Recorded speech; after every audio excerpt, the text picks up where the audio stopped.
Good morning. On behalf of the BPAA, the USBC, Paul Kreitz, and the great staff here at Victory Lanes, I'd like to welcome you to the third round of qualifying for the 2019 US Open.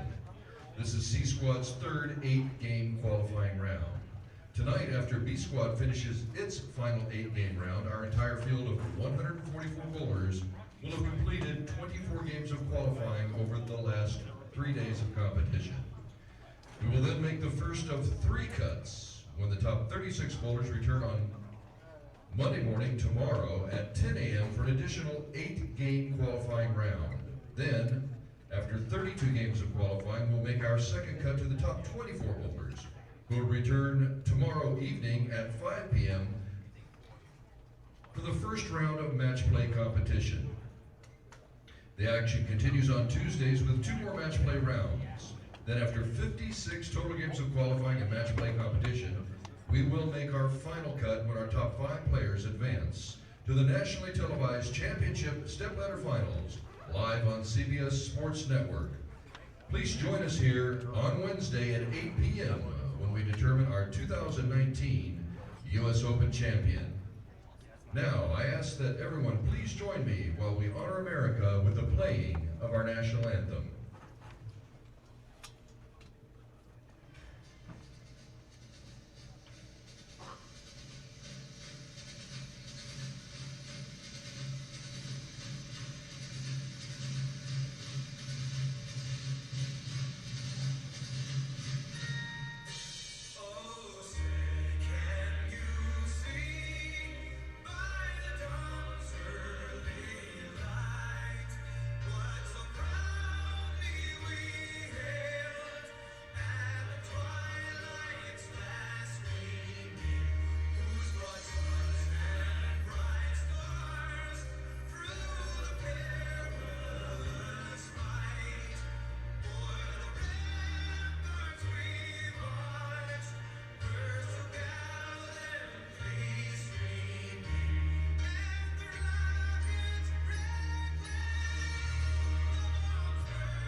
Thank you. It's now my honor to introduce the past US Open champions competing on this squad. Oh my God! He's got himself the 2018 US Open Championship!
scorers, you have your scoring arrows and a full set of pins. You may continue your competition. Well, let's have a nice round of applause to kick off our first squad of the morning for this year's U.S. Open champion. Good luck, bowlers.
"37 feet, 27.5 milliliters of oil, and a lane pattern deemed number 3 that many players thought would be the most difficult of the week. That is what the players are bowling on as we begin day 3 of competition here at the 2019 U.S. Open, live from Victory Lanes in Mooresville, North Carolina.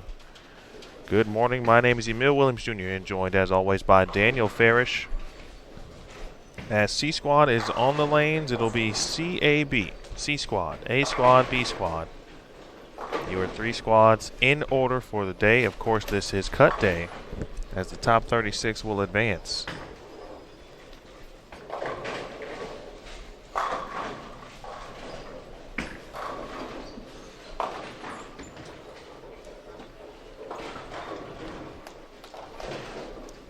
To tomorrow's Cashers round.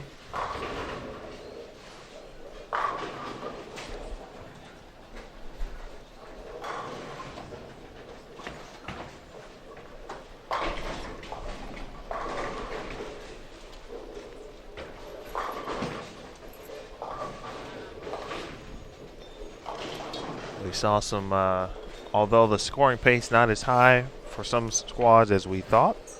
Obviously, A Squad was a bit different. As Francois Lavoie took care of business. The first squad of the morning yesterday as part of B Squad.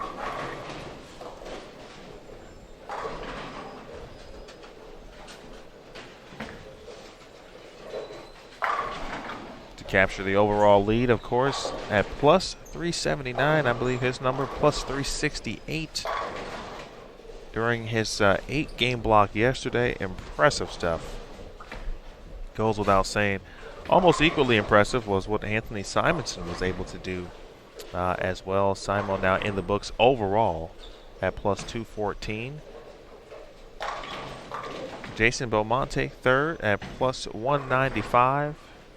Belmo added a few pins to his total, and we saw him a little bit last night, and pairs certainly looked a little tricky to what he was bowling on. Sean Rash moved into fourth place in the top 5 at plus 192. Ronnie Russell tied for 5th with Bill O'Neill at plus 191. Chris Barnes moves into 7th at plus 180. The defending champion Dom Barrett is 8th at plus 178. Dick Allen in the top 10 and 9th at plus 147. And if there's a surprise for some in the top 10, that's just because perhaps you just haven't seen him bowl in a little bit, and that is Vince Biondo III from Carpentersville, Illinois. What was Vince's total yesterday? Plus 216 yesterday. Went plus 216. I mean, he was had one game that was, excuse me, 2 games under 231. That's most of the time you say things like someone had, there was 1 game or 2 games under 210. 2 games under 231.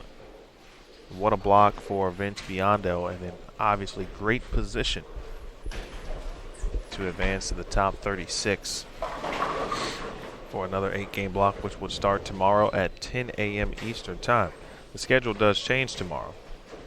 The Cashers round will begin at 10 a.m. Eastern. Match play will begin first round at 5 p.m. Eastern. Those are the scheduled times for tomorrow. Actually, it'll be like that for the rest of the week. Tomorrow is Monday, right? Yes. Oh. Yes, because today is an NFL Sunday, and I will remind you all now, like I reminded you about 7 hours ago, don't forget to set your fantasy lineups.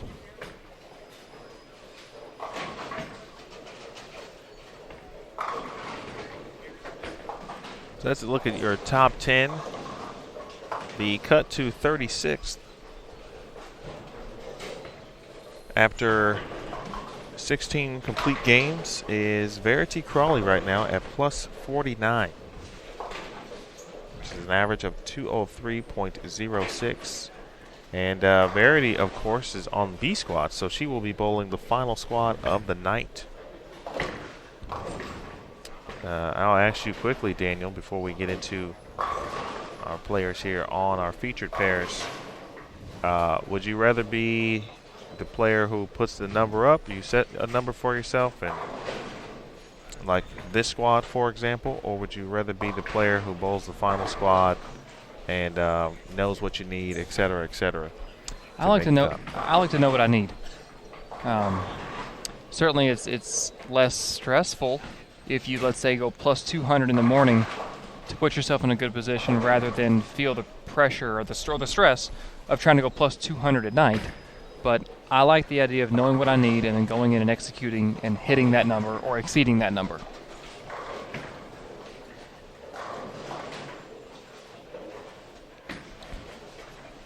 All right, on 23 and 24, Michael David Simard, who has had himself a pretty good event as well, along with Christian Ascona.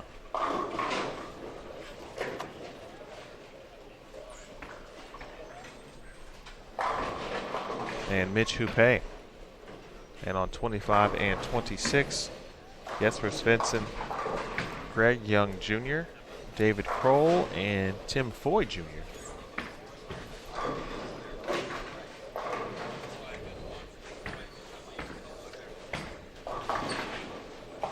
And then this is game 1. The very top.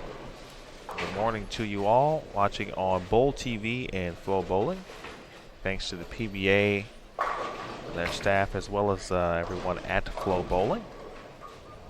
Good break for Jesper, who put in a little work as well. Yesterday did Mr. Svensson. Good block, 1758 plus 158 on the day. And that follows up his day 1 performance at minus 29. That plus 158 was including a finish the last 3 games where he shot 546. So he struggled at the end of the block, but the first 5 games, 237, 234, 215, and then back-to-back bangers, 262, 264.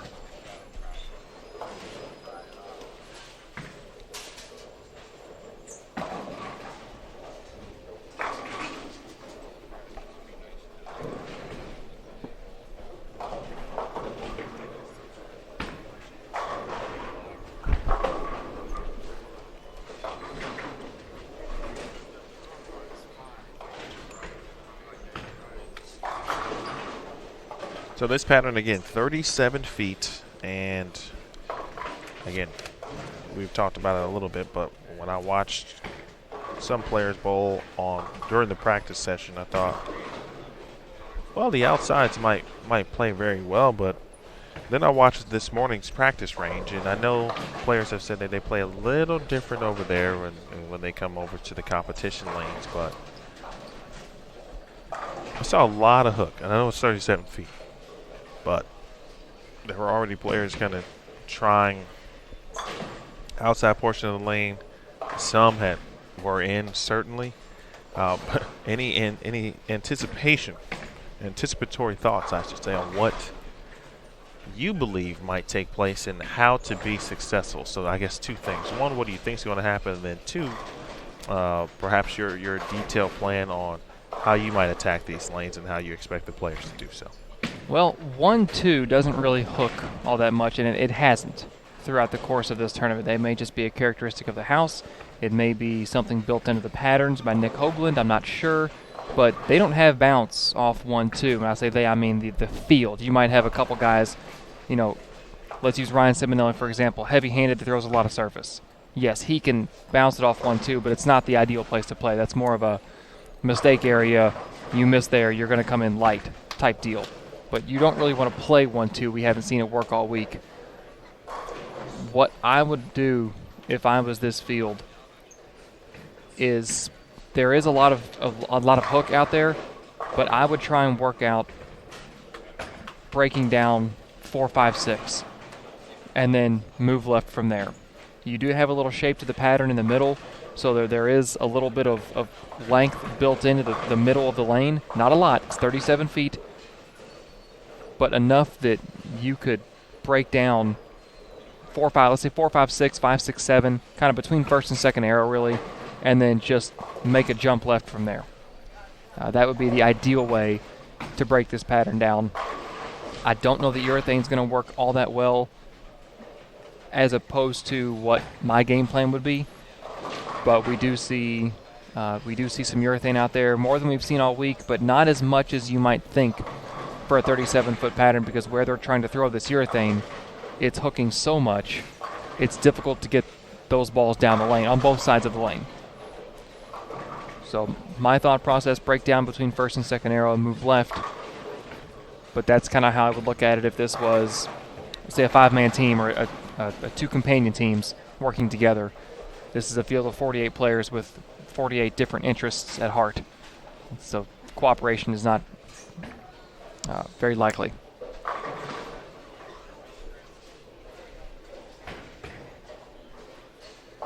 We already saw from these players on Friday that self-preservation is not an issue.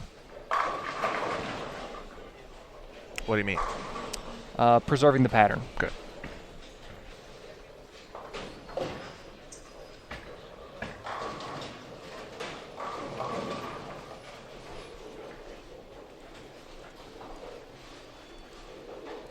Good shot there from Kroll, but you saw that ball like might have been the version of urethane, just going to continue prior to making a move. Christian Ascona looks like he's got urethane. Chris Vi did have the front 5 down on 17 and 18, and he's got a 3-6-10 to deal with over there. Speaking of front 5s, congratulations to Cameron Foster. Rolled at this point, the tournament's only 300 game last night.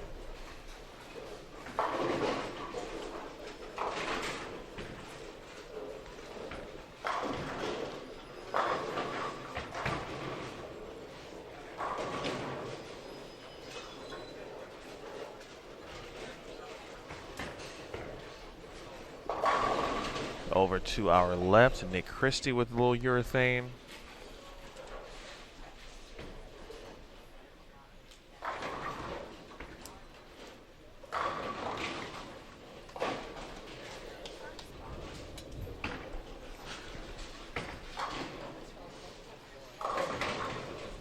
Oh, nice break for Tom Hess to our right. Pin came screaming over. Just rolled. Take out the 10. And Jesper gets a different break. And he breaks down trouble what could have been a 3-6-7. You know, I went back and I was looking at Jesper's scores from yesterday. We talked about how he bowled so well for the first 5, and then the back 3 went minus 54. And I thought, what would cause? Did he make the turn? Did he, you know, because like the transition was a transition. Did he make the turn from one end of the house to the other? Because he went from plus 60 to plus 64 individual games to 170, 2-0, 160. So what happened? I went back and looked at the pairs he bowled on, and the pairs that he went 176, 201, 169 yesterday, on day 1, when he hit those pairs, he had games of 212, 165, and 177. So we talk about how pair-to-pair at the U.S. Open, they can play differently, and maybe those pairs had characteristics that he just didn't like. His ball didn't see it the right way as opposed to the other lanes he bowled on. And that, you know, that could come into play. A lot of these players keep notebooks, notes of what they see pair-to-pair, and that may be in the back of his mind when he hits those pairs today. Do we know which, or did you notate which pairs specifically those were? Let's see, game 6, 7, and 8. They were 27, 31, and 37.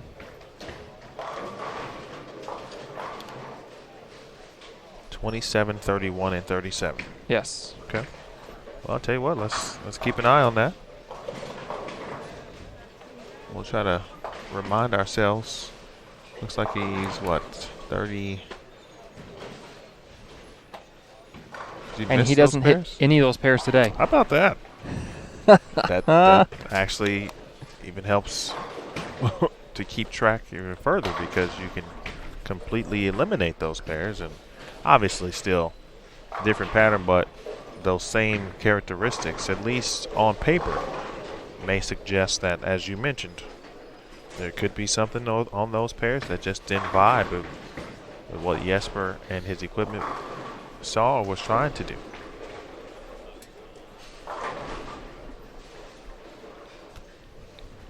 Good early stuff to look forward to and to take a look at. Kind of keep in mind from the Danimal. Where did that come from, Bob? Aaron Smith. That's right. Forgot about that. Greg Young. Greg able to get that one the wheel off the gutter. Keeping his angle still fairly straight, but giving it away just enough was Greg Young on that shot. There's been different versions of trying to get to that down lane spot already.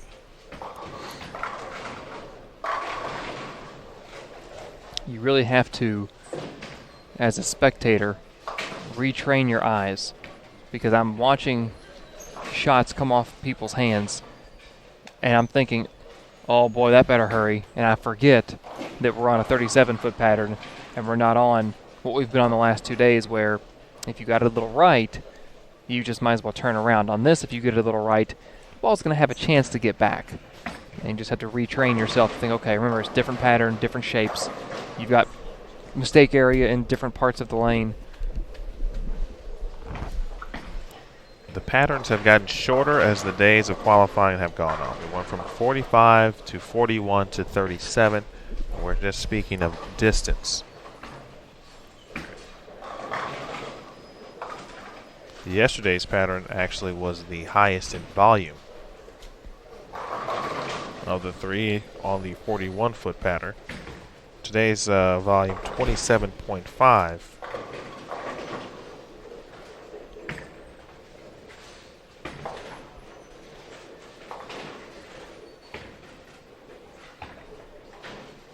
Again, 41 and 29.9 yesterday, which was Saturday. And then pattern 1 was 45, of course, and 27.25 milliliters. So similar in volume between pattern 1 and pattern 3. Of course, distance is different, 45 and 41. I'm comparing 1 and 3, and the obvious difference, flat today, or I'm sorry, on day 1. How would you describe, when you look at the graph, the shape of today's pattern? Broad spectrum, it's similar to what we saw yesterday. There's a little bit of stair steps as you get to the center of the pattern, but the difference is yesterday's pattern, there was kind of a, I guess from about 23 feet up to 41 in the center of the lane on the, it was kind of like a funnel, so to speak, or a tower that kind of shoots up. You don't really have that on today's pattern.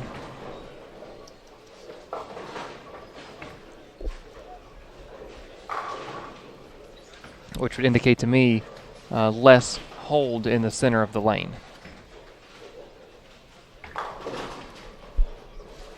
And we didn't have that much hold yesterday, to be brutally honest. Ascona may have switched to a different urethane ball.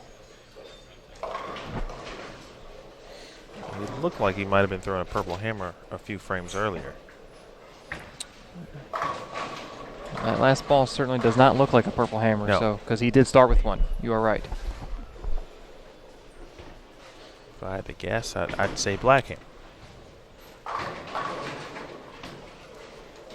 All right, Houpe able to get the 9 out. Less hold. Of course, everyone loves hold. The more you have it, generally the better you can score, or at least be able to utilize it to try to help you score. Now you look at Samard right there, excellent shot. Throwing urethane, and it, again, his feet weren't lined up to the gutter. He's not releasing it right at 4 or 5, but he is getting it there.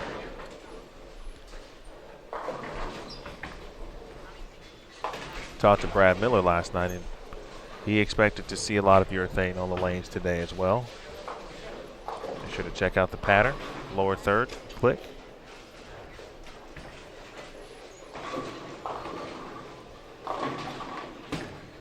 Vincent.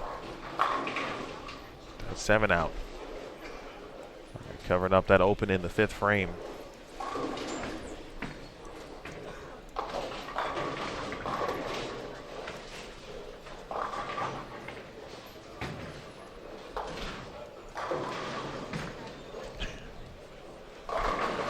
Yes, indeed, Ashley. Thanks for watching, too, by the way, everyone.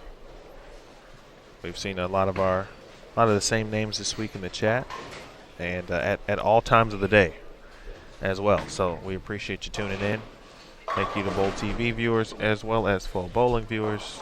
Not thank you to that 9-pin for Christian Ascona. Hello to Jeff, Paul, of course, Ashley, and Russell checking in the chat this morning.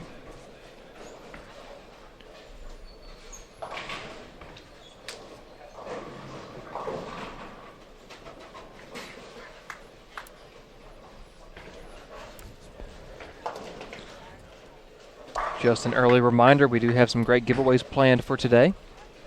And congratulations again to Daniel Umscheid, who won the 50-inch TV last night. My man.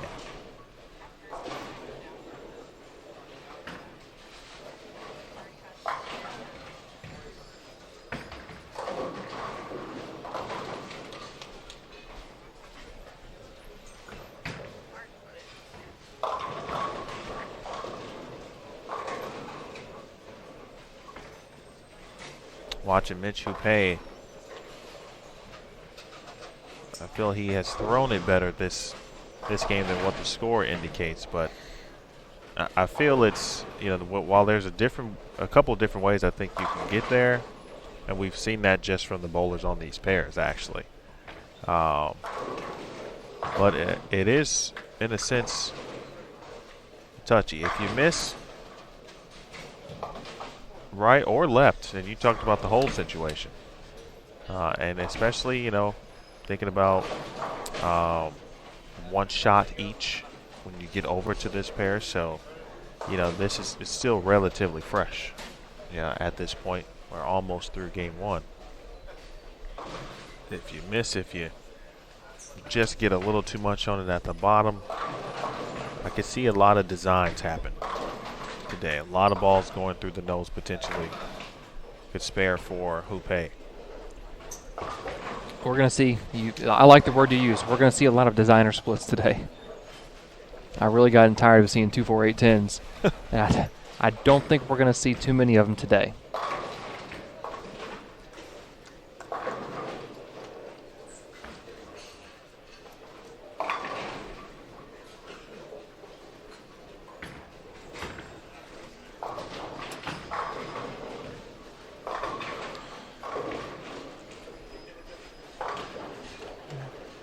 Morning, Justin. Alyssa. Justin, I got to know, this is the second day in a row you've mentioned us getting you through your work day.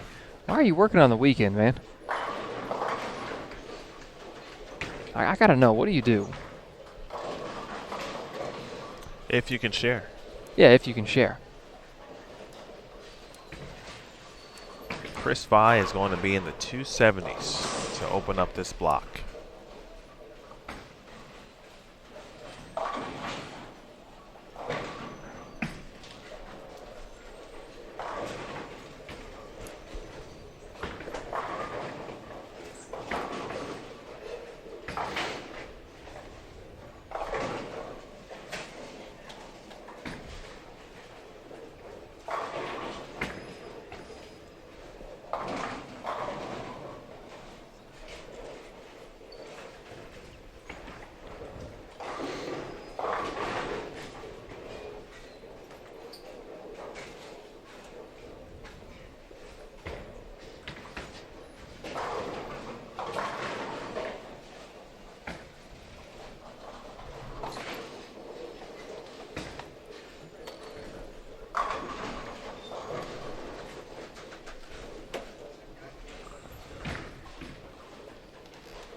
All right, good break for Tim Foy.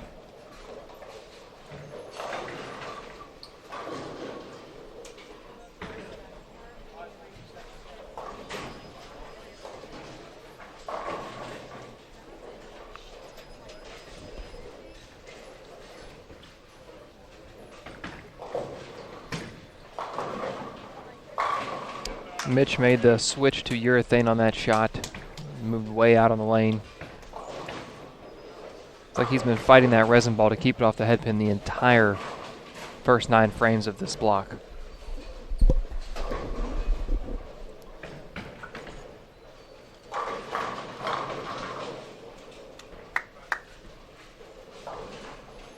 David Samara can play.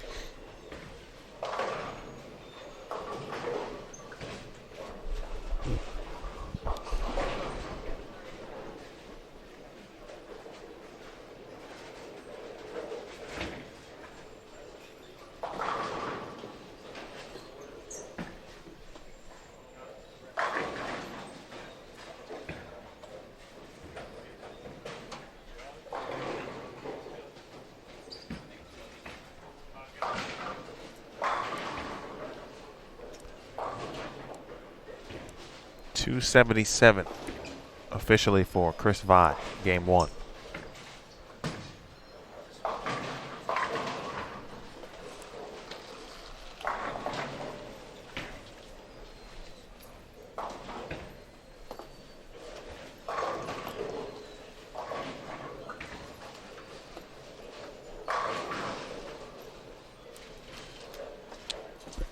The interesting thing about what Samard is doing is he's throwing urethane, but he's not where you would think he would be on this pattern. He is crossing about 15, getting it out to 11.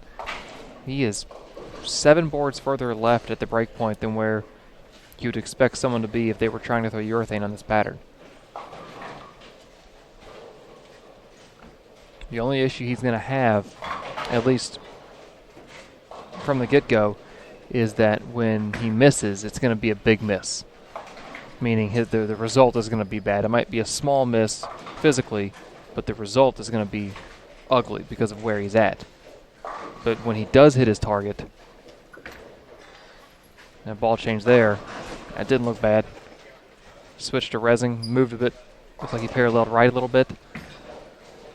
So a couple different options for David Simard. 2-11. First game out the gate.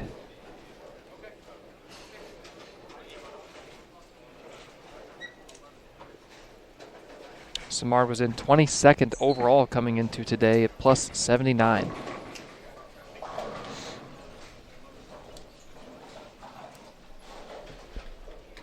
.246 for Jesper.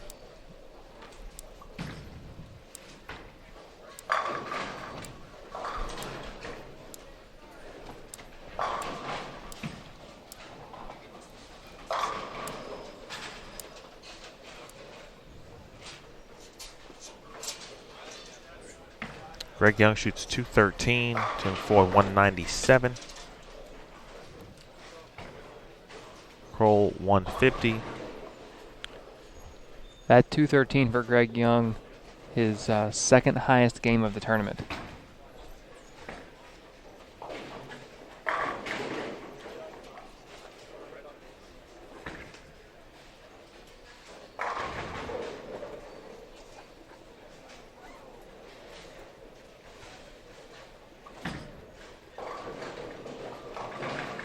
That's what makes the U.S. Open so great, is if you have success out here, you've absolutely earned it in these patterns, this environment, this tournament, which is not just a tournament, as we've discussed. It is a being.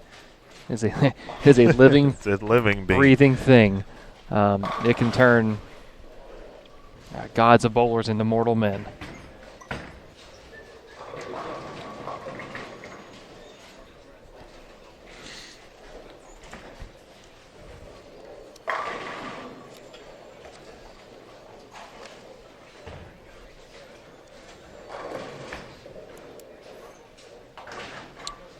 Nice conversion on the 210 from Christian Ascona.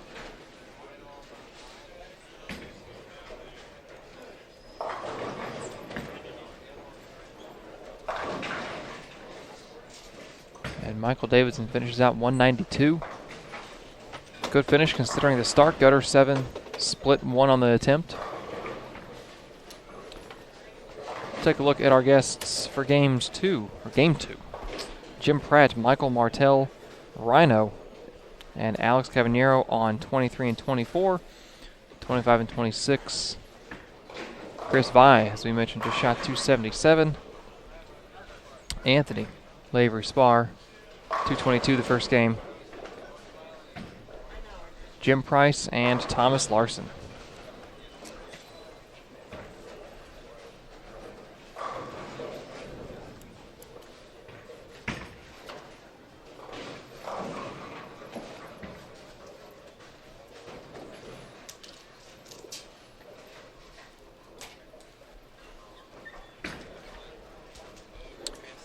Obviously, as you can see and probably know, Chris Vi utilizes the two-handed style, but he is not, doesn't have the massive rev rate that you see from some of the other guys. Certainly he can generate that if needed, but right now it's not needed, and he is kind of backing off. It's a little flatter, so to speak, off his hand, and that is what is allowing him to play this very north to south angle.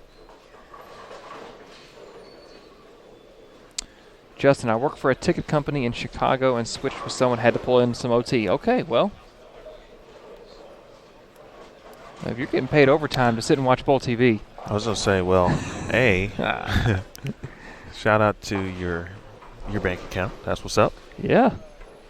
And might have to talk offline there, Justin.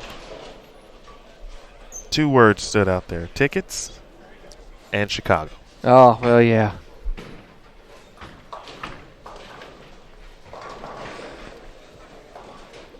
But to talk to you, Mr. Goodman. What do you got available? I need 2 on the floor.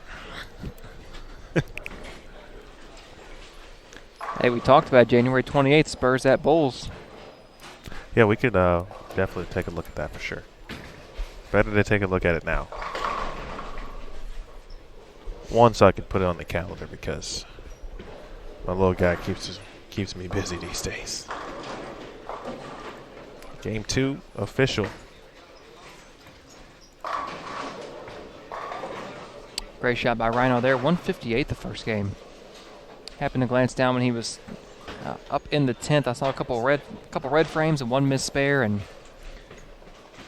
it's a game can get away from you pretty quickly.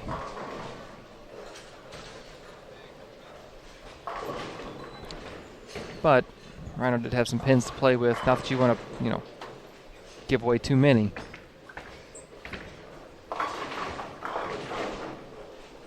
Sitting in 30th place, plus 61 coming into today.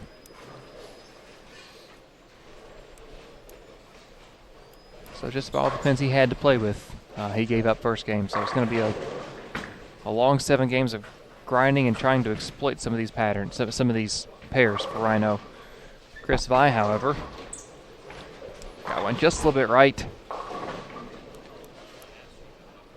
Not going to hook back from there.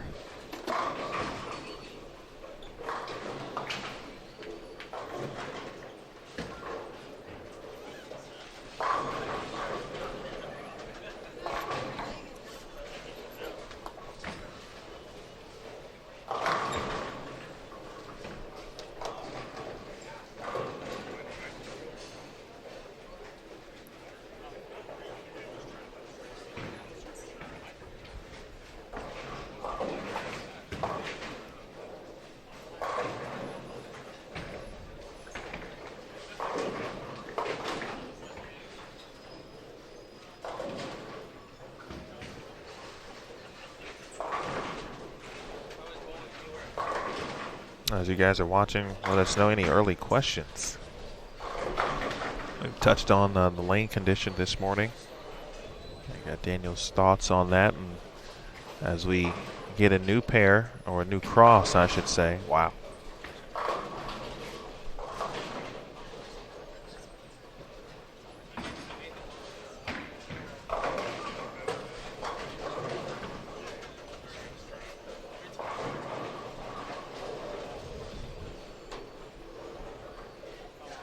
Nearly a 7-10 for Cavanero.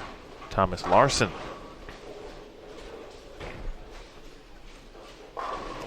Larson started with 197. Just kind of goes to show, okay, just how things can change. And I don't remember when I saw Thomas Larson during that practice session on pattern number 3, whether it was early in that block, late in that hour and change. But I know he's playing further left than I saw him in practice. This is 3 days ago at this point.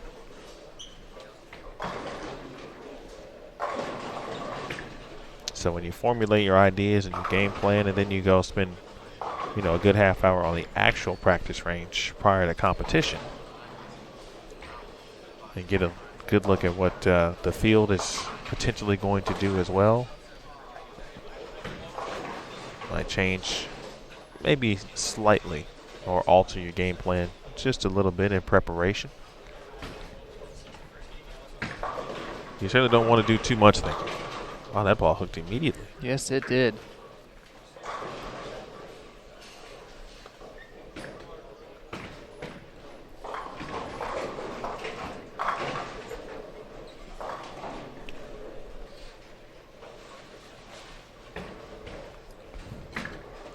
Very nice 5-count washout conversion from Rhino right there.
Oh, no. Converts the 5-count washout and then follows it up by missing just a little bit left. And again, unless you have a massive rev rate or a ton of surface, missing out to 1-2 is not suggested.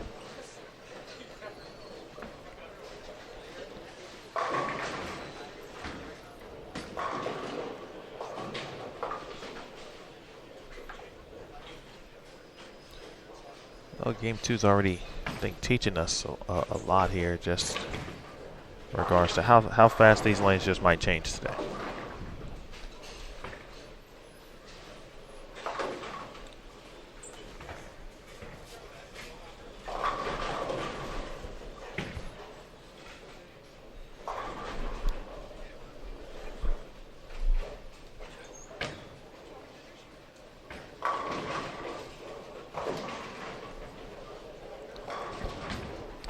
Every now and then when you're playing the gutter, or when you're playing out, you do pitch one in the gutter. It's rare at this level, but it happens. And almost always, that next shot off your hand, it's going to be the opposite way. You know, for Rhino, it was right.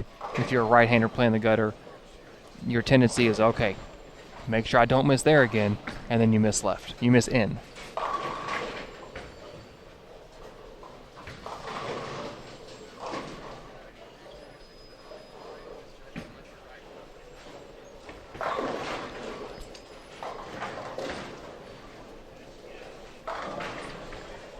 I could envision today being a day where this pattern doesn't have stages where it transitions. It could just be one long transition because we're seeing so much early hook.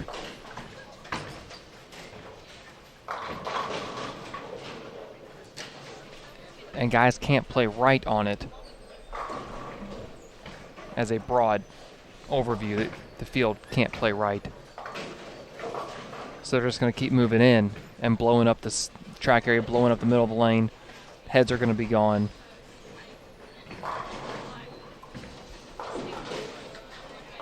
You take into account what many of the players have said, and reps, just about everyone agrees that there's also a lot of friction on the surface in general.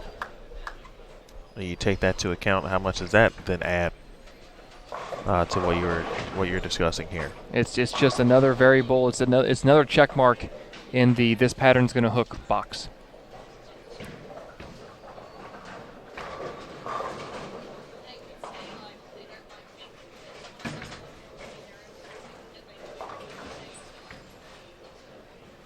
I do believe that lane surface is one of the variables that has, if you were going to ask what are the most important variables when it comes to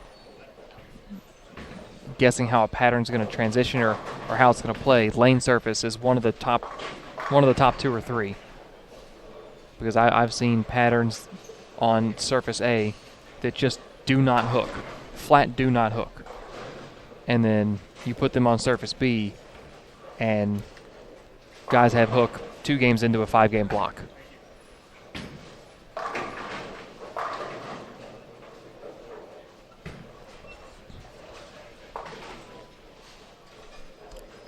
Cross and carry for Rhino. He's visibly uncomfortable with what he's seeing out there. 158 the first game.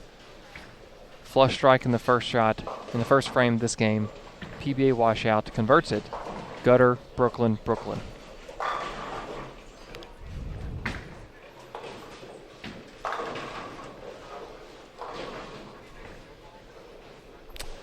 I am curious.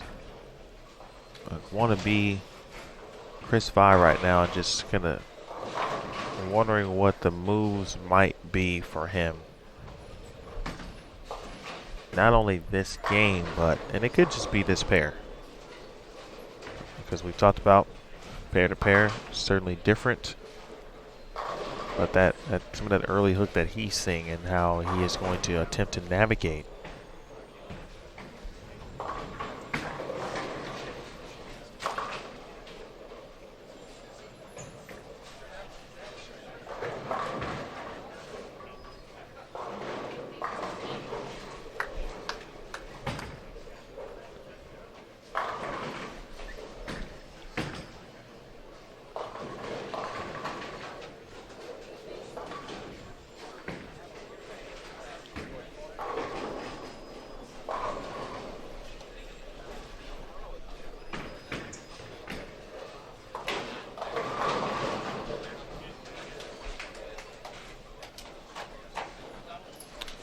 Jim Price.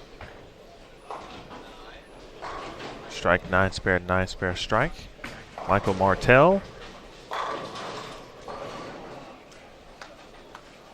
think Michael finally seen the motion that he likes to see as well. Got it through with a little loft.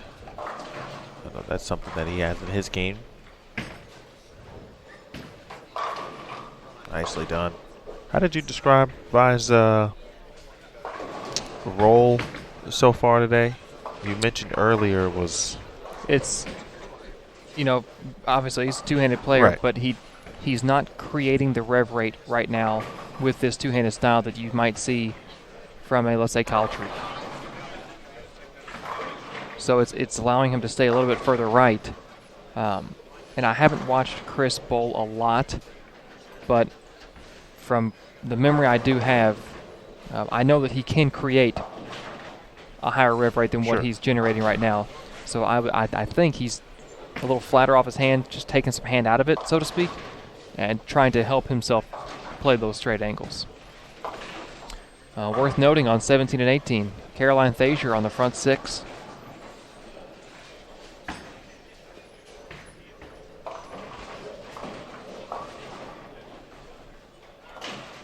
Of course, Caroline, one of the great stories this week.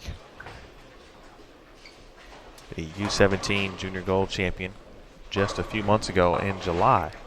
This is her home center here at Victory Lanes. Entered, competed in the PTQ, and advanced. And she's got the front 7.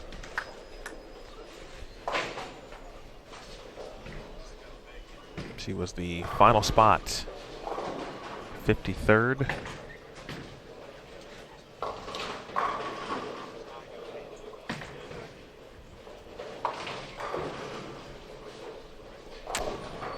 Saw the ball path, and I was only hoping it would clip the 4-pin.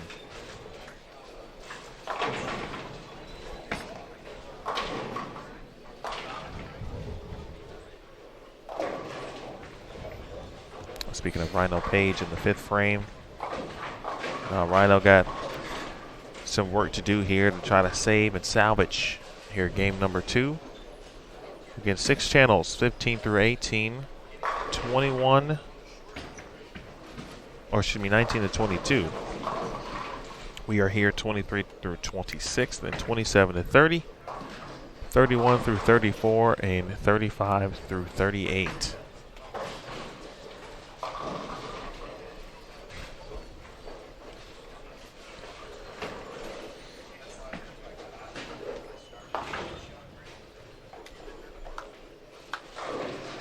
Lavery Spar.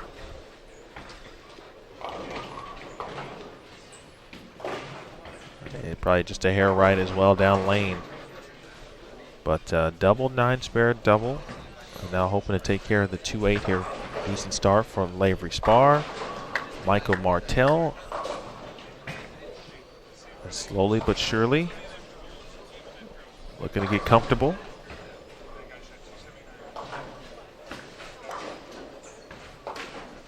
Caroline Thazier is up on lane 17.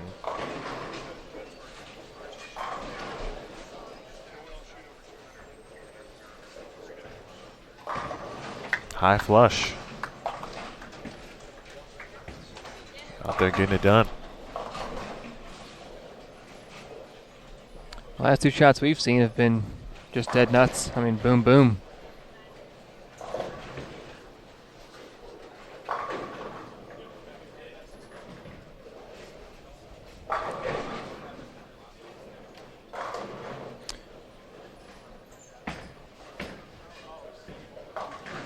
I'm gonna go ahead and say it because I know what we are,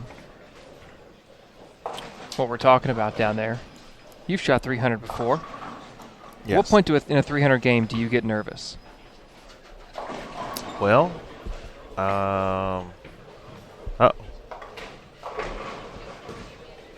2-8s, man.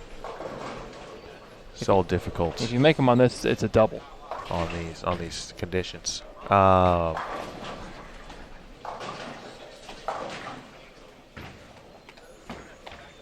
About frame 8.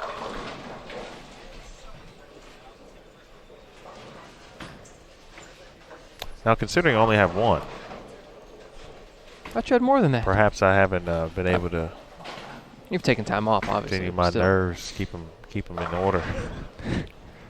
I've had several opportunities. I don't have a 281, but I've got a 296. Ooh.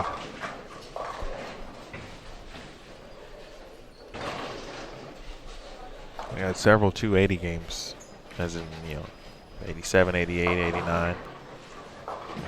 Even 290. Obviously, it's something different. Not front 11. I was going to say. 290. Oh, man.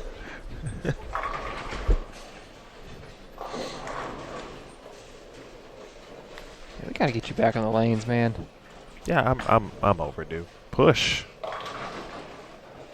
Pager for the front 9. High Boom. flush again.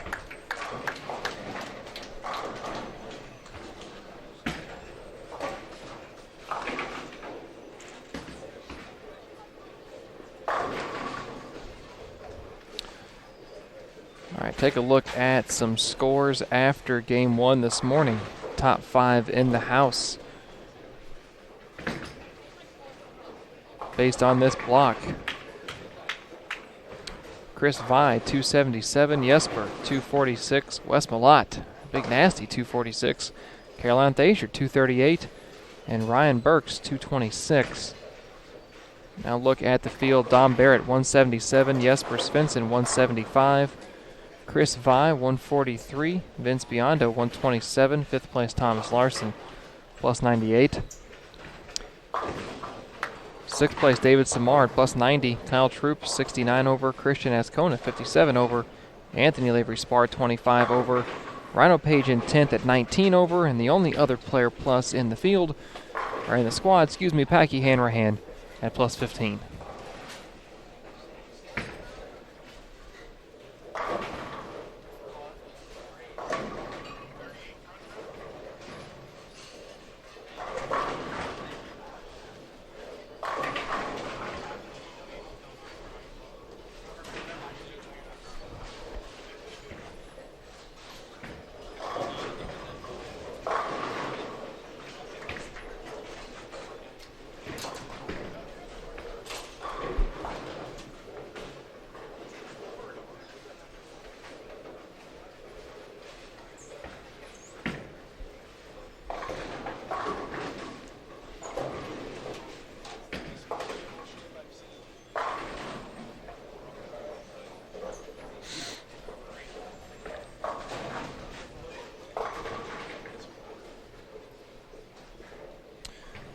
Well, I suggest go ahead and flipping over to the 15 through 18 channel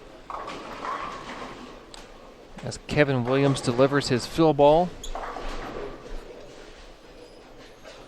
which will clear the way for Caroline Thaser on the front 9.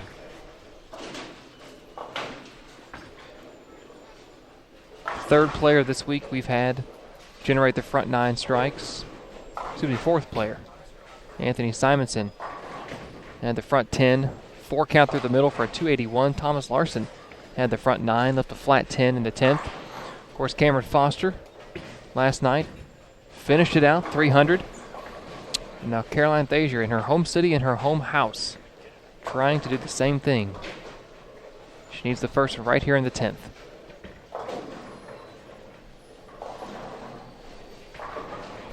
High flush 4-pin.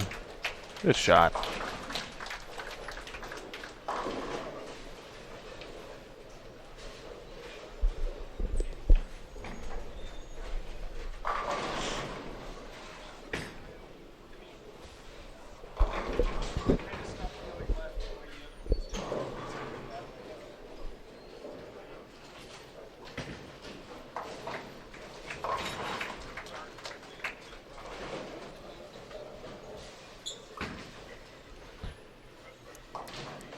Converts the 4-pin, so if you assume a strike for 279, that is a 238, 277, 78, 79 start for Caroline Thaser.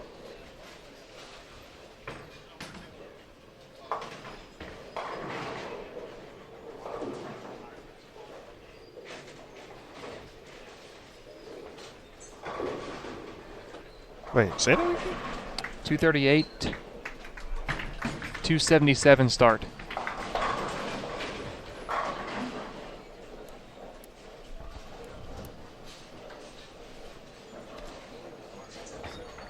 I mentioned this yesterday, but just talking about the excitement level I have for the youth, and everyone should be excited about watching Caroline Thazier. Not only at this event, but certainly as she continues throughout her career and as she moves on to the collegiate ranks, I'm sure.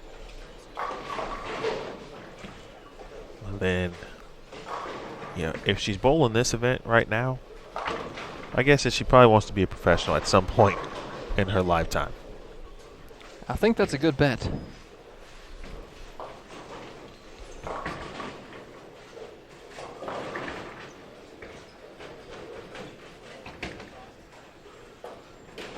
"17 years old.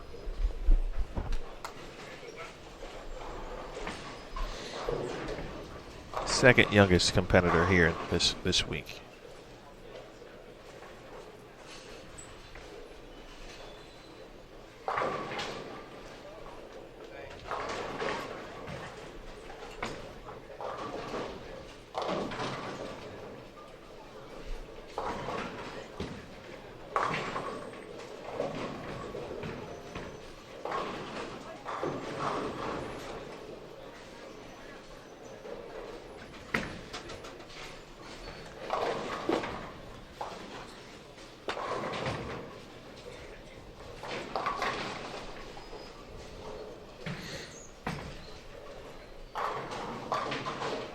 Oh, Rhino.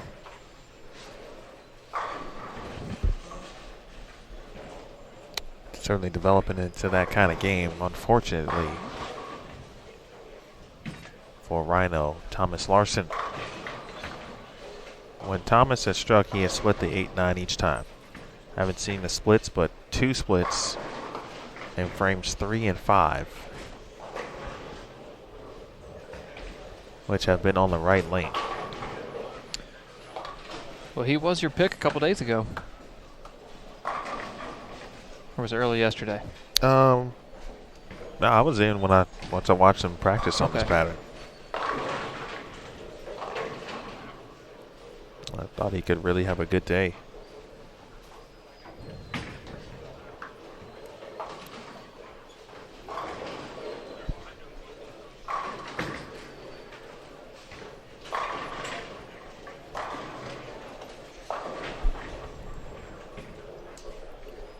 Alex Martin with a nice string. He's got, let's see, 4 in a row heading into the 10th frame. I was trying to figure out where I knew Alex Martin from as we see Vi again. Another strike in the 9th frame. And I was talking to Wesley Lowe yesterday. Alex from McKendree. One of Brian Halen's teammates.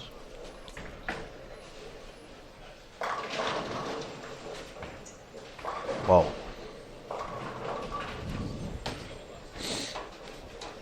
Did that look that bad? No, it didn't. It did not. It looked good.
Nice split conversion, 2-4-6-10 for Anthony Lavery Spar.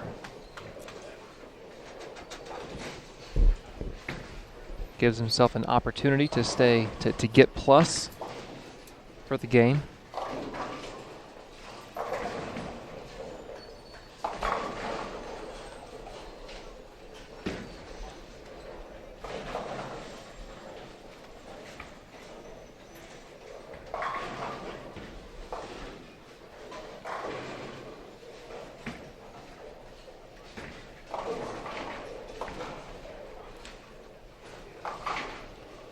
I didn't see how bad it was off his hand, but the result for Thomas Larson, 2-4-8-10.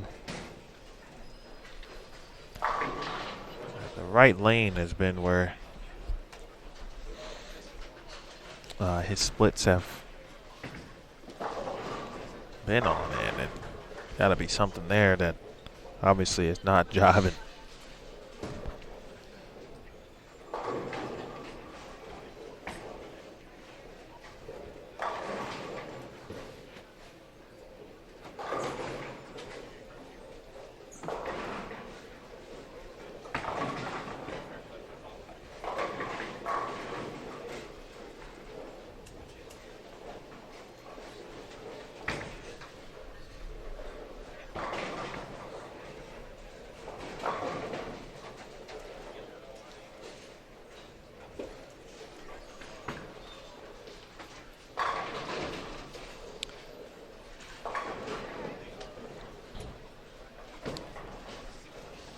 Well, I understand going for it, but if you're going to go for it, you got to make sure you get pins. Yeah, certainly he didn't plan to do that, but he did make an attempt.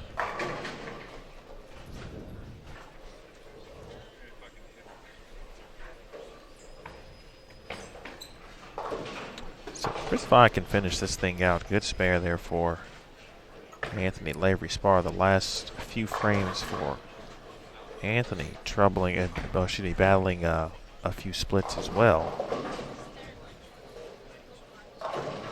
So Vi went 9 spare, then gutter 9, strike 9 spare. Strike 7 count, converted that 3-bagger. Now first one in a 10.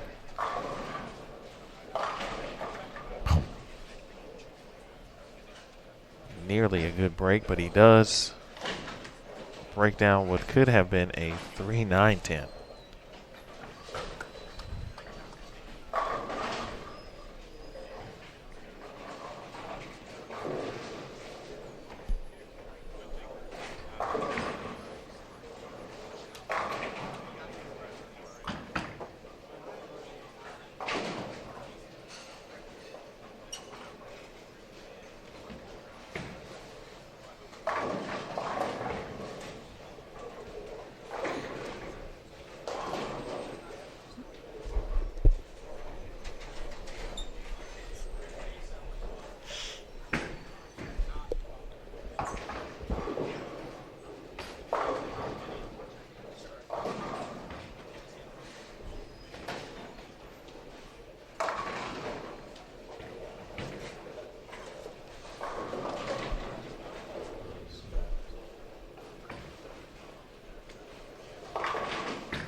Again, if you are just joining us, this is now the end of Game 2.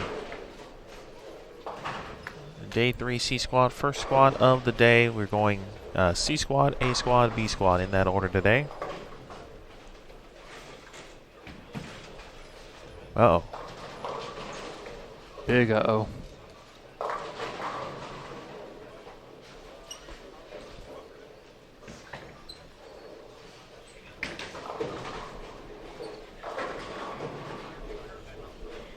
And that's the one that you really go, okay. Because that was for sure his good lane. He was perfect on that lane, and now he's got to take care of business on a washout to give himself another chance at adding pins to the total right now, which is certainly most important. Solid game by Chris Vi.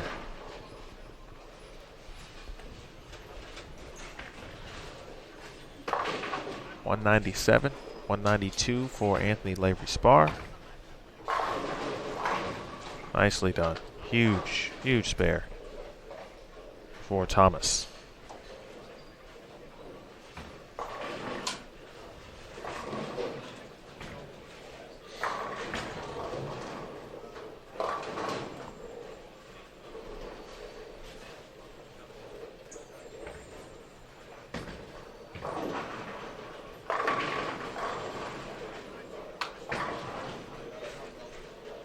Oh, Justin,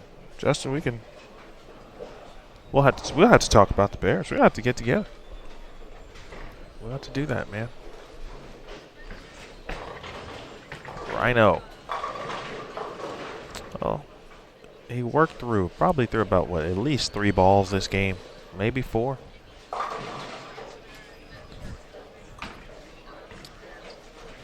I had to go to the bag. Had to think about the strategy of what to do.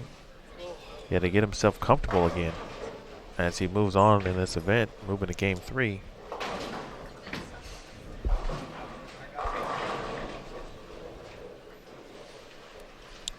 He's lost 102 pins to his plus-minus total in the first 2 games. 158, 140.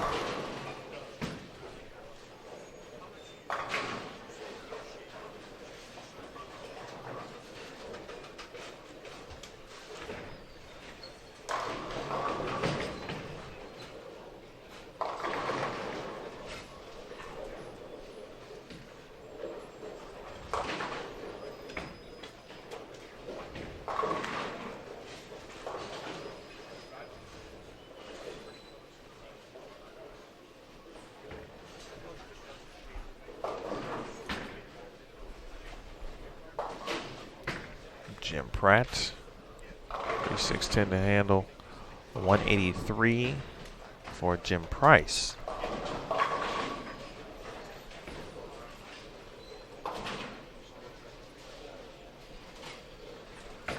And just like that, game 2 just about over, but maybe an even a little earlier lull because there are some players who are seeing some things that they aren't liking. There are a lot of players. Sorry, I was stretching as I decided to start talking. There are a lot of players that are seeing things they're not liking, and this is eerily reminiscent of what I watched during the practice session and at the end of it. A lot of head scratching, a lot of furrowed brows, a lot of hands being thrown up in the air. The exhales, as you mentioned, they're going through them at a pretty quick rate this morning.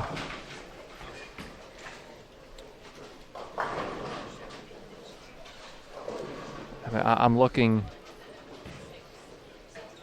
I'm not seeing a lot of 200 games out there right now.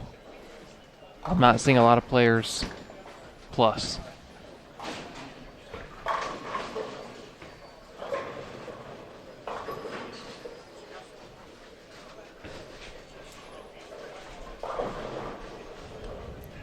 Well, it's going to be a test today for sure. And with it being cut day.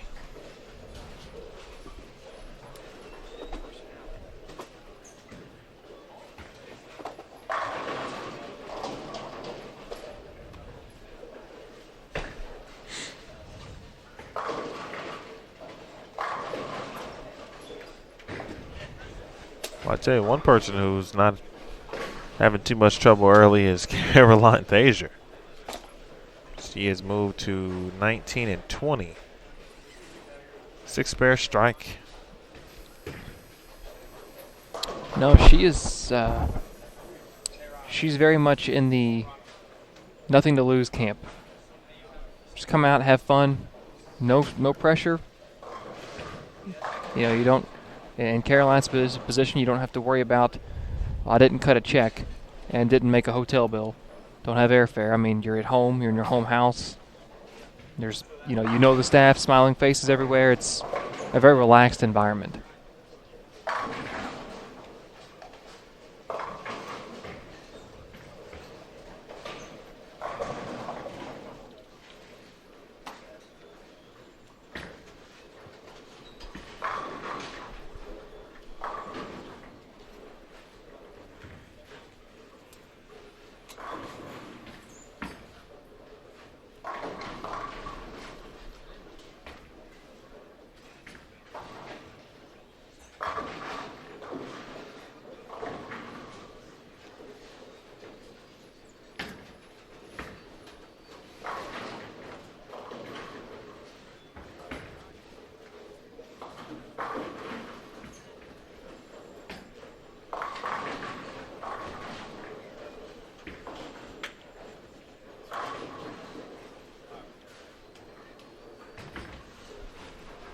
All right, officially now into game number 3. And we get a chance to see how Rhino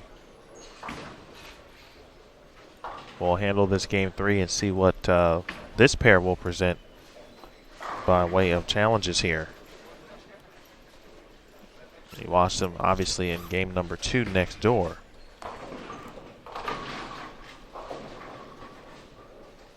In a moment, we will have Ryan Burks, William Moore, or excuse me, BJ Moore, Wes Malott, and Jake Rollins.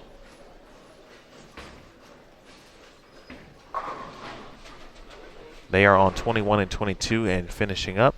And they'll be over on 23 and 24 in just 1 second.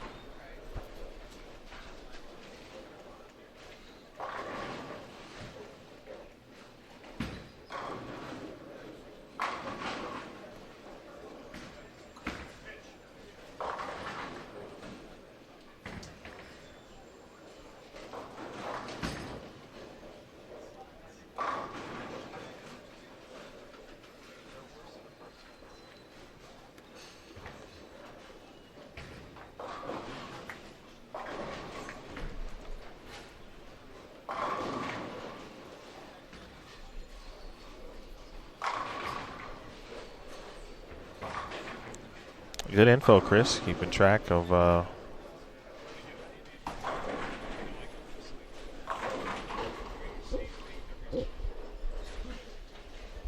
field averages per squad through two full days of competition.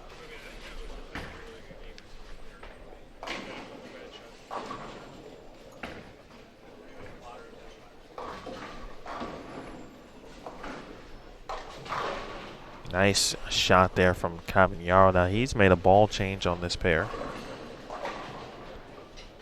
Again, he just came from 23 and 24 now to 25 and 26. Happy Sunday.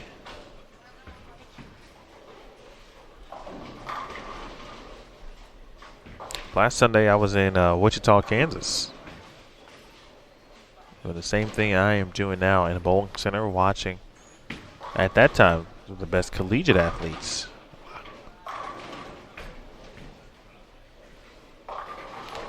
Well, sometimes when you give that look, you know it's serious, and you're going, what am I doing wrong here? What am I not seeing?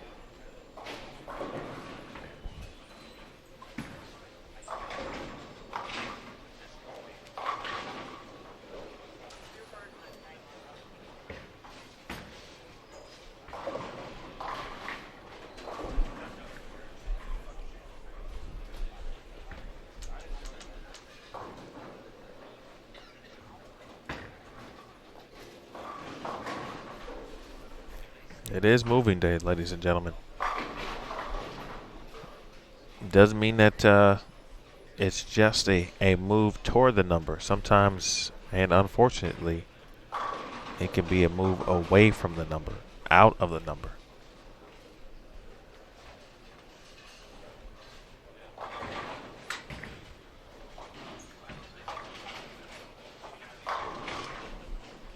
All right, good shot there for Jake Rollins to start.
Jake, by the way, spent 4 years, speaking of collegiate bowling, 4 years at William Patterson.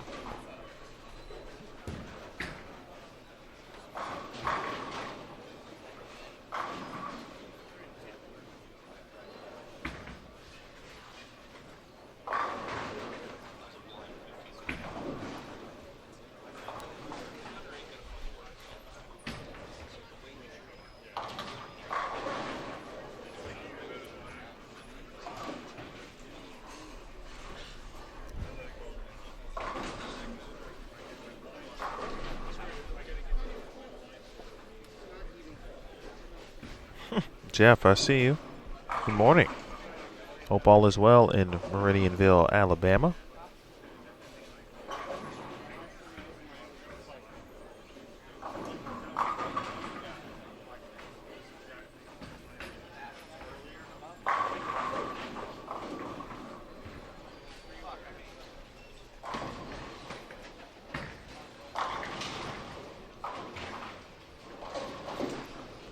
All right, West with a double, and he looks to be throwing some urethane as well, trying to still tame down what this pattern is about. 37 feet and 27.5 mils.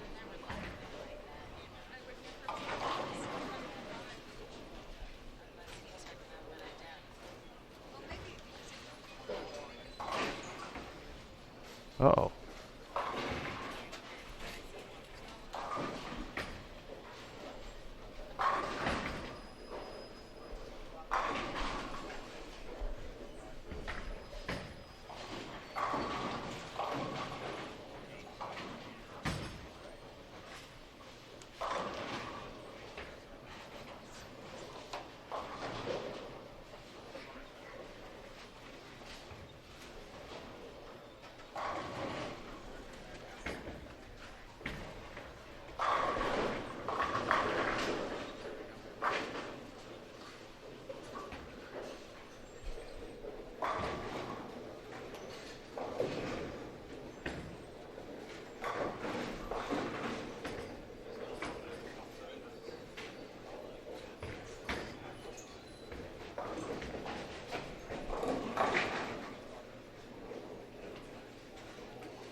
Everyone is through to game number 3. Looks like our featured pairs and 21 and 22.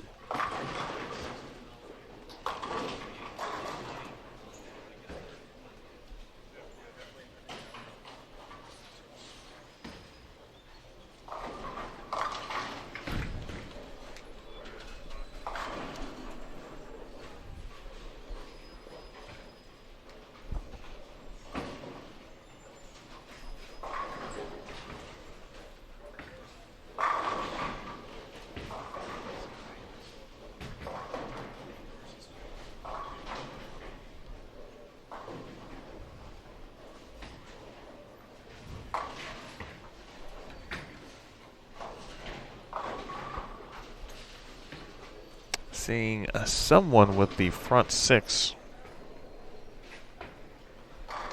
Can't quite see who that is on the high end.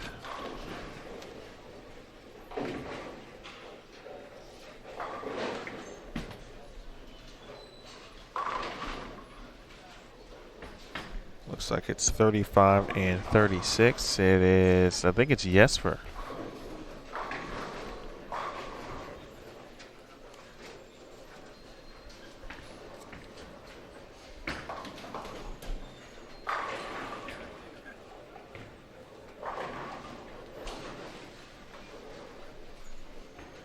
There have been a few gutters today, Roland.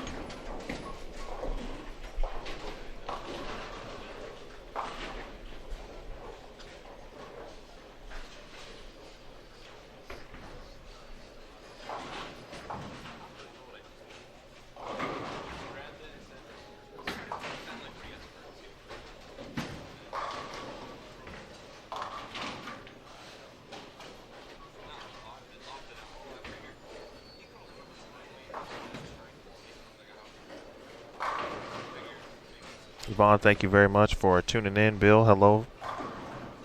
I see you in Clearwater.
Our GM Bro, that's a great question. Let's rehash that.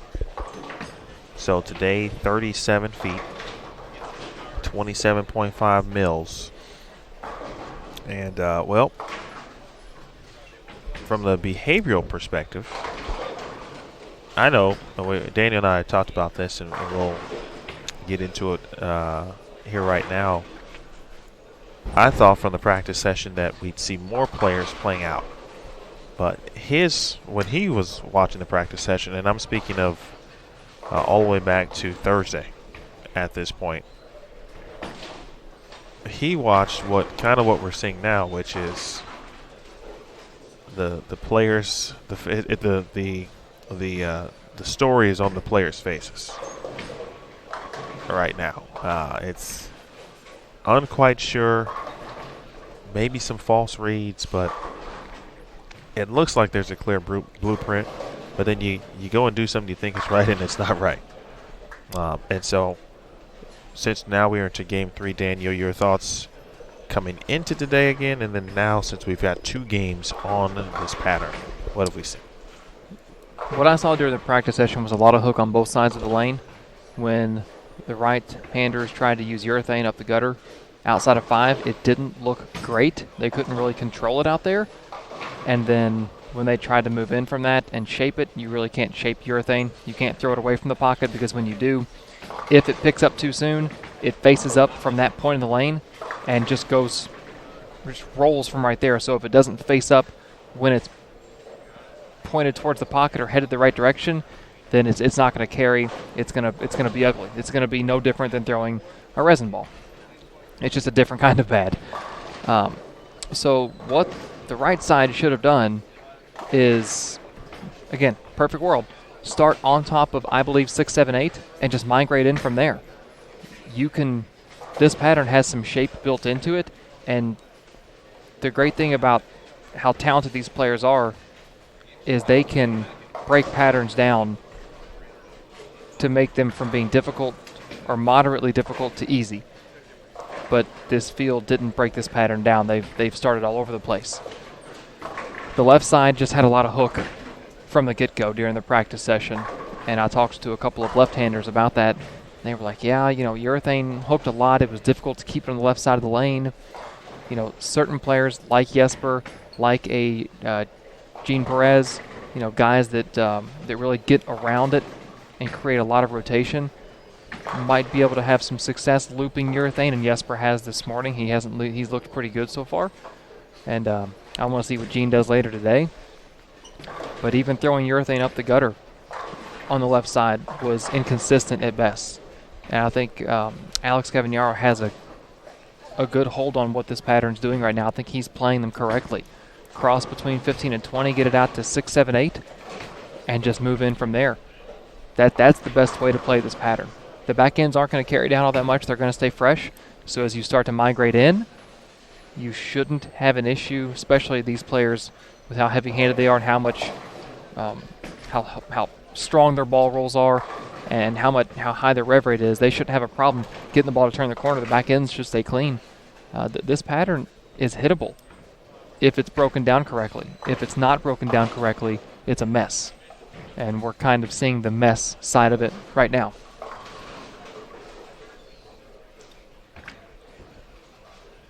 Why do you think the back ends will stay fresh? 37 feet, that's 23 feet between the end of the pattern and the head pin. It's a lot of room for oil to carry down, so even when it does, it's only going to manipulate a small percentage of that dry between 37 feet and 60 feet. That, and I've, just there's not a lot of oil at the end of the pattern to carry down. And even watching the practice session, towards the end of the practice session, guys didn't seem to have an issue to get the ball to turn the corner.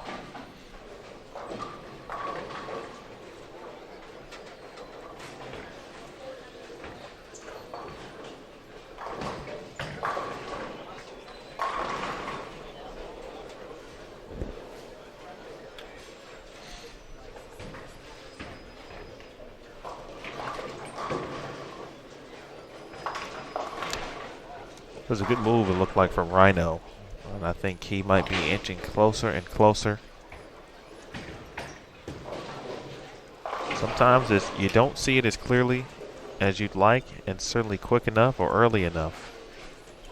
Sometimes you think you do see it clearly. You've got the plan down, and it is not the way things should be done. If there was ever a day where we would see the squad that will follow utilize what they've watched and see something different, I think today is the day, because the scoring pace, as we talked about yesterday, the morning squads produce the higher scores in the first 2 days, which seemed very uncommon. Yes. And unexpected as well. Like we talked about, and Brad kind of confirmed what we were talking about, because obviously he spends all of his time on tour because that's what he does. But just talking about generally speaking, 2 squad events on tour, B squad has benefited from obviously their own watching, the players themselves, and then the reps gathering the knowledge and passing it on to their players. And I'm sure that's happened here. The scores just haven't reflected that for the squads that to follow the morning. I think today that might change. I think it's, as you just mentioned, almost, you can be fooled, but okay, here's what happened on the fresh. Here's what's happened in the first 3 games. And I think we should do this to start. We should play here to start. The only thing that concerns me about this pattern possibly carrying down is we do have some guys throwing urethane in around second arrow, which could muck up that area of the lane, but for the most part it shouldn't. My prediction is that the afternoon squad is going to be the higher scoring of the 3. And I say that because I think this group started too far right. The next group, if they follow... This group you're talking about, right? Yes, this group in front of us, I think they started too far right. So what we're going to see, what I would think we might see out of the afternoon group is if they follow the trend we're used to seeing, they're going to start a little bit further left, which I believe is the place to start on this pattern. And then if the evening group does the same thing, they might start a little bit too far left. But even still on this pattern, I believe that starting too far left, and it's crazy to say this about a 37-foot pattern, I think starting too far left on this is better than starting too far right. And I don't know the last time I would have said that about a 37-foot pattern.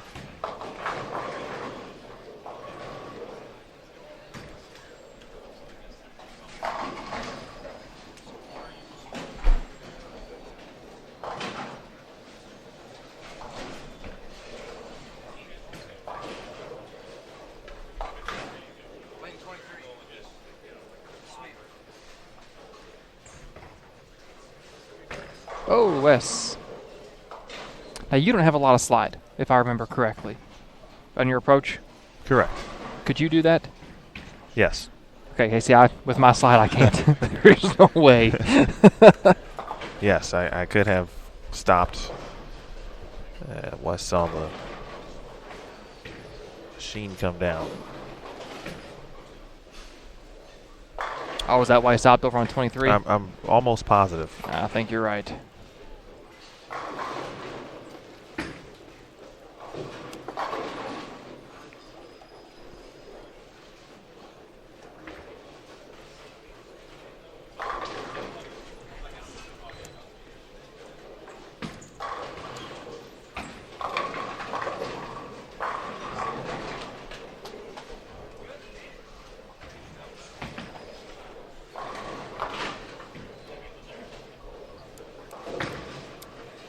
What type of, we talked about the pattern, we've been talking about urethane, but that's what's been going down the lane. Mm-hmm. What type of equipment or bowling balls do you think would be best suited on this condition, especially, for the viewers as they watch this and they see the urethane going down? There's some resin balls going down the lane too, but what, in your opinion, what type of bowling balls whether they're symmetric, asim, if you want to get into layouts? As far as with layouts, that's kind of dependent on the player. Sure.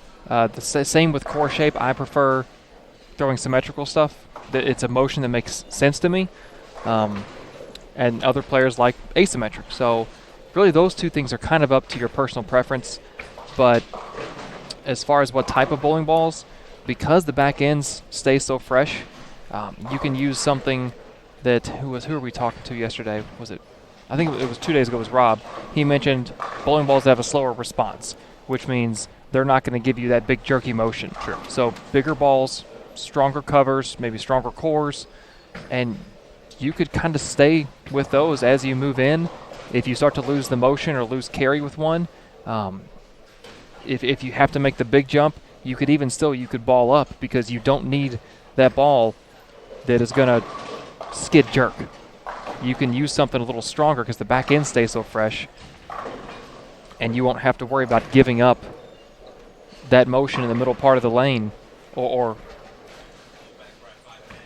giving up that motion in the middle part of the lane by balling way down, looking for something that's going to skid, because you still have fresh back ends, so you don't need a ball that's going to jerk a lot on fresh back ends. That's a scary combination. That's when you get the designer splits. So you can use something bigger that's going to help blend out the lane and give you more of a blended motion rather than a skid jerk.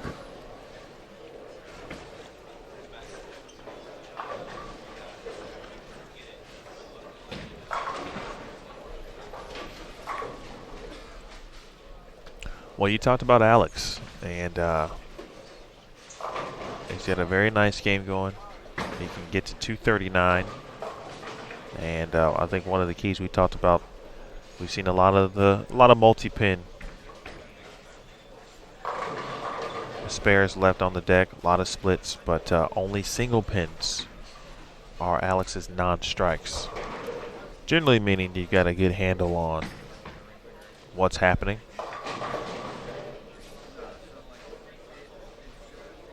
Taking into account, of course, any good breaks or the bad shot every now and then.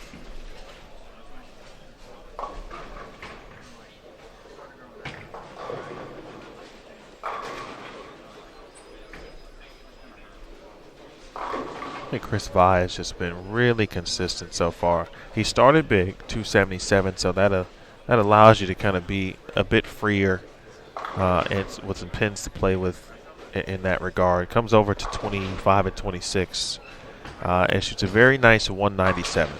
Okay, and his lone open, unfortunately, was the gutter 9 in frame 2. But again, similar situation, 9 spare, 9 spare, 9 spare. Moves over to 27 and 28. A few multi-pins there, but he has made them all. Has got a single pin to deal with, a 10 pin right now on 28 in the 9th frame, and he's still looking at 2-0 and possible 2-team to get the first 3 games, excuse me.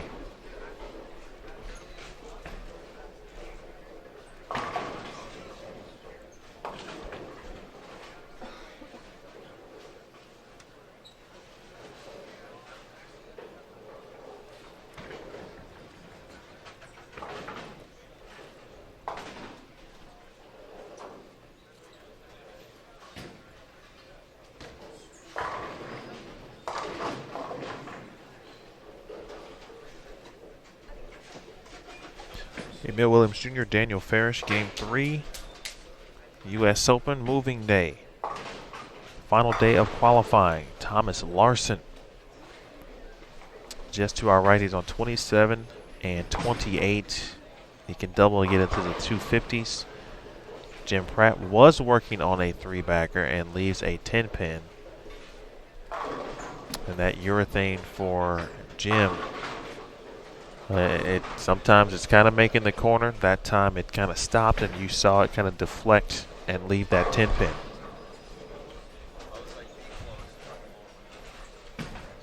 Wes has found something here this game on this pair. Rhino, a better game.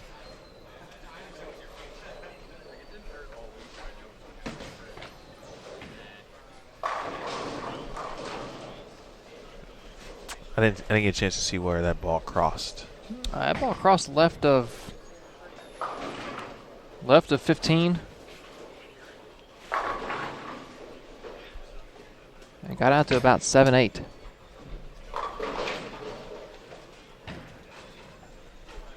Maybe not even that far right. Maybe more like 9-10.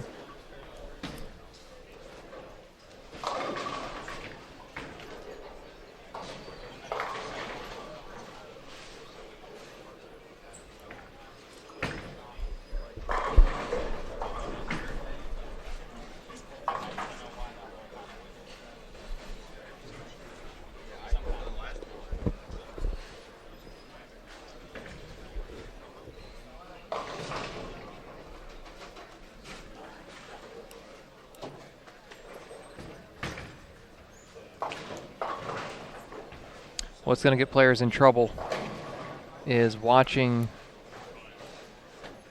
others throw that urethane around 9-10.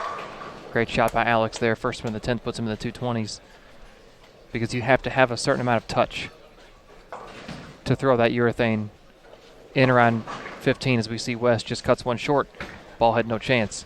If you throw it well inside there, those balls will carry, but any mistake with your hand or left or right, and you're going to pay a big price.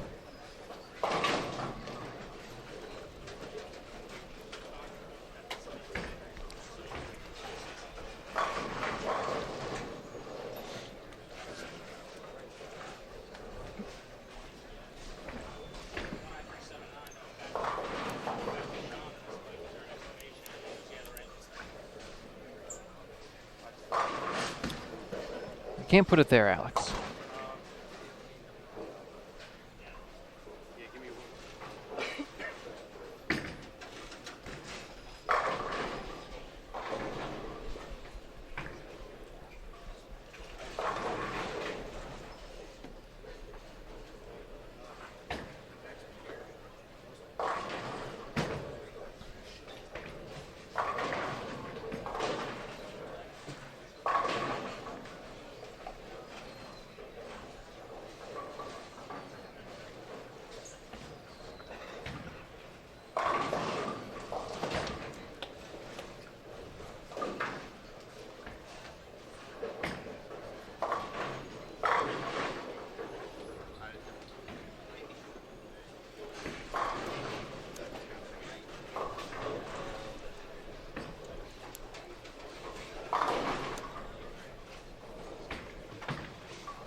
Three of the four on this pair, Burks, BJ, and Wes, are all throwing urethane right around third arrow.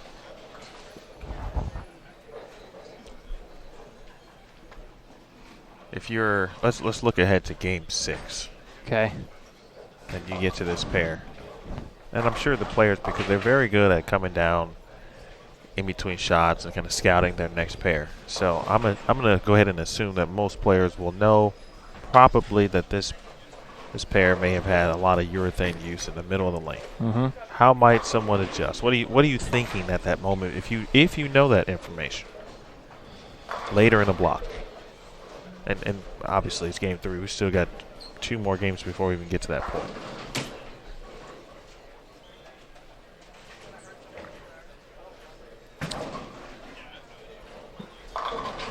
Man, that's it's hard because it's hard to throw resin on top of urethane. It's hard to throw resin on top of a lot of urethane. So it could get tricky. It can absolutely get tricky. What I would do if I was coming to this pair is I would take whatever ball I had in my bag that was a smoother surface, 3,000, 4,000, and I'm talking wet sand, not dry sand with your hand, because when you wet sand a bowling ball, it gives it a smoother surface than if you dry sand it, which when you think about it makes 100% sense. So I would take something wet sanded, probably 4000 Abralon, and that's going to give me the best opportunity because it's going to help that ball, maybe even something with some compound on it, rubbing compound, a little sheen. It's going to get that ball to ignore the fronts, to ignore the heads that have been burned up, and help get it to the back end, where at least down there I know it's going to have a chance. It's going to have some energy left in the cover because it's smoother. But it's going to make them tough. It's really hard to combat that.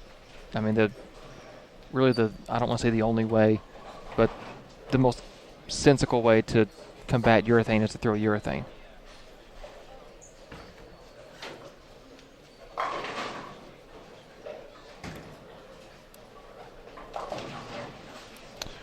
Yep, Jake Rollins, 228. That the only player who...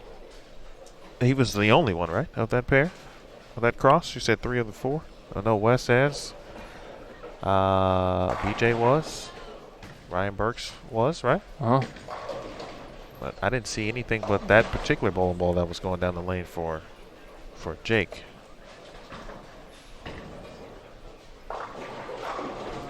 We've already got some players down here that are going to be on this pair next that are scouting it.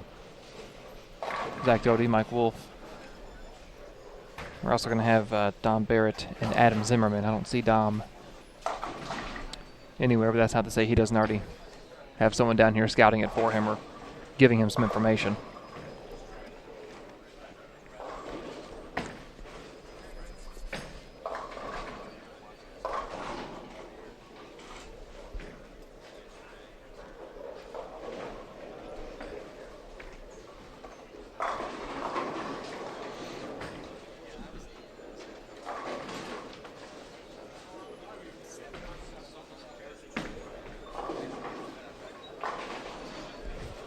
Already up and at him on 25 and 26. Sean Lavery, Spar, Caroline Thazier, and Kevin Williams. Their fourth, Anthony Pepe, has withdrawn from the tournament following competition yesterday. Not sure why. Hope everything is all right.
Game 4 underway, and a good time to remind you, of course, for all the up-to-date details on the upcoming PBA Tour season, including breaking news, schedule, ticket info, and scoring from all events.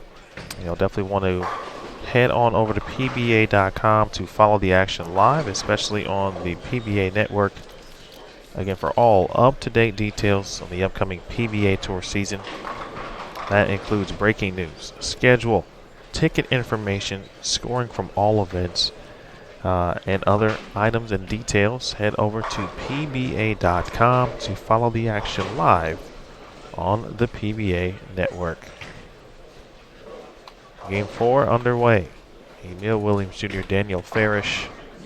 We welcome Zach Doty, Mike Wolf, the defending champion, Dom Barrett, and Adam Zimmerman on 23 and 24.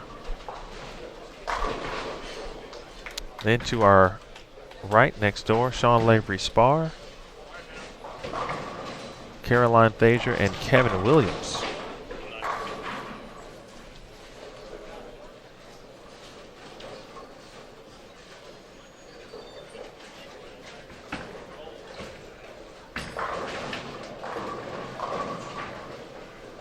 Zach's shot right there was just about the perfect blueprint of how I would play this pattern.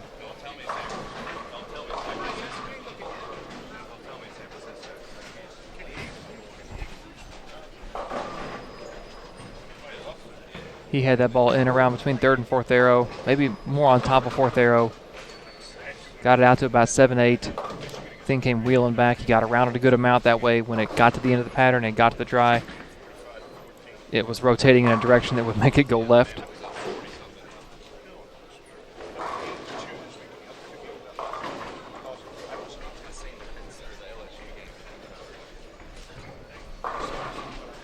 Well, he said he talked to him briefly before because he was standing back and just watching.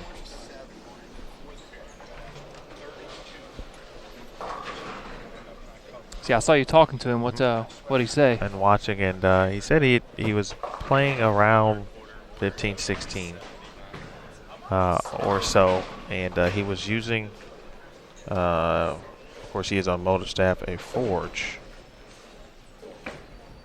which in their line, a medium to heavy ball, and he said he had already made the move. He was going to switch balls to the hybrid version of that, and which was a strong symmetrical ball.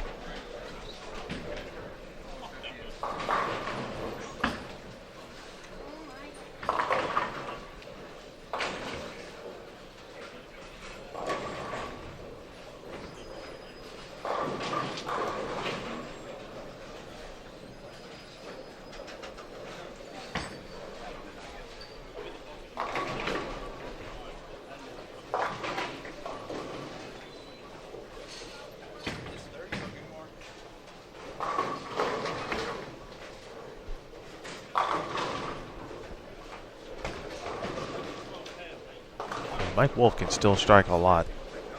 I feel like that's just still a player that you still have to pay attention to. Kyle Troop is to our left. Troop strikes spare double.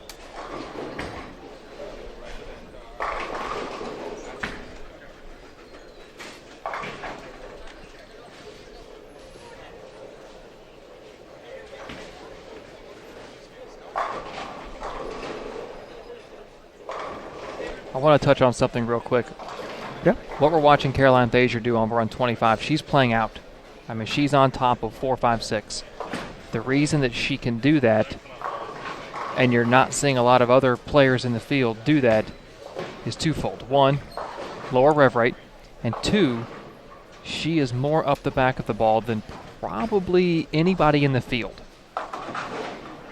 And the more up the back of it you are, the easier it is to play straighter, because when your bowling ball decides to change direction, it's not going to make that L shape. Players that really get around the ball, it helps get it down the lane because the ball's turning more on its side. It's not really digging into the lane. It's kind of sliding on top of the lane. And then when it does get to the end of the pattern, because you circle, you got around it, and it's rotated towards the pocket, it's going to go left. When you're more up the back of it, it's not going to give you that drastic move to the left. It's going to be that more continuous, archy type of motion, and that's why she can play out there. Now, the only the issue she is going to have out there, of course, rev right, when she misses, it could push a little long. If she misses right, she's not going to have recovery, but it should give her, and we saw it on that strike right there, a little bit of down lane left. It's going to help her hold that high flush pocket a little bit better than some of these other players.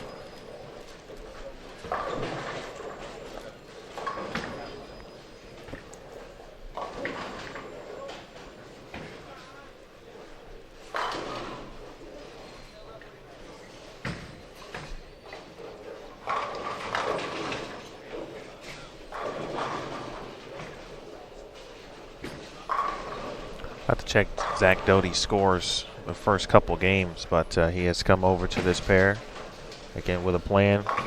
He's going to switch balls. He has done that, and right now has started with the front three. I think players seem to start to really figure it out now at this point.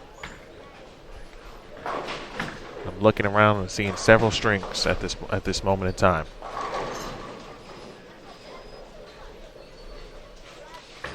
You mentioned scores real quick before we get to the scores. Aaron did say in the chat that Jacob has withdrawn from the tournament.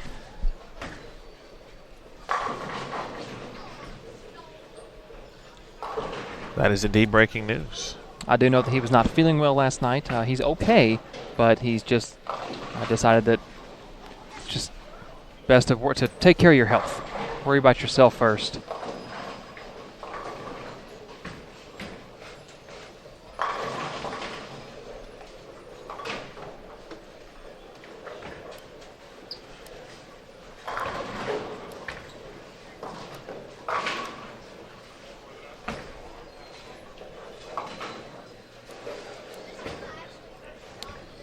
So hate to hear that, Jacob. I hope you feel better, buddy. I know it's been a rough couple of days, but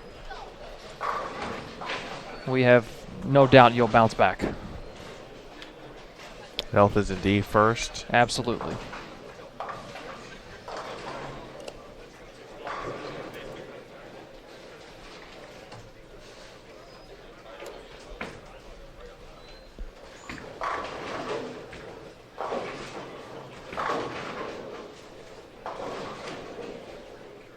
Don't have scores yet. I almost jumped the gun on that. We still are looking at numbers after 2 games today, so we'll give it a couple frames. They've been pretty quick about score updates, so we'll give them about a minute on that.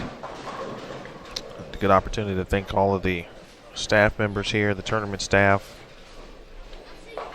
That includes, of course, Greg Moore, the USBC, Kirk Von Kruger of the PBA, Paul here, the proprietor at Victory Lanes, his entire staff. Thank you very much for welcoming the best in the world.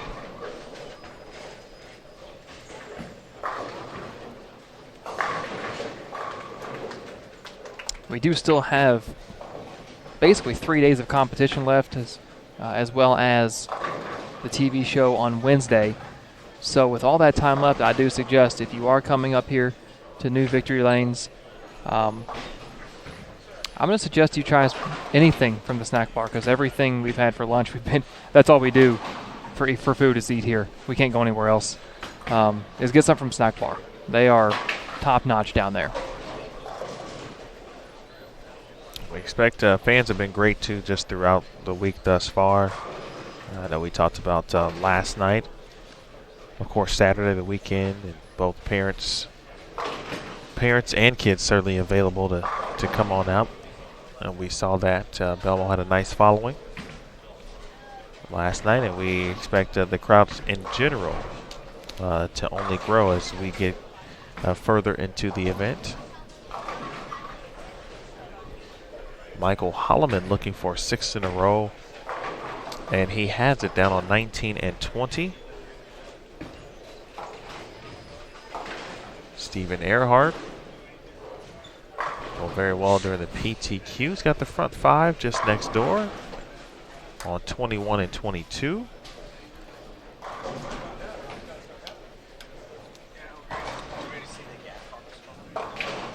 Take a look at some scores after 3 games this morning. 3 game totals for the block. Your top 5 on the squad. Caroline Thazier, 696. Wes Malott, 680. David Samard, got to find a way to get another pin. He's at 666 after 3. Chris Weiss, 665. And Jesper Svensson at 661. Overall, for the tournament, this squad through 19 games, Jesper leads at plus 190. Dom, 156. David Samard, 145. Chris Weiss, 131. Thomas Larson, 114. Christian Ascona, 97. Vince Biondo, 91. Kyle Troop, 77. And believe it or not, that is the last player plus on this squad. From Kyle Troop in 8th at plus 77, it is an 83 pin drop to 9th place Alex Cavagnaro at minus 6. Rounding out the top 10, Anthony Lavery Spar at minus 21.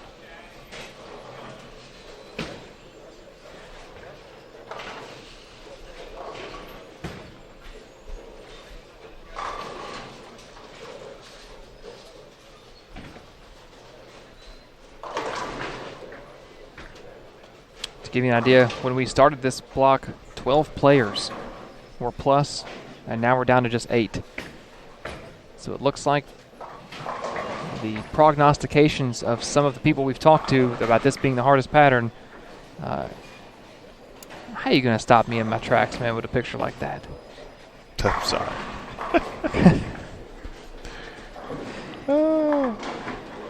Sorry, go ahead. It's you're good. For those of you that aren't in the booth, which is everyone except the 2 of us, I think Shanice sent some pictures of Trey, and your man's is just passed out. Just passed out. We started the block with 12 players on this squad plus, and we're down to just 8. So it looks like the predictions have come true at least halfway through, or almost halfway through, the final block for C Squad.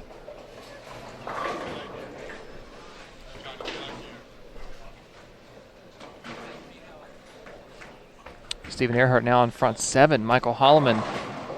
Both these players on the 19 through 22 channel. Holloman up on 19, front 6, looking for 7.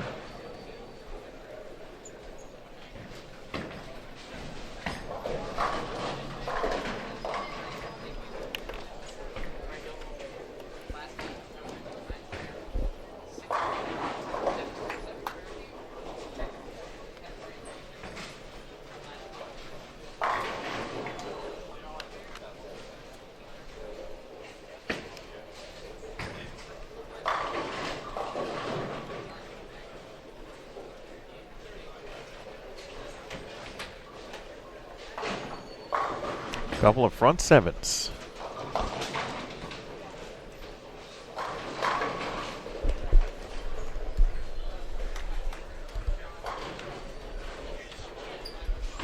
Both are on one channel right now, because Holloman on 19 and 20, Earhart on 21 and 22. So you can watch both of those unfold if you'd like.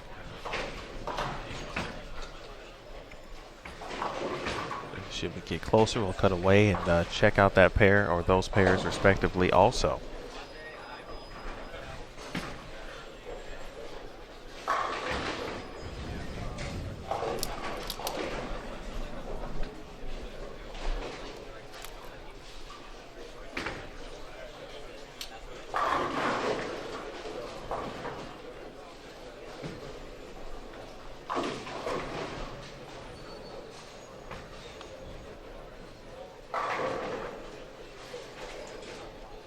Ironically, they are now side by side, both up in the 8th frame. Earhart on 21 and Holloman on 20. Holloman stepping up first here. Let's check it out. See where he's playing at. Oh, he's deep. He's crossing 20. Yeah, he is. Didn't like it. Oh, he's throwing urethane? Yep. How about that? Now Earhart in between 3rd and 4th arrow. Got it out to 7. Boom.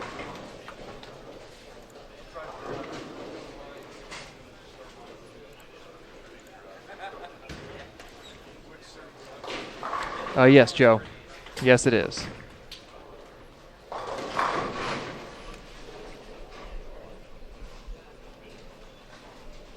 Joe in the chat asked if this is the same Caroline that won junior gold.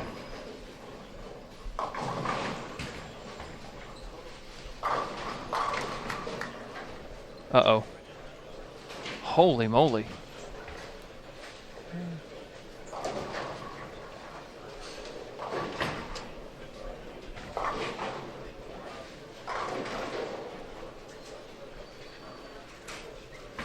I did not expect her ball to do that. But that goes to show you just how dry that track area is, and this is one of the problems that I'll say that players like she and I and Emil, that the three of us would have if we opted to play further right than everyone when we do have to make that move left. Man, it's a big move.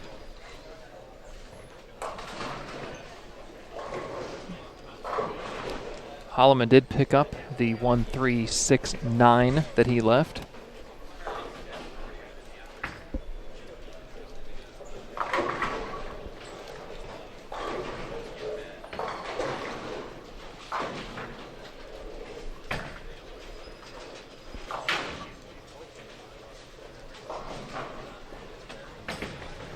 BJ Moore, 8-1 in the first, and now he too on a 5-bagger. Just a couple pairs to our right. Stephen Earhart looking for the front 9, but first Zach Doty. Last time I saw Zach Doty strike like this was on Friday on the 45 flat, which put him into third. I think there's a term for that. Unconscious. Yeah, he was great. All right, enter your screen right lane, Stephen Earhart. For 9 in a row. Bang.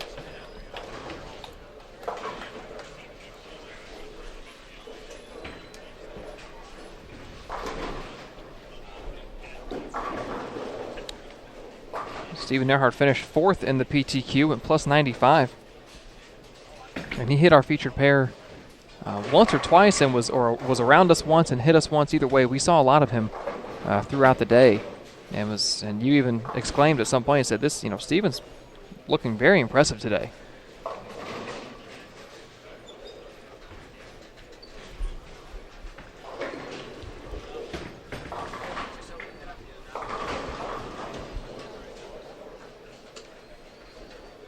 Stephen coming to us from Chesapeake, Virginia.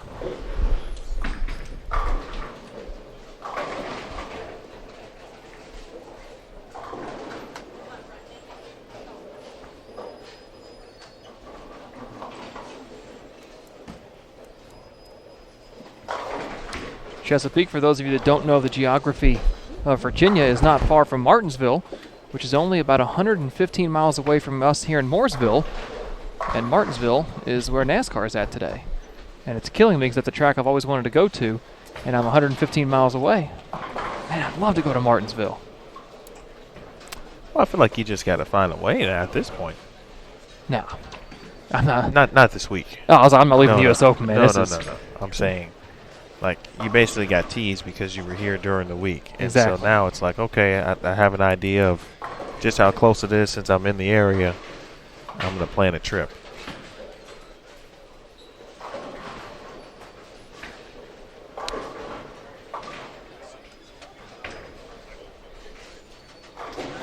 Sean Daniels will finish up in front of Stephen Earhart over on 21 and 22. Sean having a solid game of his own.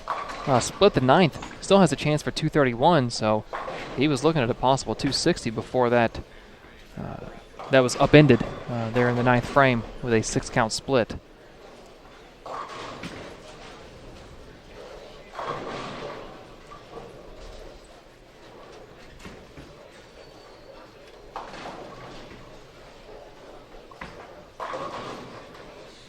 Oh, great shot from Zach.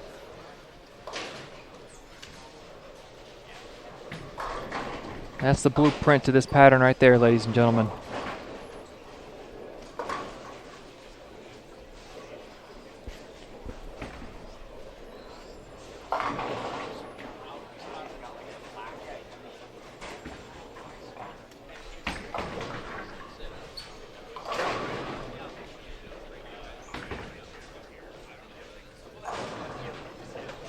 At what point you think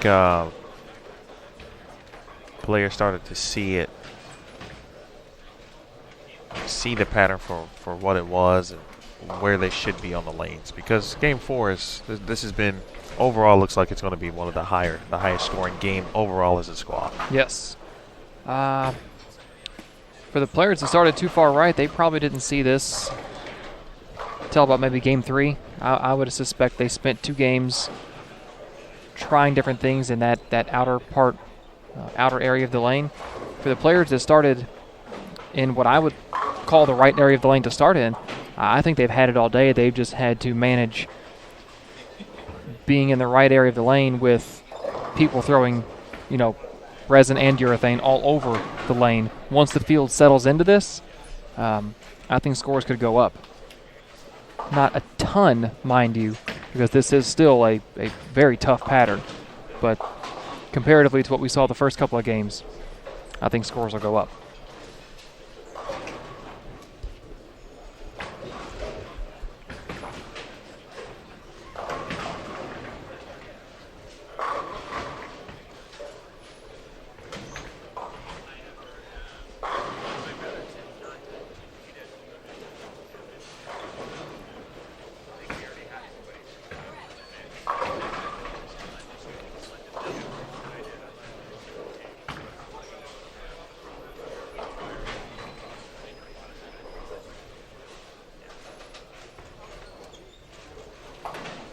Stephen Earhart will be up momentarily. We will take you to his 300 attempts.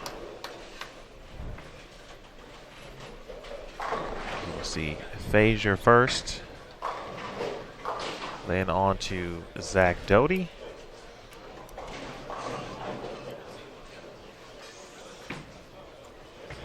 Oh, left of the arrows. Good break. And then to Stephen Earhart. Looking for 10 in a row.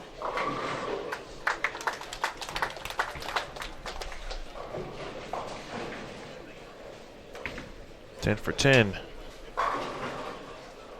for Steven. Where does Steven sit currently?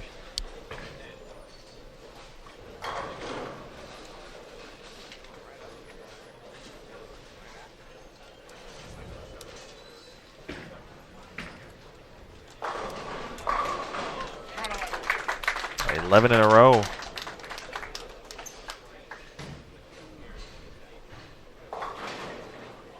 See Michael Holloman to his left, and Holloman, the strike will get him to 256. Steven coming into this game overall in the standings was minus 202. Well, give himself a chance there to make a splash.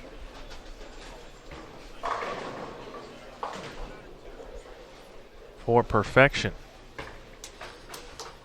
Earhart. Roll it. There it is. That's the 10. Slap it out. Stephen Earhart, 300. Second 300 game of the event.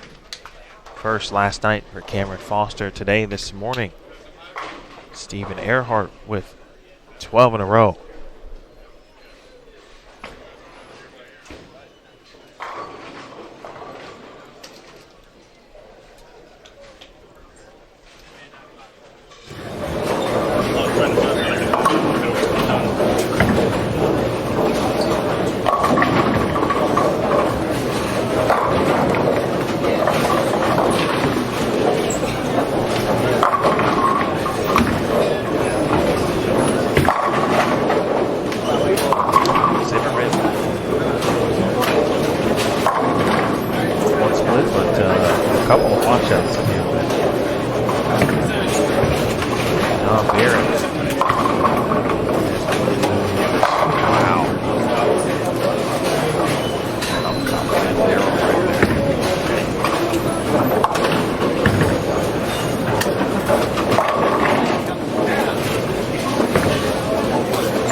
left up in there.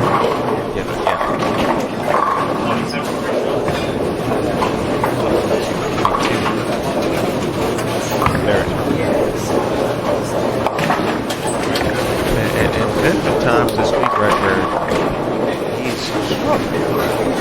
What's happening? What's going on? And all of a sudden, it seems he's still in the top 10. I'm going to be honest with you. When I saw he was in the top 10, I looked at the standings last night before crawling into bed. This morning, crawling into bed. I thought to myself, how is he top 10? Like, it seems like whenever I've seen him, he's been fighting and struggling, and it's a testament to how good he is. He's been near us. Fair to see. The games haven't been that great, and then at some point, obviously, he's figured out and worked through his game plan, worked through what he needed to work through. Leads to the 3 blocks overall. That's the thing. When you got 8 games, it's certainly a marathon. You have a chance to get to the numbers that you're looking to get to. Zach Joey continues his onslaught this game as well.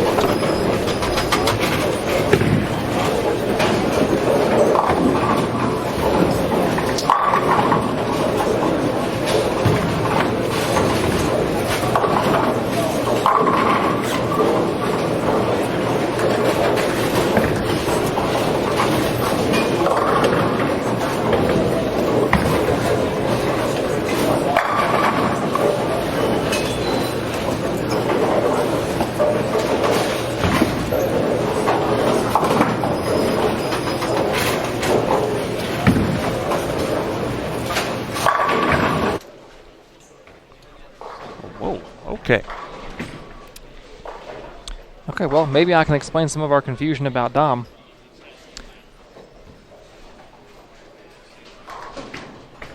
When you look at the games that he's bowled on 21 through 28, so our featured pairs 23 through 26, and the pairs directly to our left and our right, his games through the first 2 rounds: 188, 219, 167, 182, 183. That's why. When we've had him directly in our viewing window, he's had 1 game over 200, 1 in the 190s, and the rest under 182. It's our fault. No, I'm not saying that.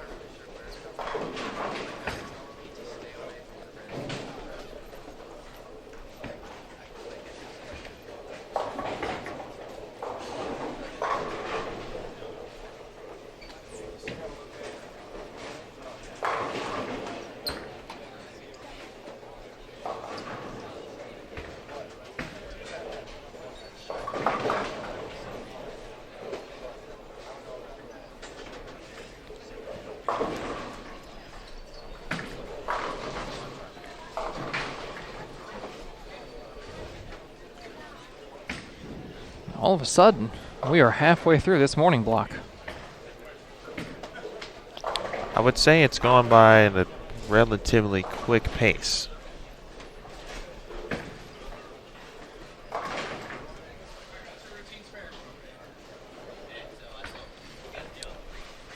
Joining us for Game 5 on 23 and 24, Cole Payne, Tom Hess, Joshua Lewis, Michael Holloman.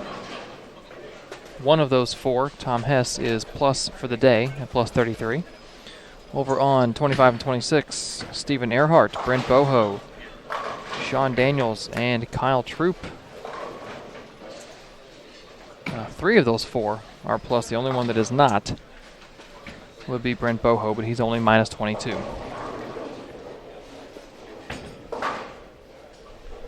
Now I think I might know why the pace is a little faster. Because day 1, everybody has a chance. Everybody's even. Everybody's tied for first. You're taking a little more time. A little more thought goes into every decision you make. And day 1, you go minus 60. You're not in a great position, but you're okay. Day 2, man, you really got to make up some pins. This is the pattern we can do it on, too. This is the easier of the 3 patterns, we think. I got this. Every shot. Every decision you take a little more time to make. An extra second or 2. An extra 2 seconds at the ball return. When you multiply that by 48 players, 384 games, are being bowled in each squad. That's a lot of time. Well, you don't get your pins back on day 2. You go minus 120. Now you're minus 180. Cut's looking to be around somewhere around plus 80, plus 90 maybe. You're not going to go plus 250 on this pattern. You're just going to go up and throw the ball. I mean, you're not going to do it and not care, but you're not going to be as thought out about maybe some ball changes or decisions.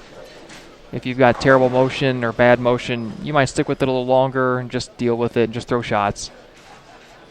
Pace is a little quicker.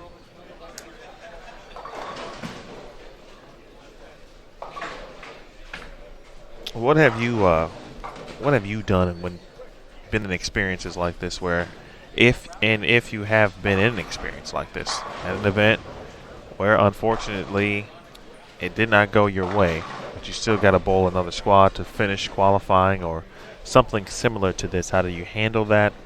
How did you approach that final squad? 2013 Columbus. I was minus a ton after the first 2 days in comparison to the cut, and I just didn't have anything.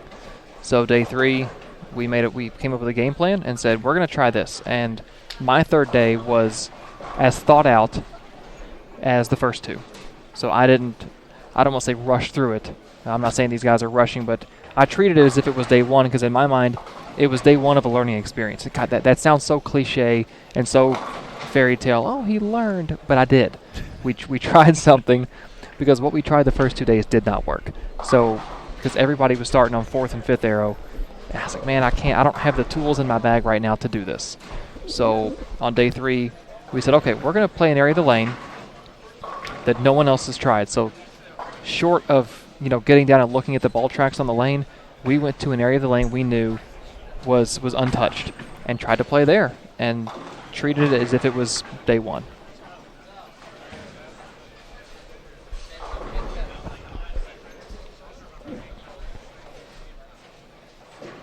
That's one thing I would urge everyone to do is, in this sport, if you want to get better, I don't care if you're 17, if you're 12, 17, or you're 33 years old, any opportunity you get to learn, do it.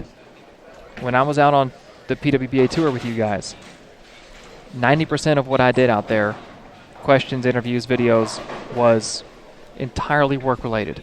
The 10% was, I'm going to pick their brains for some information. I'm going to see what I can get out of them that I can use for my own game.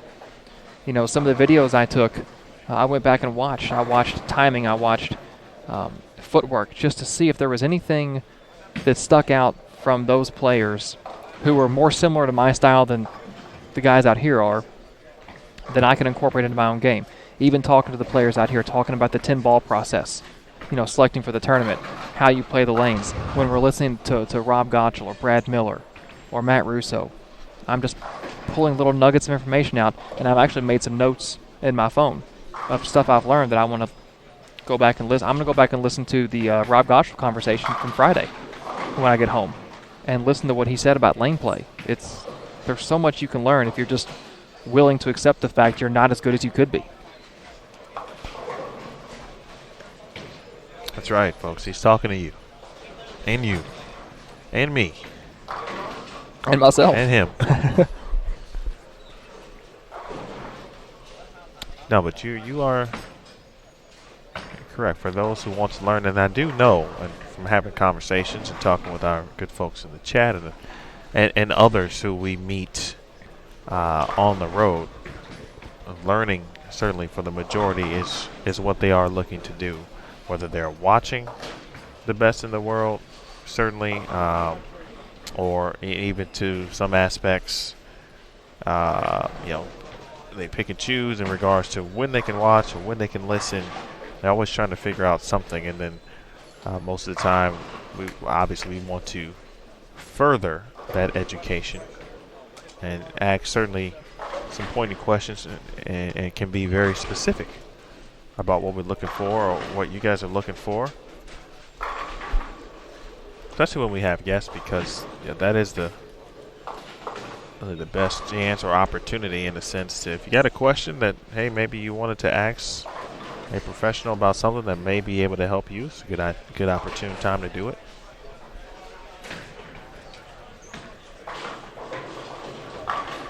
Wow. nearly a 7-10 for Cole Payne as we have reached game 5.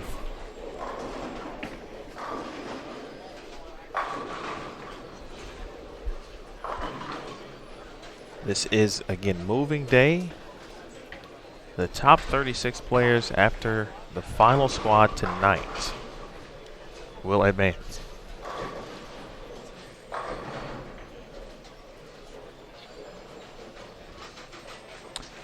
A very interesting question from Justin in the chat.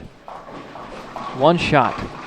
If the bowler strikes, you win 100 grand. If they miss, you owe 10 grand. What pro are you picking to throw that shot?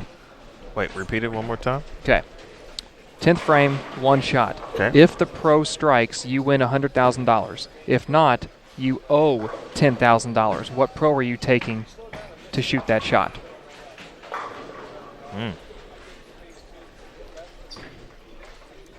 Is this any professional? I would assume so. Like male, female, doesn't matter? Doesn't matter. I want to know the parameters before I choose. Let's see what Justin comes back with. Joe said Tommy Jones every time. Jason said got to be Belmo. I think I know where you might be going with this. Justin said any pro. I'm going to take Liz Johnson.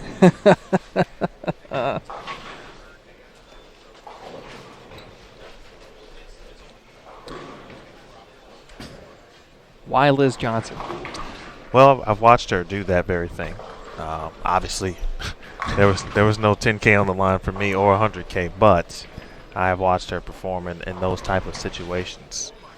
And just in my time on tour, and that's only been 4 years, but she's made a career certainly out of that.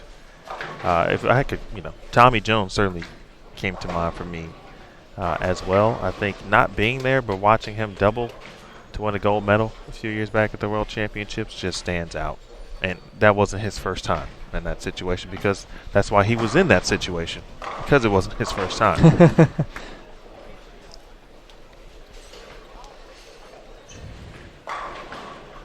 That's a good question. That's we might have to just kind of keep that one around. And if Justin's here every squad, he might have to just ask that, because I'm just curious of what other viewers or fans would go with in that situation. Let's see. Ken said Brad Angelo, great action bowler. Roger has Belmo. Howard with PDW. Can't argue with that. Tyler said definitely taking Aaron Smith for that shot, no doubt. Oh, I like that. Yes. John Goodman said Norm Duke. Yeah, absolutely. Joan Tenda said, I'll take Emil, please. Okay, Joan. Wow, Joan. You have a lot of confidence. Thomas, Walter Ray Williams Jr., Jimmy Robertson took PDW. I'm going to kind of follow your lead. I'm going to go Shannon O'Keefe. I watched her strike a ton and climb her way through step ladders and fight back from deficits over the last 5 PWBA stops. And she has that gene. You can see it in her eye. She hates to lose more than she loves to win. That's something that was instilled in me at a very young age. And if there's anything similar about Shannon and I, that might be it. And she's never admitted that to me, but I think I see that in her. Right now, we've got the potential to have 3 front 5s, at least in our viewing area. 1.5 right now. Make it 2. Give him the hits. That would be 2 consecutive days, or games, excuse me, in a row for Michael Holloman, starting with the front 5. I think he got to the front 6 last game. So Holloman and Hess.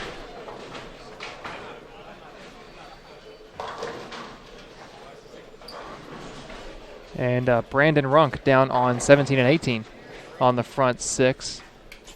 Nate Garcia on the front 7 down on 15 and 16. Well, it took a little while. But again, why I think the next 2 squads today, I think if they weren't watching, and I'm sure they weren't here early this morning, and if they were, more power to them. That's impressive. Being here that early and knowing you got a bowl. But the first 3 games were quite tough for most players, and now they have seemed to figure things out. And Nate Garcia with 8 in a row. If I had to give any advice to the A squad or B squad players who might be watching to try and do some studying, I'd throw some polish or rubbing compound on 1 or 2 balls. Maybe not bowling balls you had earmarked for this pattern, because I think a lot of people had urethane earmarked for this pattern. And we're seeing, for the most part, that that's not the route to go. I didn't think it would be. But put some polish on something. Because as you start to move left, I don't know if you'll necessarily get to the point where you'll need to be lofting the ball. But certainly, if the heads get blown up, if everybody starts in the same area of the lane and the heads get blown up, you may need a little something to get through there. There's an email special on lane 24. Hashtag team no A pin. Runk now with the front 7. Nate Garcia. And his reaction says he wrapped a 10 pin.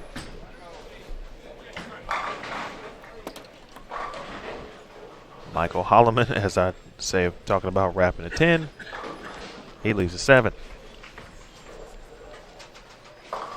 Any more additional comments in regards to Justin's question? Just a few. Justin said, I'd go with Duke or Liz. I agree with Emil. James said Mark Roth. And Wally, Norm Duke. Those are all great answers.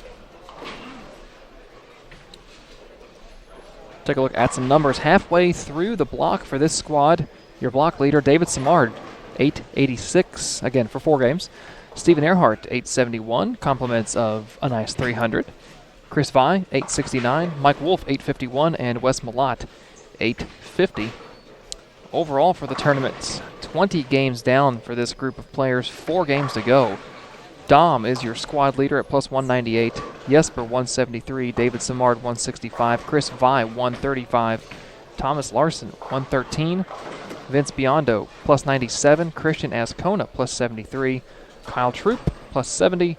Alex Cavallaro, plus 40. He is the last player that is plus, rounding out the top 10. And minus 7 is Anthony Lavery Spar.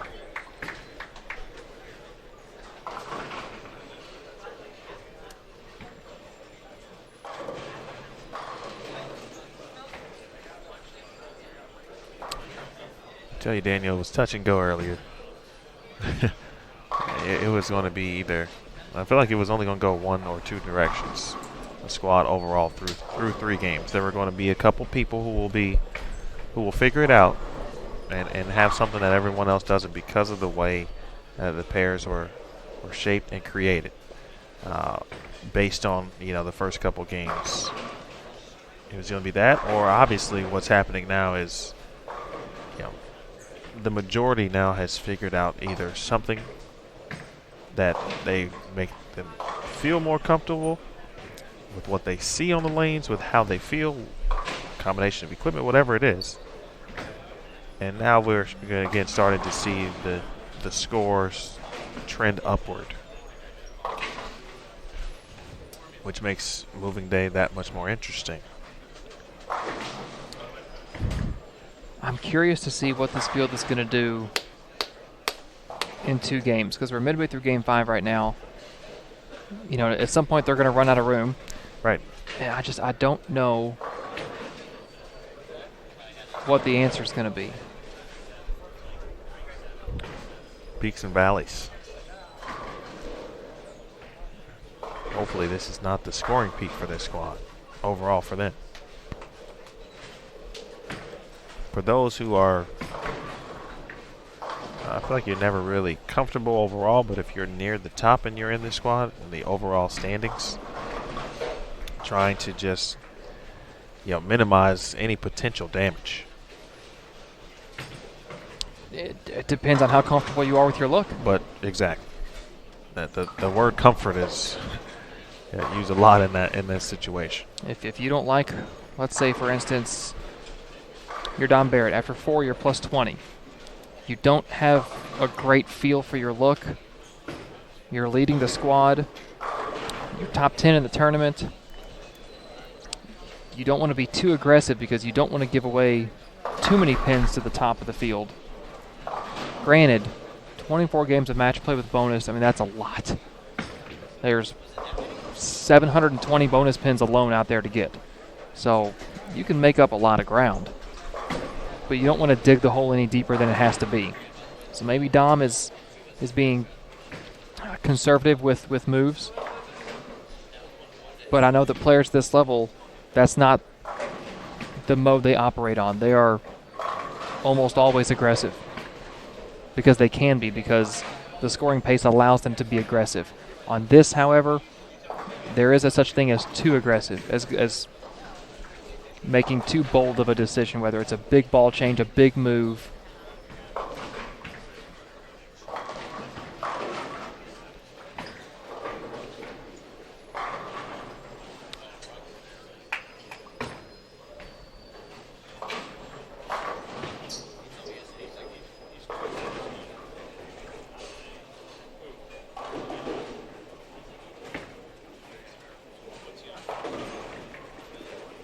Players in this squad who might want to start looking at making some aggressive moves. Kind of guys that are kind of out of the cut right now. Alex Cavagnaro, who is struggling this game. Ryan Simonelli, -7 for the squad, -11 overall. BJ Moore, Jake Rollins, they're right around even for the squad. They're -57, -60 for the tournament. I mean, 4 games to go. You've got to get aggressive if you want to give yourself an opportunity. Right now, the projected 36th place cut. 36th right now based on average. When you combine all of the squads together, is a 202.94. So rounded to 203, 24 games. That's plus 72.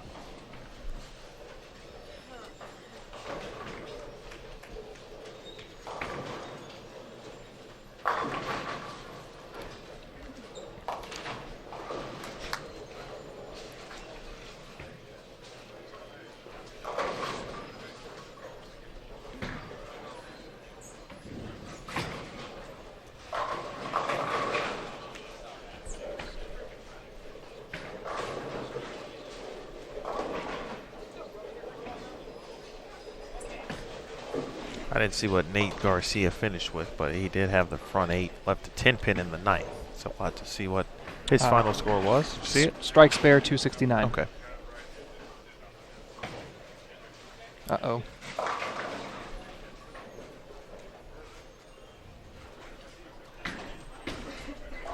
Yeah, I'm kind of with Jeff. Tyler is doubling down on picking Aaron. I think he's trying to get in Aaron's back pocket for that TV. Jeff, I think you're...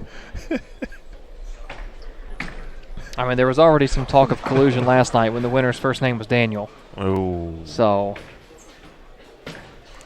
Good thing I don't have to worry about that in regards to names. There's not that many emails out there. There's a few. There is. Not as common as Daniel or Aaron. Let's segue into that, though. We are giving away and have been giving away multiple prizes. It'll be a very similar day or like the first 2 days. AirPods round 1, AirPods round 2, and AirPods round 3. Meaning, or excuse me, not AirPods, 50-inch television. And round 1 meaning first squad of the day. Second squad of the day would be round 2. Of course, third squad of the day, round 3. AirPods, 50-inch television. And tonight should be a big night because Everyone's kind of paying attention to what's going to happen in regards to the cut number, who's going to advance to the cashier's round tomorrow morning.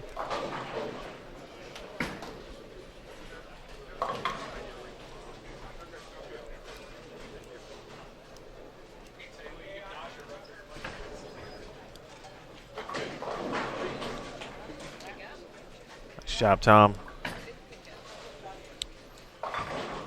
Very nice game going for David Kroll off to our left. Strikes spare, strikes spare, five-bagger. Chance for 260 here. He's in deep, sends it right. Kind of asks for it to fan right and scouts the 4-9 with the same pin. Yes, sir.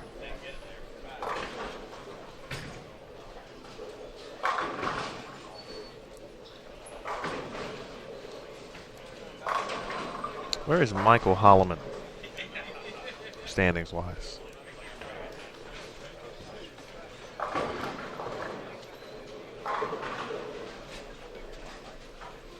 Michael Holloman is minus 119.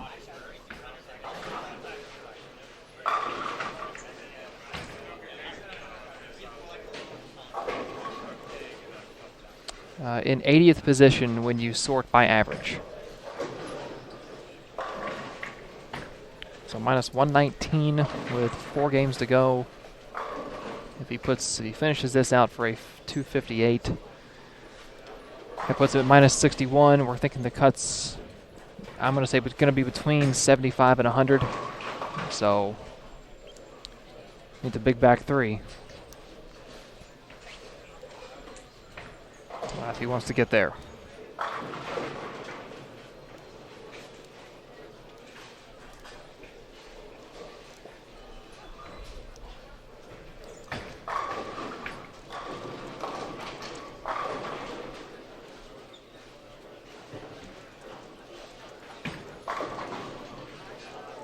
Ooh, nicely done for Brent Boho on the 4-9.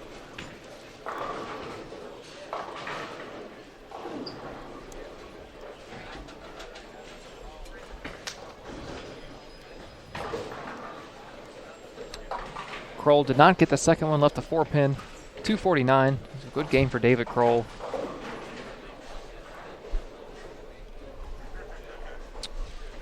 Jesper, chance for 269. Again, just off to our left on 21 and 22.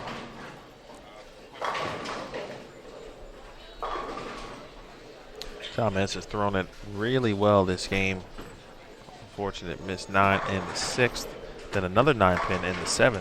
Made the 210 in the 8th, strike in the 9th. Nice spare, 3, 6, 7, 10 for Cole Payne. Bit of a struggle this game.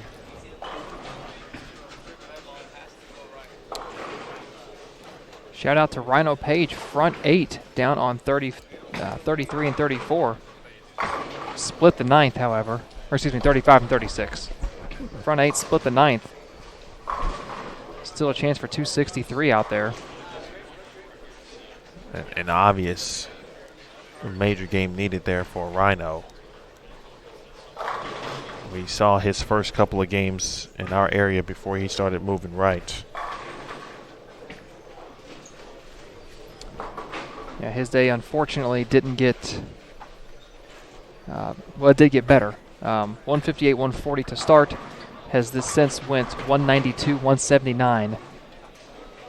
So while he stopped the bleeding somewhat, still giving pins back and trying to get them all back right here, or get some of them back right here.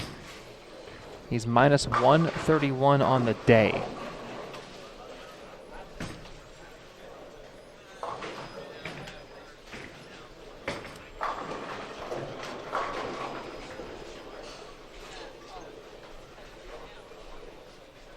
Overall, minus 70 for the tournament.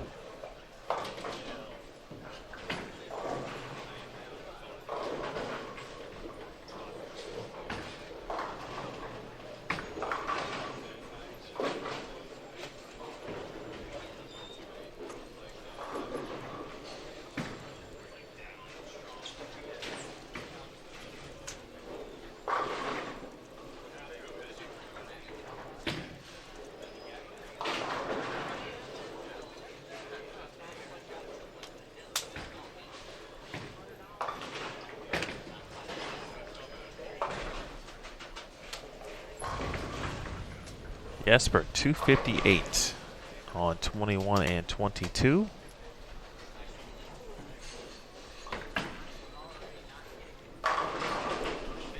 Playing at the Thailand Open about a month ago. His first win in a couple of years, and all of a sudden,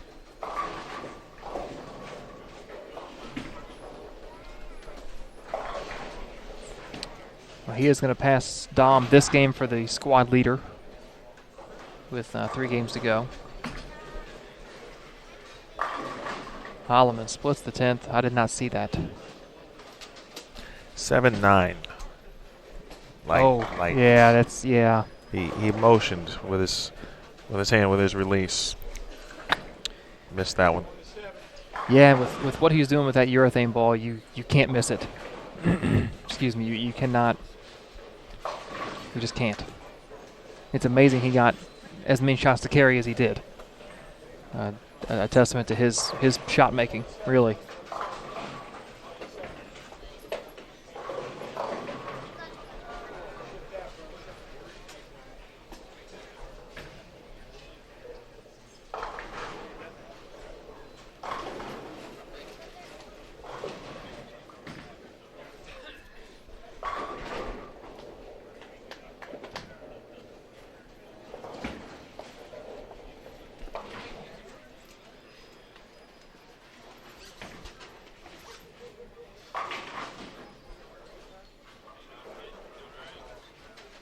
.177 for Payne. Final shot coming up for Tom Hess. Meanwhile, Kyle Troop. 8-10 in the 10th frame, and Troop with 172.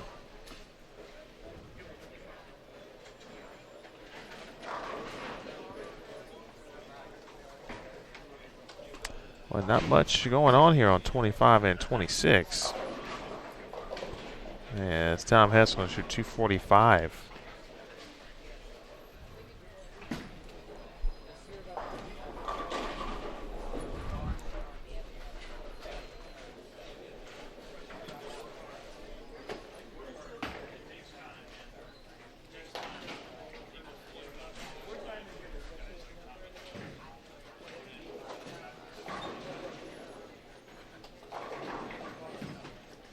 Ho-ho.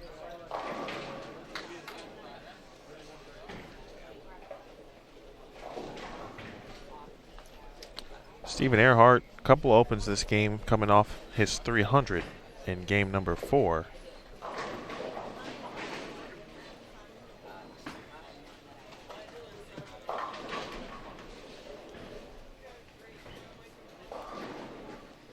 And now best he can do is shoot 187 as we welcome Vince Biondo, Curtis Stidd, and Nate Garcia to 23 and 24.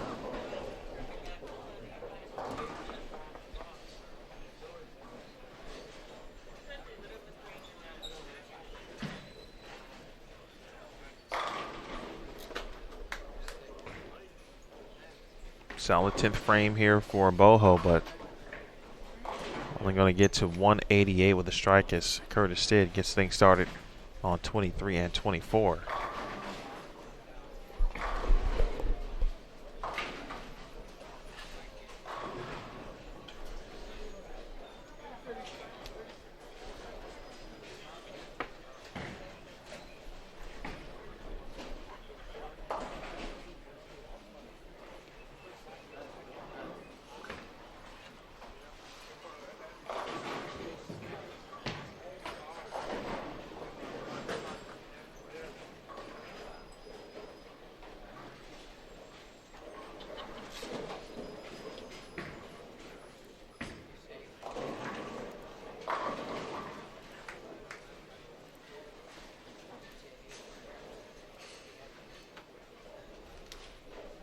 All right, final shot for Boho. We're on to game number 6. Nice shot there for Garcia. Nate coming off a 269 game and looks to have a pretty solid inclination of what's happening right now in regards to lane play. Looks pretty lined up, throwing it good. And just a reminder, don't forget, check out the 2019-2020 collegiate live stream schedule on Bowl TV. You don't want to miss a minute. Your favorite teams, favorite schools, their student athletes, as they make their run towards the Helmer Cup, the 2020 Intercollegiate Team and Singles Championships. We'll have all Tier 1s, ITCs, sectionals, of course, singles competition, and of course team play, always leading up to nationally televised shows. We'll also have a few NCAA events, so be sure to check the schedule, bowl.com/collegiate, and see which events we will be at, perhaps in a city near you, or if you just want to watch some of your favorite athletes, student athletes, and schools, we've got you covered there as well.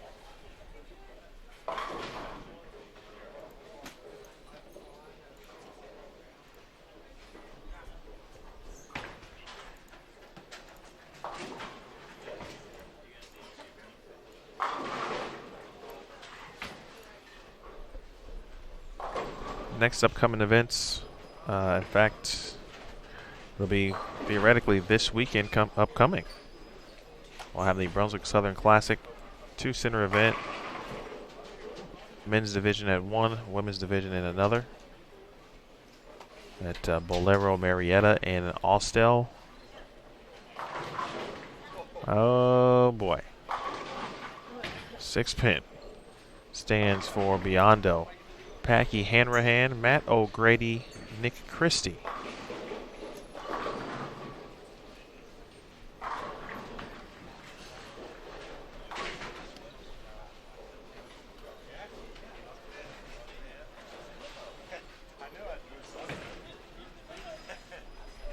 And Brandon Brunk on 25 and 26.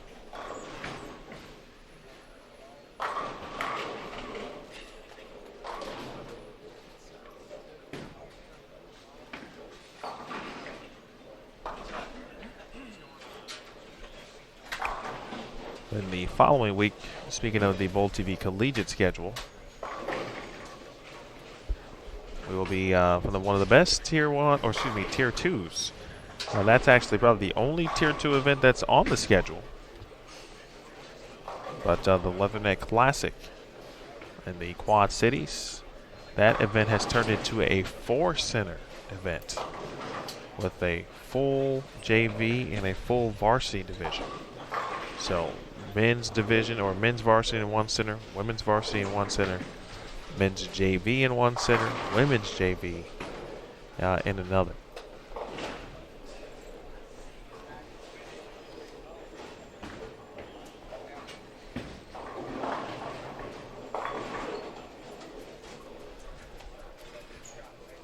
It's better for college bowling.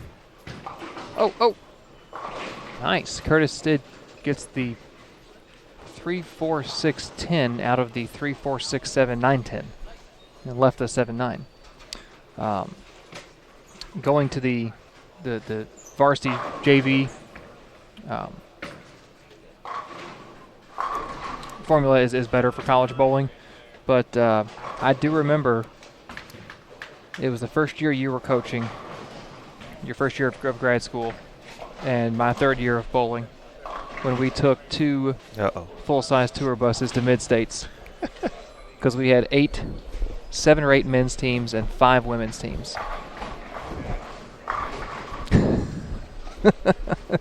Was that bad? I thought that happened a little bit before that, but maybe it didn't. I thought so too, and then I looked up the rosters on collegebowling.com. Wow. And our roster my junior year, we had like 40 players that had average and differential numbers.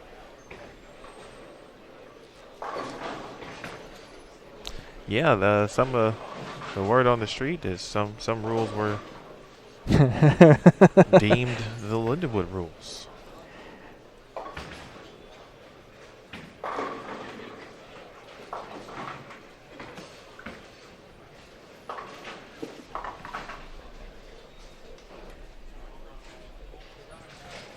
$38 players right there. Just that's great.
made 2 quick trips to either ends of the house there towards the end of that last game. And I didn't see a lot of the, outside of Rhino's game on the high end, I didn't see a lot of the kind of the 220s and 230s that we had in this little 8-lane section of ours.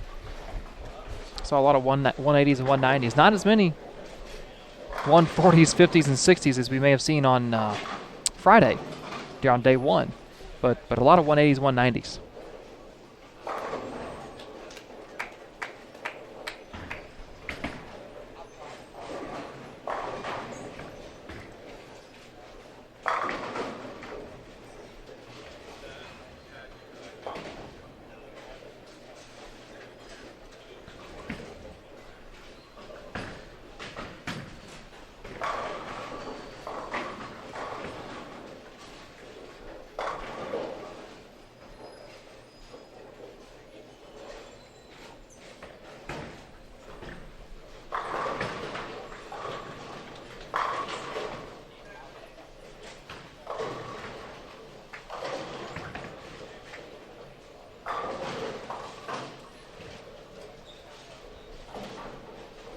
Really nice job on that 2-8. I don't know why that has stuck out to me this week, but I know we've seen a few miss.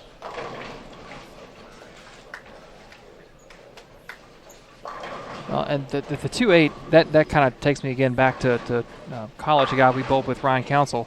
He first coined the term that, in my mind, that making a 2-8 is like a double for us straighter players, because you've got to create a little bit of angle if you're going to hook at it. You can't just try and graze by it if you're going to throw a strike ball at it. That's tough for us to do, to get that angle. So yeah, making a 2-8's like a double, and on this pattern and this tournament, ooh,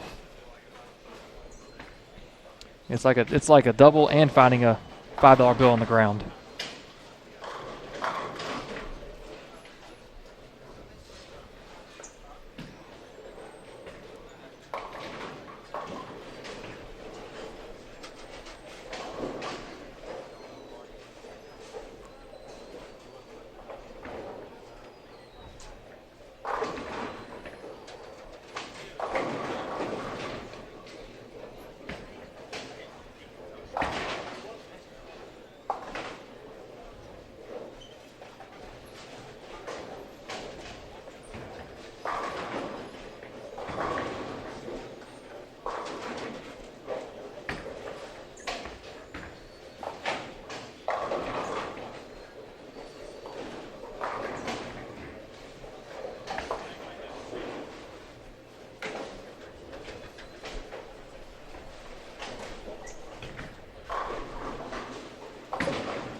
All right, O'Grady breaks down the 7-10. 3 in a row for Matt to start. And now just a single pin. I mentioned the 269 game from Garcia prior to. Moving on over to 23 and 24. Roll, roll.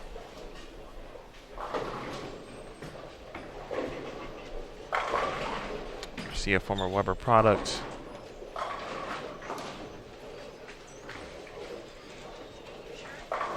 Nice talent for the tall righty. Stid. That's what he was looking for on the right lane. Instead he wrapped a 10. And so a couple of miscues in frames 3 to 5 for Curtis Stid.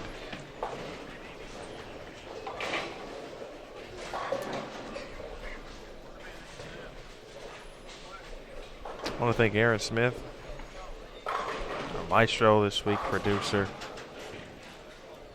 Excellent work as always at Canizaro. If you haven't seen bowl.com, not only our daily recap or nightly recap, but several feature stories, including one on Caroline Fraser, for example, the recent marriage of Nathan Bohr and Maria Jose Rodriguez. They are, of course, both competing in this event, looking to make the cut. Martin Larson, of course, returning and competing in competition. She was in a automobile accident a couple months back and now back on the lanes. Lots to read. Check it all out on bowl.com if you have not already.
Looking around, and if you guys haven't done so already, if you are looking at each particular channel, or if you found a player that you'd certainly like to watch, we had some early highlights, by the way, on USBC social channels, Sport of Bowling USBC Facebook page, with some early games from Don Barrett and Caroline Fraser.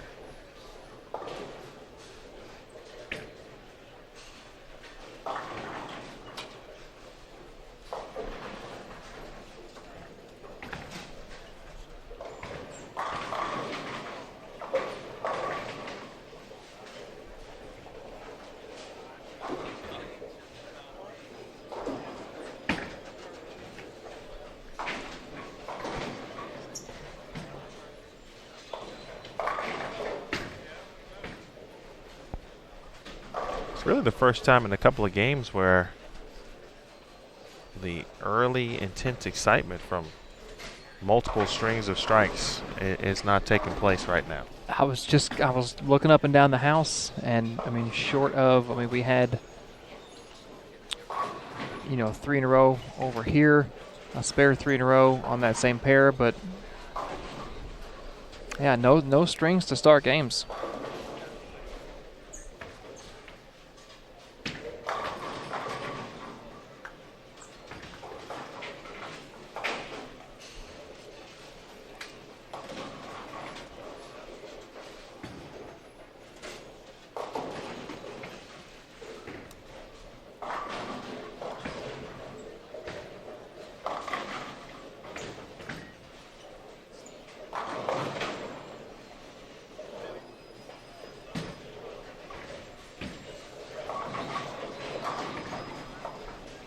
Nice 2-8 pickup for Packy. One I'm sure he doesn't shoot a lot because he's left-handed. Biondo looks like he just wasn't quite sure what that ball was going to do at the end of the pattern. Big game here for Vince.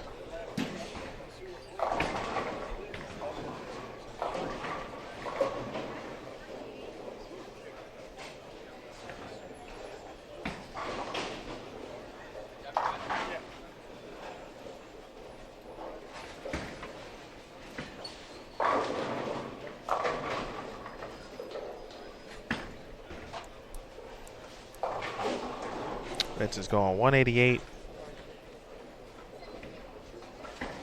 177, 187, 206. Especially after putting in work last night. Going plus 216.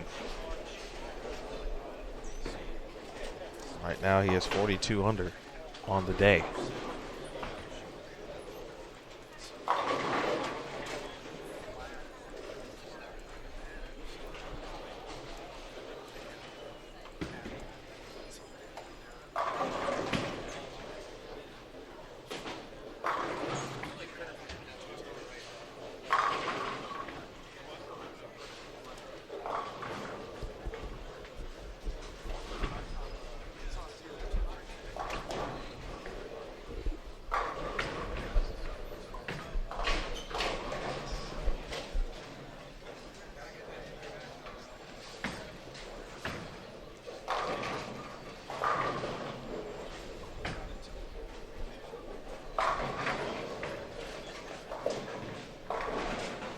Nice giveaway reminder. Apple AirPods up for grabs prior to the end of C Squad this morning.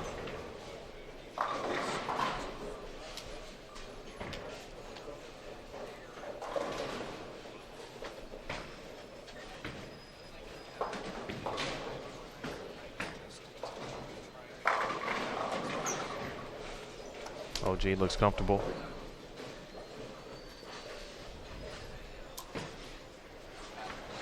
Well, Daniel, since really game 4, maybe game 3.5, but it's been what you've been talking about.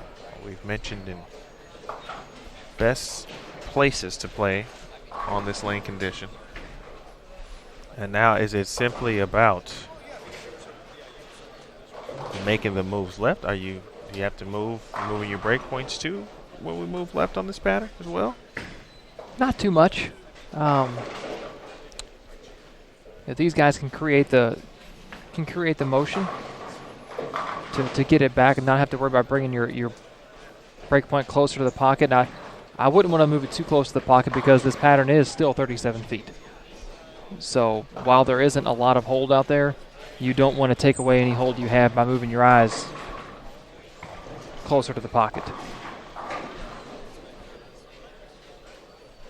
Now this is going to be about, at this point it should be as simple as making moves left with your feet, managing your break point, and being aggressive with every shot.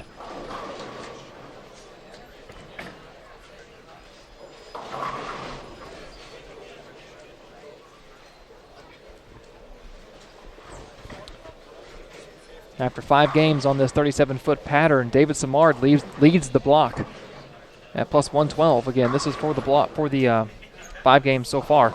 Jesper Svensson at plus 102, Tom Hess 78, Chris Vi 68, and Tim Foy Jr. plus 61. Overall for the tournament, 21 game totals. Jesper plus 231, Dom Barrett plus 204, David Simard 191, Chris Vi 134, Thomas Larson 129. He is in 6th place. Vince Biondo plus 95, Christian Ascona plus 66, Kyle Troop plus 42, Alex Cavagnaro plus 20, and in 10th, Jake Rollins minus 5.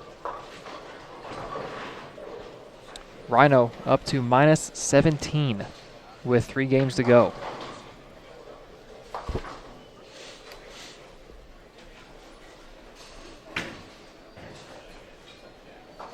This game so far, Rhino strike, 9 spare, 9 spare, 9 spare, 9 spare, strike. He'll be up on 19 and 20 momentarily.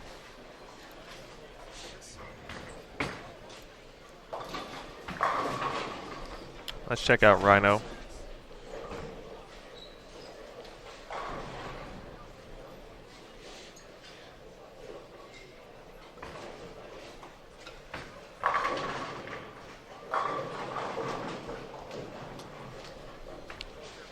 Looks like he's moved back out to the outside part of the lane and just tried to find a bowling ball that's going to give him the motion he wants.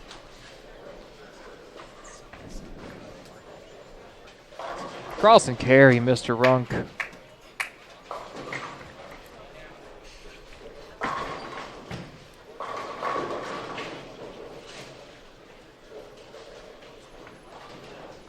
Much needed 230 game, 234 to be exact for Vince Biondo.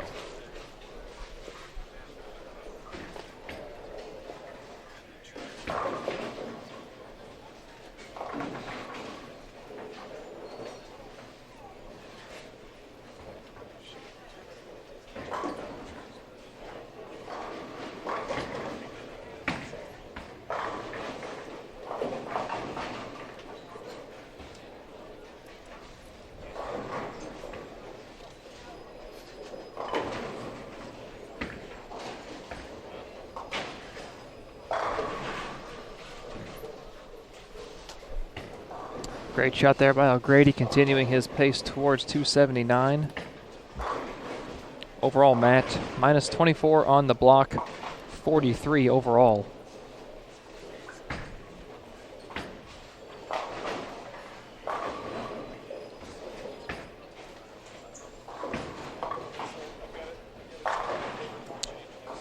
OG went plus 32 on day one, minus 51 yesterday, and a lot of that 51 came from 2 games of 147 and 159.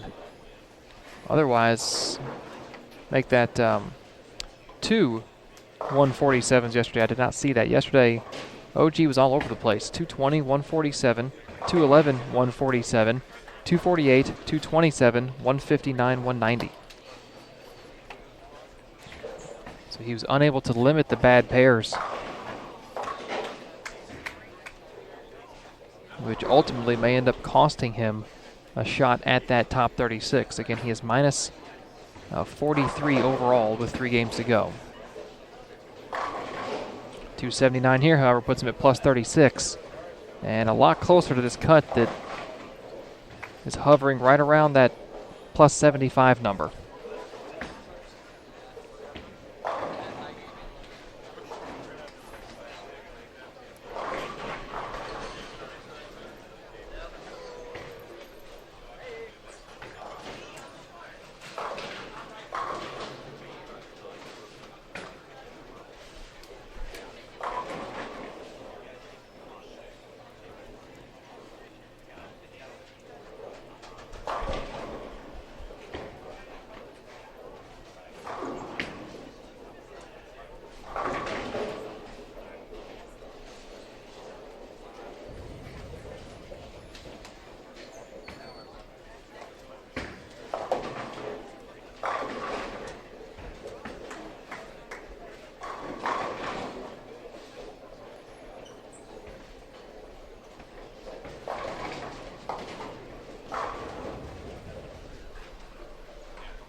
You know, I haven't seen Brandon Ruck until this week, but I've come away quite impressed with what he's been able to do.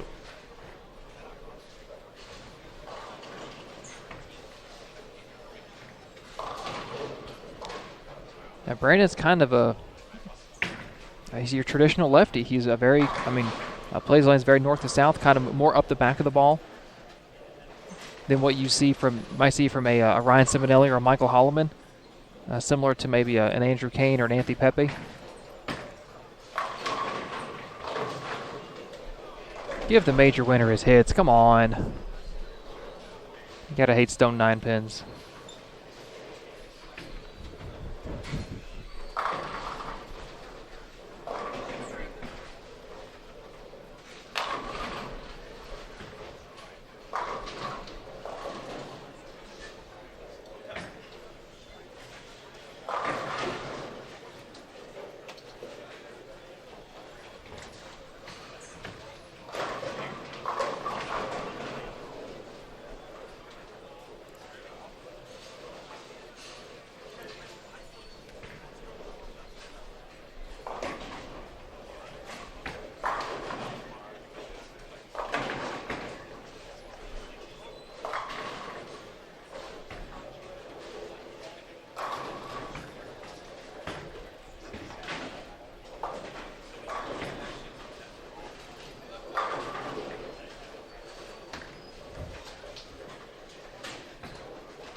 You said Rhino was at minus 11. 11. 11, 17, something around there.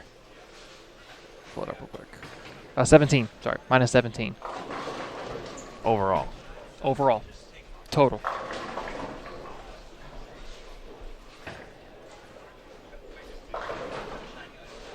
Well, let's see. He could be. He could be that person that kind of followed these last couple games.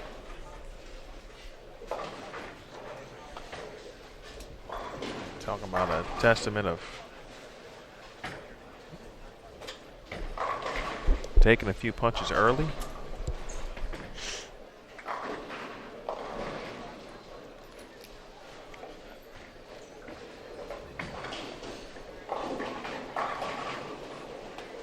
Not going down, withstanding the opponent's best punch and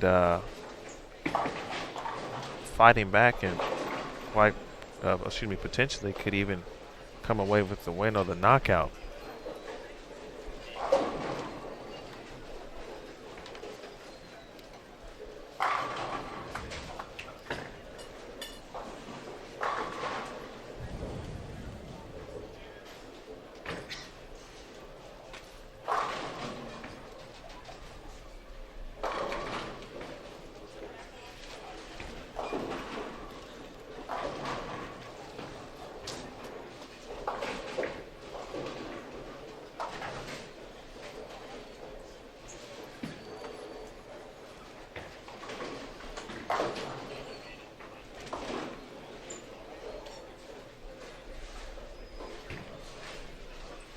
Take a look at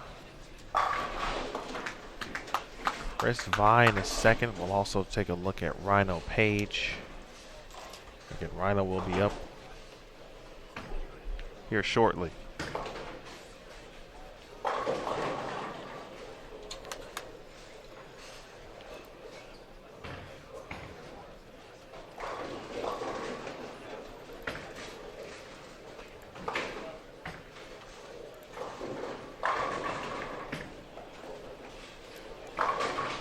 He's going to enter your screen on the left side.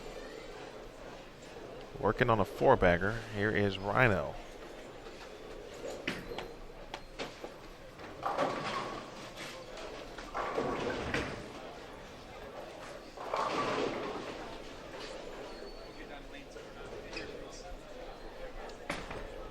Keep it on this pair or these pairs for a minute.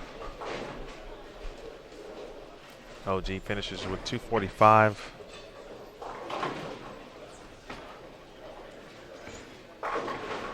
Drunk 235. Hanrahan 201. This is ultimately going to be a good pair. As Nick Christie will be in the 220s. I'm speaking of 25 and 26. There you saw Chris Vi.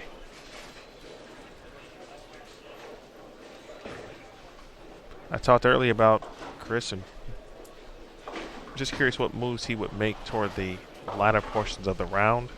He started with urethane and was closer to the gutter. First couple of games.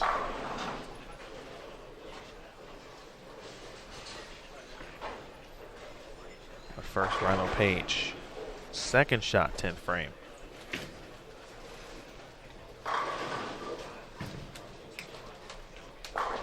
And he is going to be in the 240s.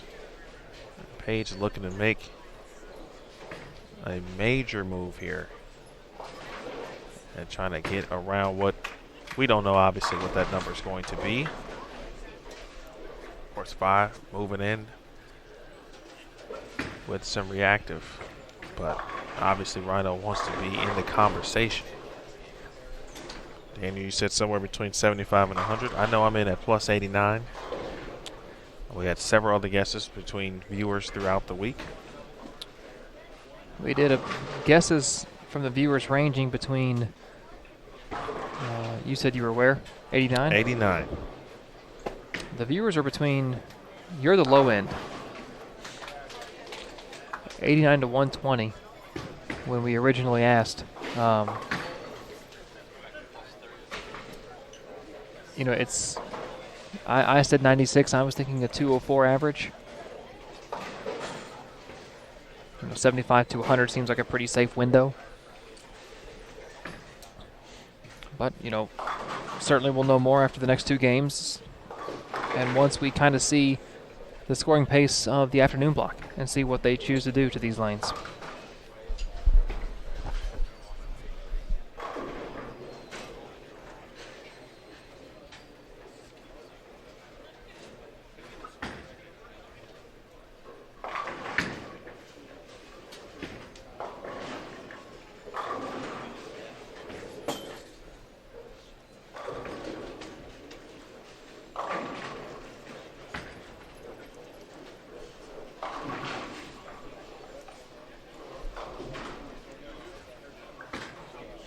All right, final couple shots here, and let's get you back over to now what is Game 7.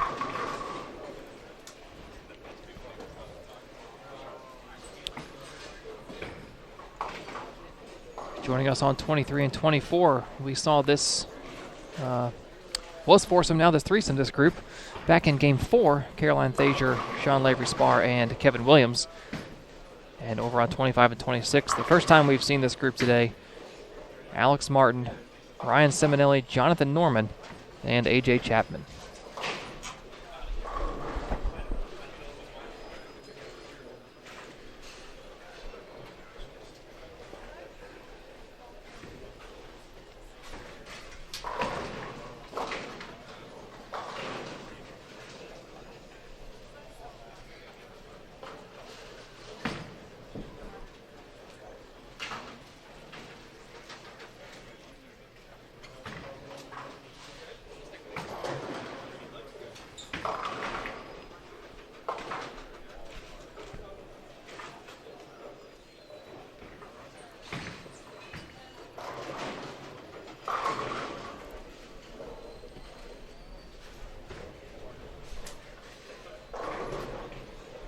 Final 2 games of the block.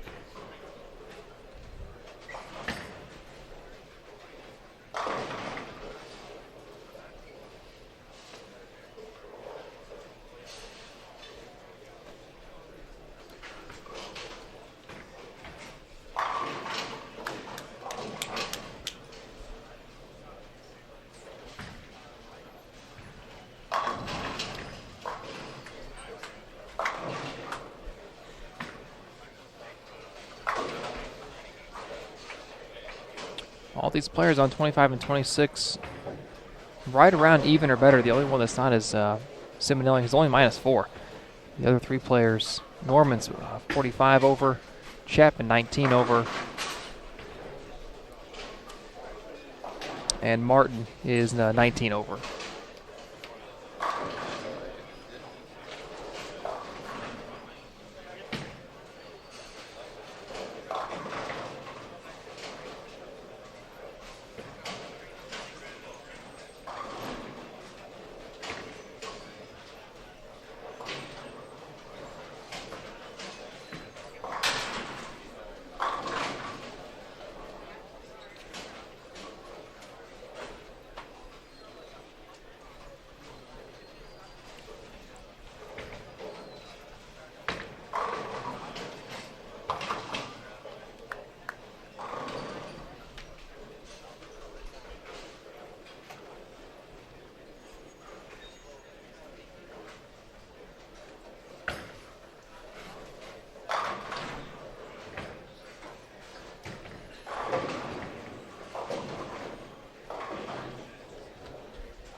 And that's hometown carry.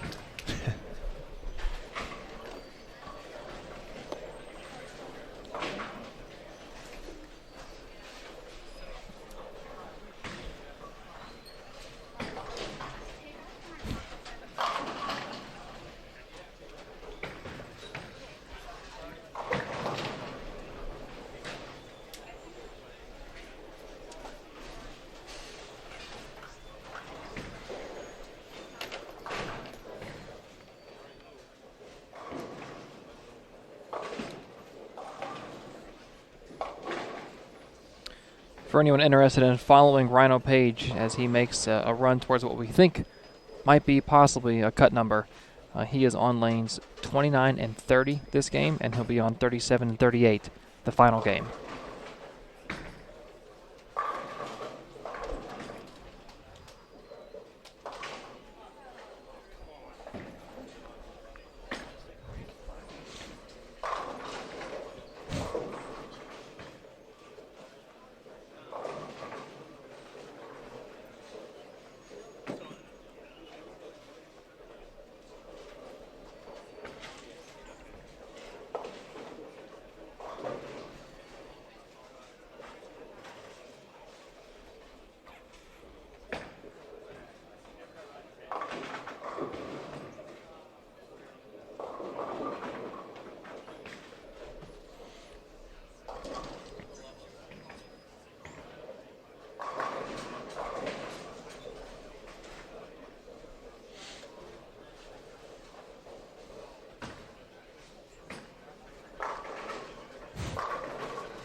Caroline Thaser working on the front three. I didn't see her first strike. Her second strike kind of went through the nose, closer to the Brooklyn side. And the 6-10 was standing, but something tripped the 10, which rolled into the 6, knocked the 6 forward. And then on her third frame, it went runaway Brooklyn.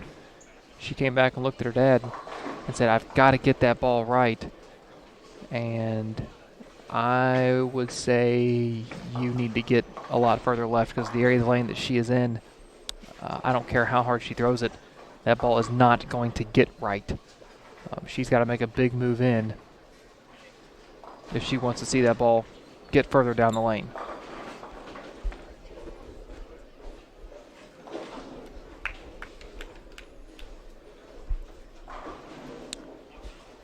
Jennifer, we're not 100% sure why Anthony withdrew. We do know, in case you missed it, that Jacob Buttriff withdrew after the third game this morning due to an illness.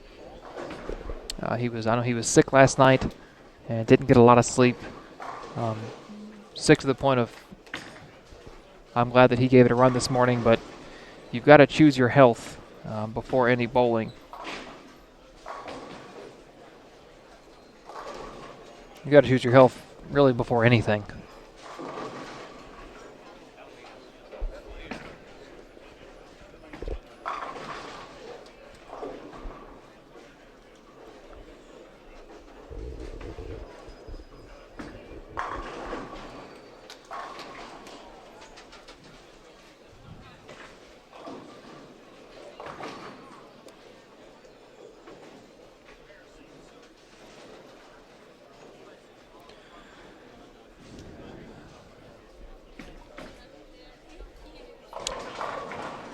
Crowd has started to fill in a little bit here on this Sunday, almost afternoon, just 11:30. Don't forget, friendly reminder,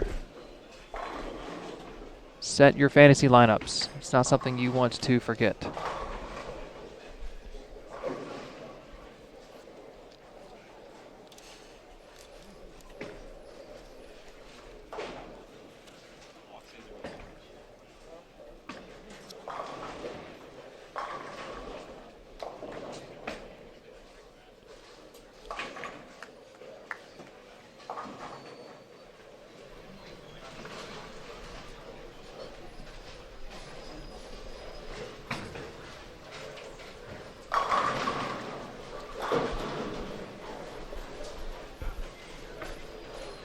All right, ladies and gentlemen, Game 7. And while we have a moment, Bill Williams Jr., Daniel Farish, and we welcome in a guest into the booth, please welcome Motive's Brett Spangler. Hey guys, what's going on? How are you, sir? I'm well. I'm sliding into this booth, talking to a couple guys I don't know about a game that I don't understand. It's going to be great. Well, that's an excellent way to put that. Speaking of the game you don't understand, it's making us certainly not understand some things as well. And what have you seen starting just with today from this particular 37-foot pattern? Well, you know, it's hard to say to some extent because this squad has been such an outlier. Their rev rate, just as a group, is lower, and they have relied on low absorption or urethane covers so much less than the other squads that the way they manipulate the pattern, the zones from which they attack the pattern on fresh are totally different than the rest of the field.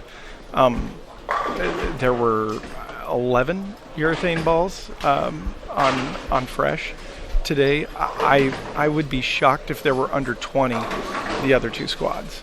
So as a result, they're in resin. They're starting a little too far left, and so they're into the flat part of the body of the pattern.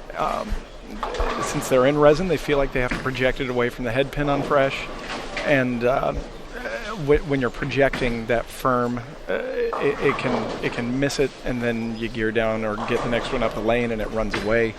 I don't expect it to be as bad the next two squads. When you have people that are a full zone and a half further right using urethane, they're going to redistribute some oil as well as kind of leave some of that oil in the middle of the lane for later in the block. The redistribution will give you a little bit, a feeling of a little bit of shim later, which you need when the pattern's is short and you have to move left. So truly, I mean, it's the third day of seeing it, and so I think we can assume that this is going to be the way it goes, and that's going to be the trend. But yeah, I'd expect the next two to score a little bit better, and even if they're almost as slow the first two games, for scores to be higher at the end of the block. Now the left, I'm not so sure. We've been talking about that a lot this week, and I guess expecting some things that maybe didn't come to fruition on the left side. Any thoughts as to just the lefties as a group and why there's been some struggles perhaps on that side of the line? It's a good-looking question. You know, I mean, you look at the topography report and you know the angles and the parts of the lane that the lefties like to play, and that makes it literally an uphill battle. I mean, on the gutter, I don't think that helps. But you know, I mean, it's I don't know. It's just been a challenge. But not many of them have looked comfortable for too long now. Jesper's done some things. He's able to put really stable ball roll on it, and get into the kind of sticky part of the lane, where there's a little less volume, and his ball blends where other people's balls either check mark or can't fall down it, can't really go right to left. But yeah, I mean, is he it right now? Well, here's some updated standings inside the block, and there's your sort of by the block pinfall. And Jesper is plus 127 for 6 games, but then you've got Samard, right-hander, Chris Mai, right, Tim Foy, Tom Hess, Brandon Runk is a lefty. Oh, he is yeah, he's a lefty. But then a bunch of right-handers below that. Now he is. I believe I saw him around like 4 or 5 really shallow angles with a urethane ball. Just he wasn't giving it away at all. He was just kind of tubing it at the 4-pin, I guess you'd say. So I mean, I guess that means there's more than one way to do it, because when I saw Jesper, it looked like he was at about 12 at the arrows and maybe 6 down lane, something like that. Just really forward with it. The kind of the general consensus when we talked to some people following the practice sessions was that this pattern was going to be the toughest of the 3. What did your guys amongst your group think? Man, I was convinced the first day was going to be the worst. This surface is pretty high friction, and that pattern was really long. It had no shim built into it anywhere. I was surprised that there were people that got what they did on the first day. Now I have some short oil specialists on my staff, and so that may have warped my perspective of this one, because like Dick Allen, if it's 37 feet or shorter, like his ball just does the deal. But yeah, I didn't necessarily think this would be the hardest. I really thought the first day would. Just you see what it's going to turn into in practice session, because people look at practice and think that they've really progressed the pattern to like game 5, 6, 7. No, you're in like game 3 at the end of practice max, bro. It's gonna get gnarly. We're in the booth with Moto's Brett Spangler here on Bowl TV and Flow Bowling, along with Daniel Ferris, Emil Williams Jr. We asked about the 10-ball limit. We talked to players and reps, and I'll ask you, Brett, how you went about helping your staff whittle down their arsenals to 10 balls for this event. Sure. I mean, the first thing is lefties and righters are massively different when it comes to this. That's the only inequity that really exists in that rule is the lefty to righty thing, because lefties, 10 balls for a lefty is would be 25 for a righty. I mean, they don't see transitions, so you can have massive amounts of overlap. If you say, okay, this ball likes this lane surface, I'm going to put 3 of them on my sheet, because I'm not going to see. There aren't going to be 40 games bowled on a pair that I'm going to be on. 32, I guess. So, like, I can have tons of overlap. Now, on the right, we have a couple of balls that we always make sure that our guys have that are middle of the road.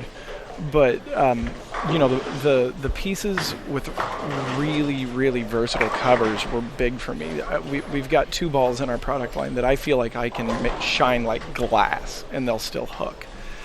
That means that those balls, any surface adjustment I make that I want to make is going to equal big changes. So those balls can be multiple balls within the bag. That's really valuable. So couple of middle of the road balls, like we always make sure that our guys have a Venom Shock and a Jackal Ghost.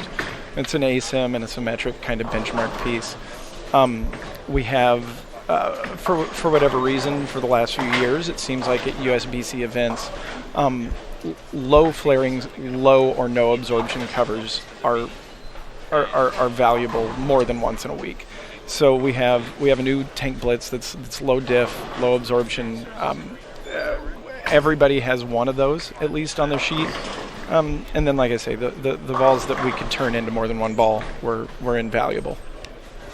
Taking a look at Maria Jose Rodriguez's block from yesterday, what was she able to do? How was she able to get so well matched up, especially in the middle of that set? Yeah. So the big thing, and she and Nathan had really similar blocks. I mean, she ran him over, but no, they were both plus quite a bit, and we essentially did the same thing for both of them. So they had the new Tank Blitz, the low diff, low absorption ball, and they started out just a tick left of the urethane, and they never bailed on that ball. They both had one ball on their sheet yesterday, and just didn't give away that zone. There was, I'd say, around like 11, 12, 13. If you got left of that, you're going to have to get quite a bit left of that. And so we just tried to make sure that was as far left as they went. Their lane was about 9 inches wide. But I just, each pair that they were going to, that I knew that they were going to go to, I scouted throughout the whole day so that we knew how many urethane balls, how many resin balls, and where they went down the lane. And the pairs that had a lot of resin, obviously there's going to be more shape down lane, so we can be a little more aggressive. The ones that had a lot of urethane, you get to gear down, you catch it a little bit, and you know that it's going to lay there in front of the head pin. But we just tried to do a really good job of scouting pairs and just never bailing on that zone. They both have incredible touch, and so they were able to do that deal. Dick Allen attacked him mostly the same way. I think it was game 6 before he bailed on that and went to a resin ball, but he still didn't ever get left. I think he got left for like 3 frames, told me that was a terrible idea, made sure that I knew it was my idea, and then went back. So, our 3 bowlers that had really good blocks on that late block, they all just kind of committed to they're not going to be the same pair-to-pair, but they're going to be playable pair-to-pair, all in that zone. That's a great tool to keep in mind. They're not going to be, might not be the same, but they'll be playable pair-to-pair, and I think that's so key to Right. think about. Right. Absolutely. 8th frame here on 25 and 26. 10th frame on 23 and 24. Brett, you mentioned obviously several staffers to go. We talked about Maria, Nathan, for example. I know EJ had a few days where he struggled on a few patterns.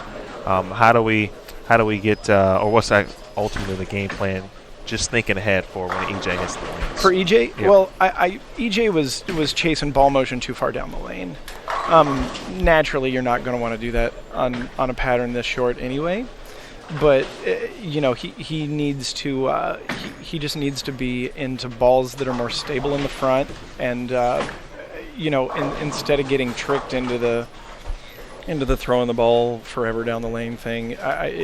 If you look at the top, they're not people who are throwing it forever down the lane at any point during the tournament. They're people who are actually pretty steep into the front. I mean, like Ronnie Russell. Ronnie has never gotten a ball to the dots, I don't think. I mean, in his life, he's really steep and into the front of the lane. He gets the ball stable, and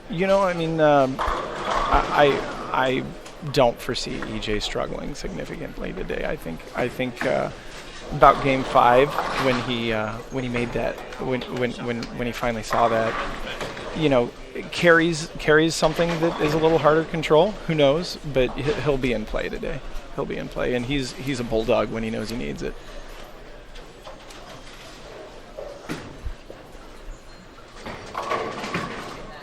I want to ask, having watched him bowl since he came to Kentucky for college, Zach Doty had a great finish to the block on the first day. Yeah. And then yesterday, it was like he couldn't buy a break. He couldn't find the pocket. He just struggled with motion, struggled with getting comfortable on the pattern. I think there's so much going on, and there's so much going on when you're young on tour. I mean, I didn't have the success as a bowler that he's going to have, but I did come out here and bowl for a while, and I remember there was a World Series where on Cheetah I qualified like 3rd or 4th, I want to say, and scores were high. And like I needed a pulse for the next 4 days to cash for the World Championship, and I couldn't manage it. And you know there's just so much to that, to not looking ahead, not picking your banner color before qualifying's done. And you know, I'm sure as soon as your ball doesn't want to do the right thing out here, I mean, my gosh, there aren't many people who are comfortable being as uncomfortable as this is. You know, the wheels can come off in a hurry, and you know, he's struggled physically with some execution in ways that I haven't really seen. He was a new addition this year to staff, so he and I have only really gotten to work together about 4 or 5 times. His demeanor's amazing. He's a great kid, and he's going to have a ton of success out here. I'm sure I wasn't what he needed yesterday, clearly, because we weren't able to get the wheels back on. But you know, we'll be in touch and we'll get some work done and figure it out. He's had an up and down day today. I think he's about 60 under, but you know, he's seen some good shapes today. I know he had a 270 game. He's got plenty of positives to take from this week. What would you say as a rep? Give me 3 of the most important things you need to do to perform your job to the best of your ability to help the players get to be their best. Sure. Number one, and this is I might be the only one who ranks this number one, but number one for me is to not ride the roller coaster. The players are on the coaster. They're feeling all of the ups and downs. You're inside a bowling center for days on end, not seeing daylight, and you forget that you know, it's never as bad as it seems, and it's probably never quite as good as it seems. They're feeling all the things. I don't need to give them that feedback. I need to be consistent and reliable and trustworthy. Next, I need to be aware of the environment and what's happening to it, where they are, where they're going. If you're not aware of the environment they're encountering, then you're doing your player a disservice, because their focus has to just be on execution. How we interpret, you know, what you do with that environment once you know. I mean, they're throwing the shots, but I want them to know. I want them to know what they're encountering. I mean, you know, if it's harder than just being a caddy. I mean, the golfer can look at the green, looking at the lane, you're not seeing anything. So I've got to tell you what that hole looks like before you play it. That's the second thing, and then third, obviously, you know, you want to keep an eye on the physical and keep an eye out for any red flags. But I'd say it's probably in that order, you know. Good stuff. 10th frame, 25 and 26. Saw A.J. Chapman just stuff a 9-pin. He can strike to get to 205. Jonathan Norman can go spare strike for 182. I love his ball roll, by the way. Jonathan Norman, oh my gosh. I sat and watched him for a whole game yesterday. Just love. You see people you've never seen bowl before, right? And he's one of them. I've never even heard his name, but I could watch his ball roll down the lane for a while. How would you describe it? It's the closest person to it, I would say, is Anthony Lavery Spar. Lavery Spar, sorry, but Anthony's ball roll is similar. It's that downward tilt. You know, the axis point's kind of pointing down and back at you a little bit. His ball spins really tight. It just looks like very effective roll, and it looks like it just wants to suck up to the pocket. Oh my gosh, it's really good. Brings up a good point. A couple more, and I'll get you out of here. Daniel, let me know if you have something. We're simulcasting the Flow, and obviously, Flow viewers get a chance to see the PBA weekly. Just about. Bowl TV viewers get a different tour. We get the PWBA, for example. So, what type of ball rolls tend to work most effectively on the PBA tour? On the PBA tour, yeah. Well, you do see a lot of the down tilt. I mean, Zach Wilkins, Sean Lavery, or Anthony Lavery. You know, those seem to be good. Obviously, like people who can people who can create rotation without tilt, that has been good since, how long ago was it? Since resin existed, basically. That seems to be good. You know, and then it seems to me like almost all of the kids, and I call them kids, like 20 to 27. The young and talented. Yeah, they all seem to be like all of them. Their axis is like 5 over, 1 up. You know, they've got some tilt, not a lot, and they can vary their rotation. But you know, that's big. But just being able to control your ball roll and your ball speed so that you can create different angles, different ways. Because people say, you know, you need to learn how to be able to play straight to be able to strike on this pattern or whatever. And like, you know, that may be true, but if I'm at home, I might teach myself how to play straight by just throwing it 27 miles an hour, some hogwash. Well, you come out here and that ball just blows out the back of the pattern. You know, these guys have such great touch and ability to control their roll, you know, to decrease axis rotation so that they can gear down and keep it in front of them on some of these patterns. It's the combination. It's being able to juggle all of these different aspects. That's what we were talking about with Nathan and Maria. You know, like they can create it so many different ways that it's just my job to say, okay, this is the way we're going to do it today, and they are on this pair, and they do it. But yeah, like the magic pill has always been being able to rotate it without tilt. I mean, Pete Weber is the best example of that. If somebody's at home and they want to watch it, you know, you watch Pete on flat oil, and you say, man, winning 5 U.S. Opens is almost unfathomable, but how did he not win 10? Right. Because his ball just does it. It's amazing. All right, Ryan Simonelli finishes with 210. And here's my last thing. Yeah. So on Twitter, you keep it real light, right? Very funny. I try. And I feel like sometimes within our sport and our community, it can be the opposite way. Sure. Is that on purpose, or is that just you? It's so deliberate, man. Like, I mean, no, I mean, I have, I'm sure, as many bad days as anybody. Sure. But, you know, I probably 3 or 4, maybe a little longer, a few months ago, I just fried out on social media, and I was like, my gosh, I either have to change the way I engage with this, or I need to get off of social media, because like, you can't help but look at your phone and you see that little red bubble, and so you open it, and then by the time you close it, you're substantially more angry than you were before you opened it. And I was like, you know what? Like, I'm going to change it for me, and maybe it'll change it for a couple of other people. And so, yeah, and like today is a bowling holiday for me. Today is Friday, because the last day before the block, before the qualifying ends, is Friday. FRYDAY. This is the day that you see all of the best fries. I mean, like, just some amazing stuff. So today I've been sharing some of my favorite fry stories, and you know, every now and then if you see like a warranty on a ball, a warranty on a bag, like get tested, you might tweet about that. You know, we joke that if a bag makes it through one day of qualifying at the U.S. Open, then you can probably put a 1-year warranty on it. If it makes it through 3 days of qualifying, you can probably put a 3-year warranty on it, because the beatings that a bag can take in a day here, you know, it's substantial.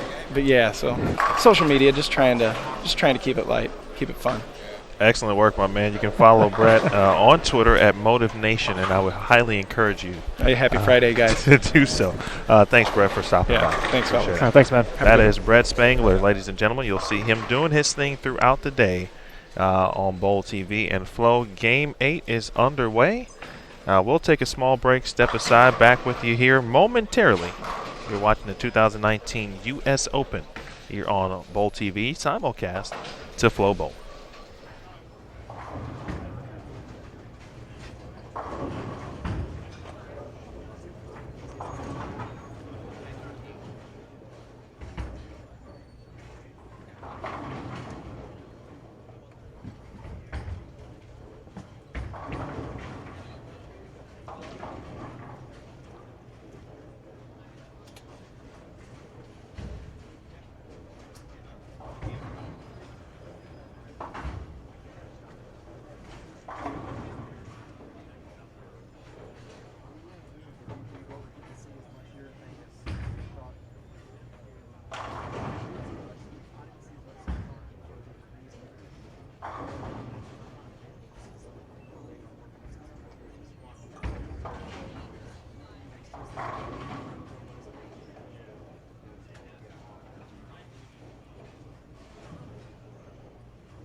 All right, folks, we have reached game number 8 here on Bowl TV simulcast of Full Bowling. Thank you all for watching on both platforms. Here's some more about Bowl TV. Be sure to check out the other content offerings inside the lab, backstage channel, the vault, and of course the numerous live events, as well as the archived events on Bowl TV. An annual or monthly subscription gets you a 2-week, 14-day free trial. You can check things out for yourself. Annual at $80, $79.95. Monthly at $9.95. And again, you get a 14-day free trial.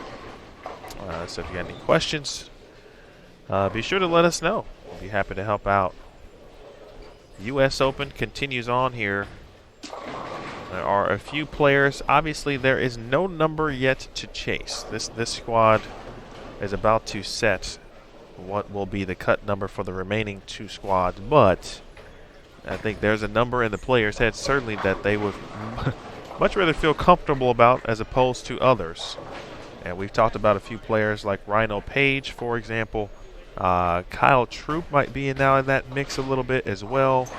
Ryan Simonelli. So players like that are trying to, obviously get to the highest they can get to. And my guess would be, I said I'm in at plus 89. Right now, that number looks a bit high in regards to a cut. Who knows what's going to happen? It's probably going to dip a little bit right after this squad. But having said that, I do think this next squad has been pretty keen on kind of watching and figuring out what might happen. And boy, oh boy, Kyle Troop goes 7-9 in frame number 3. He is on 27 and 28 for those of you who are curious. Steve, we appreciate it. That was a great segment. That was my first time talking to Brett. I don't see him often, as I mentioned during the segment. And so, but I do follow him on Twitter. But wanted to get, his thoughts and his perspective on what's happening. Talk a little bit about his players, obviously, as well, and what and how the motive staff and some of the ups and the downs that players have seen. It's been obviously a very tough 3 days, and we haven't even completed day number 3. We've got plenty of players to go.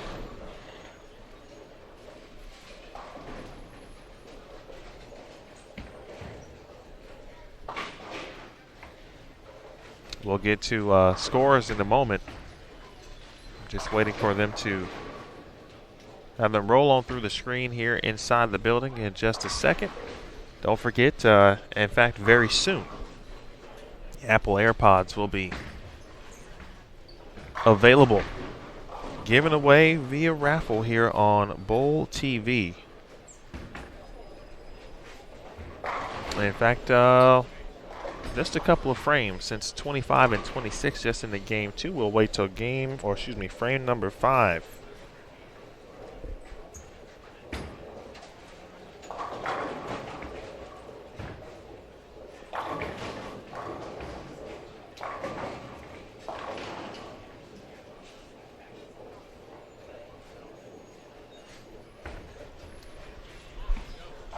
Jesper, who has had a best day thus far here on this squad, at least through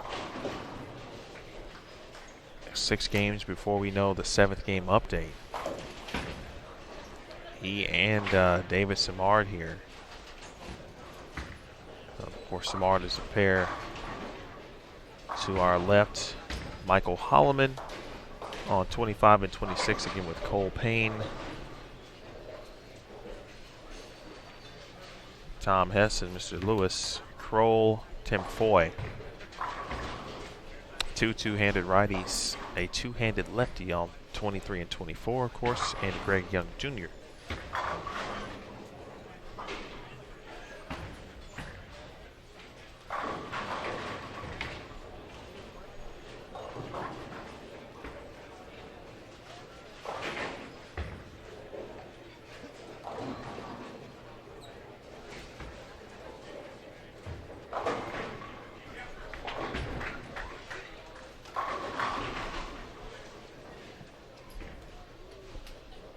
good shot there from Tim Foy.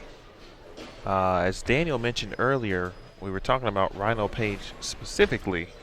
And I believe he made the move all the way to the end pair, and yes, he did. He's on 37 and 38. So if you want to see where Rhino ends up, what number he is able to post, and if it could be good enough to be inside whatever the cut number will be tonight, you can check him out again on 37 and 38. Here is Jesper.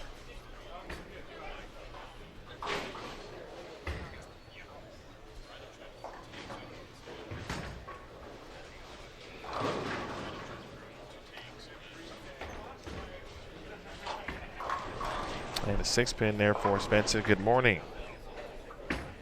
Elena. Again, hello to everyone watching. Hopefully your Sunday is off to a great start, whatever you may be doing, have done already. Hopefully it was good, solid, grand, and the rest of your Sunday will be solid as well. Nice shot. That one was just flat pured by Greg Young Jr.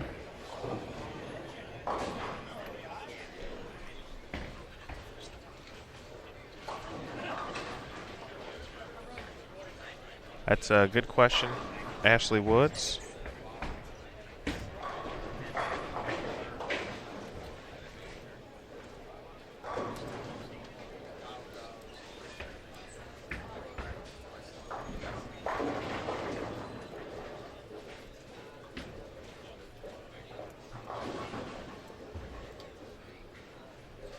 I'll get to that in 1 second. Good question. Also, Elena, just for those who may be joining in and you've taken a look at the standings, Jacob Buttroff did withdraw from the event due to illness. Had an allergic reaction yesterday and still not quite right. Actually was up all night and even made a visit to a local facility as well. So hopefully Jacob is going to get well, recover, and we'll hope to see him back on the lanes obviously very soon.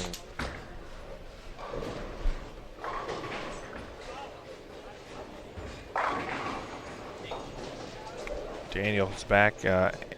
Daniel, Ashley asked a very good question. Yo. And this is from the chat. Do you have a favorite bowling center where you live? I do. And it's not for a reason you might think. It's not because I had a big tournament win there or an honor score there or I grew up there. A place called 10-Pin. It's now 10-Pin Strike and Spare, but it was known for 40-plus years as just 10-Pin Lanes.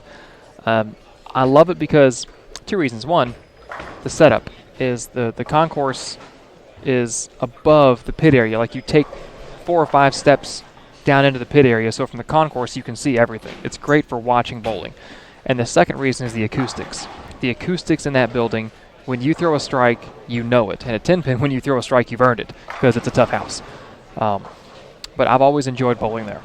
40-lane house, right off the interstate, easy to get to. Fun place to bowl.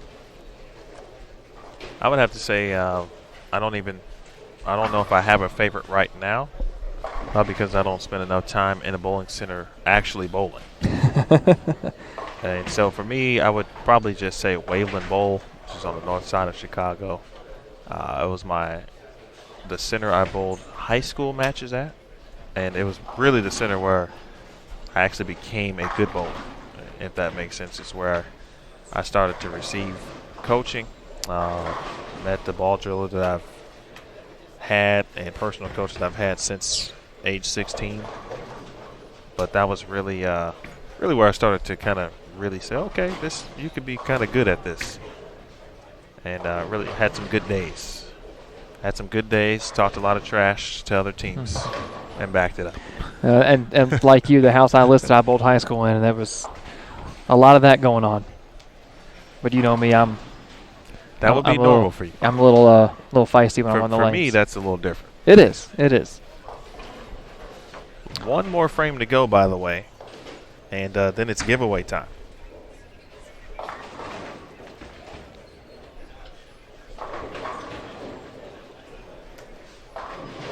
Next set of Apple AirPods.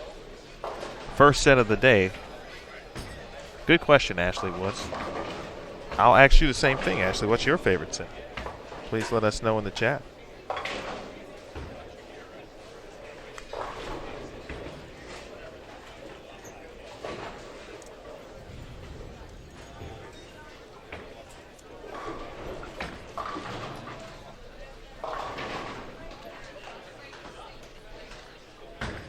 I can't see what's happening, but I'll have to go ahead and click the channel down to check out what Rhino is doing down on 37 and 38. But before we do that, Daniel looks like he was prepared and ready to update us on the most recent scores. I was. Actually, I just pulled Rhino up. Look real quick. Rhino, oh, he's front 3, 9 spare, next 3. There it is. Oh, boy. Well, let's take a look, excuse me, at where Rhino and his fellow competitors were following their second-to-last game of qualifying. Looking at block totals. Jesper Svensson, plus 162. David Samard, plus 122. Tim Foy Jr., plus 90. Brandon Runk, plus 89. Chris Vine, plus 84. That's your top 5 for the block. Overall, plus minuses for 23 games here on C Squad. Jesper Svensson running away with the squad, plus 291. Dom Barrett, 219. David Samar, 201. Vince Biondo III, 154 over. Chris Vine, 150. Thomas Larson, 136. Alex Cavallero, 95. Kyle Troop, 47. Rhino Page, 34. And Anthony, I think Brett's at Lavery Spar. He said Lavery and then caught himself. I don't know. I'd know it to be Lavery Spar. Okay. I could be wrong. I thought I heard him caught himself. Anyway, Anthony Lavery Spar in 10th at plus 12. And there's 3 more players on the squad that are plus. Christian Ascona, Matt O'Grady, and BJ Moore. So really, I think within a reasonable expectation, Anthony, Christian, Matt, and BJ all plus in the between 7 and 12. They would need like a 260 plus game this game to really give themselves a chance. Rhino Page at plus 34, Kyle Troop at 47.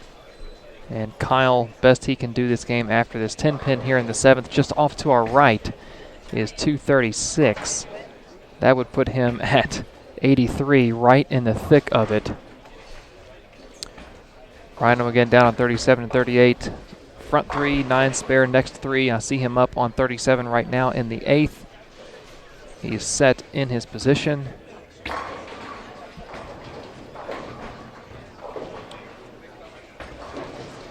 Looks like leaves a 6'10", or excuse me, a 4'7". So drops him back down into the 250s, which would put him right around plus 90 if he were to spare this and strike out.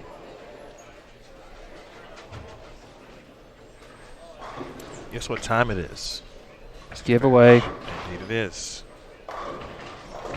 Giveaway time, ladies and gentlemen. First set of Apple AirPods. Across the way, lower third, you see the warning. This is your warning to be prepared. Once that countdown is complete, you will be prompted then to click Submit Entry. Submit Entry. And that is how you are entered into the giveaway for a pair of Apple AirPods, courtesy of Bowl TV. Be eligible. All you had to do is, of course, be watching, be subscribing to Bowl TV, so you'll see what's actually happening, of course, in regards to the warnings and the click Submit Entry.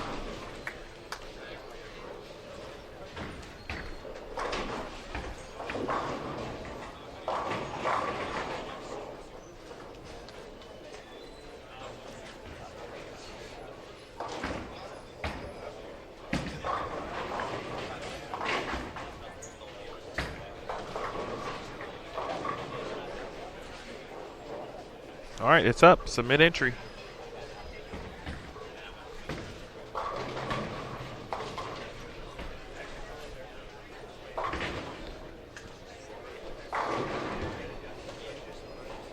Of course, if Rhino goes ahead and does what we think he's going to do, and that is probably finish this game strong. You know, definitely with a strong game, give himself the best chance to be the number. He might even set the number for whatever that will be. But those are the kind of stories where we watched him the first couple games say things weren't going his way. He battled back. Congratulations. How about that to Jeffrey Myers? A pair of Apple AirPods, courtesy of Bowl TV. But getting back to Rhino, this is a day, if he does go on to make the cut and maybe even match play, let's just say, you think back and say, well, he battled through some early adversity in that third day of qualifying. And, makes the story obviously that much better, especially if he can continue to move on into the tournament. But, of course, first things first, he's got to get there.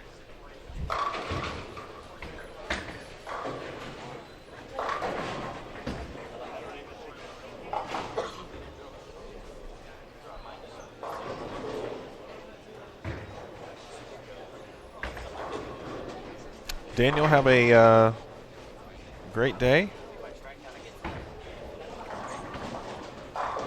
especially with the youth. Oh, I didn't have my chat pulled up. I thought you were talking to me. No, I'm I sorry. was like, are you leaving? Like, we're still bowling. I was so confused. Not bad. Oh, man. That's funny.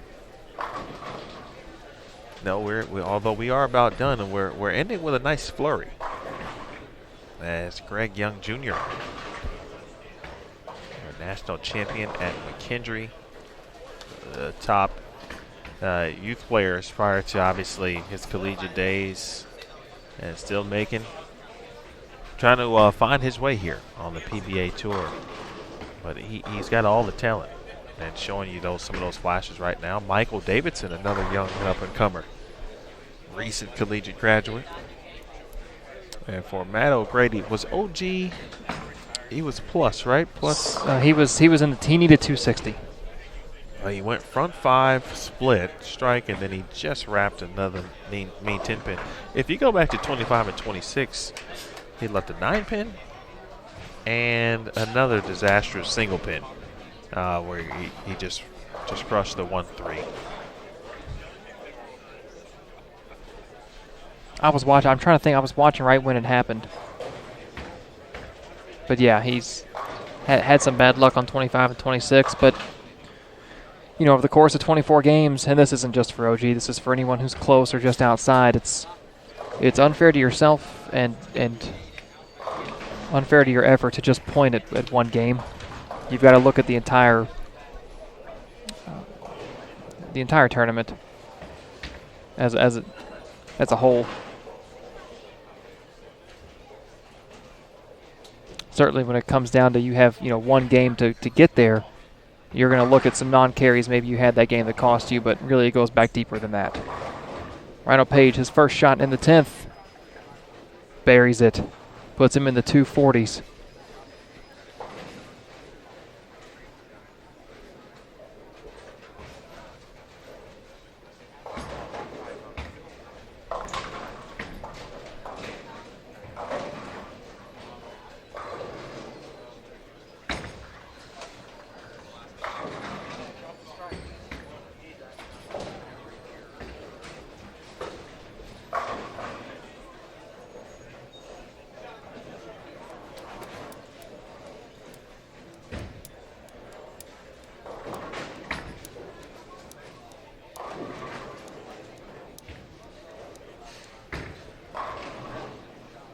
Struck on the second shot as well.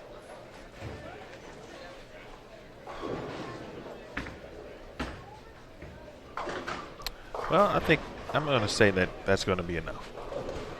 Right, so he's going to be in the 240s. He was at plus 34. Yes. And he's going to shoot 250. 258, I believe. I think he got the 7 outs. Yeah, 258, so he's going to be at plus 92. Well, I would have to say that's enough because I'm in at plus 89. That's a good point.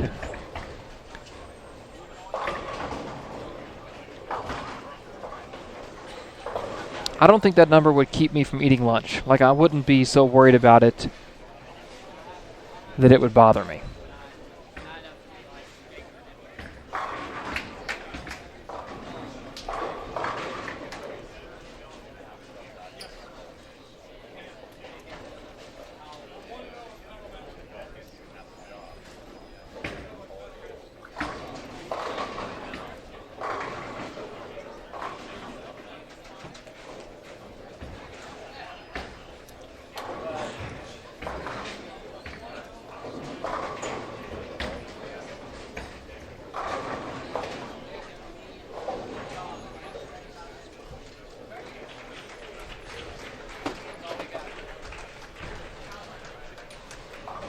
A nice round of applause from the local crowd for Caroline Thazier as she finishes up her U.S. Open campaign. Very nice effort out of that young lady. Included a front 9 today, down on the low end of the tournament pairs.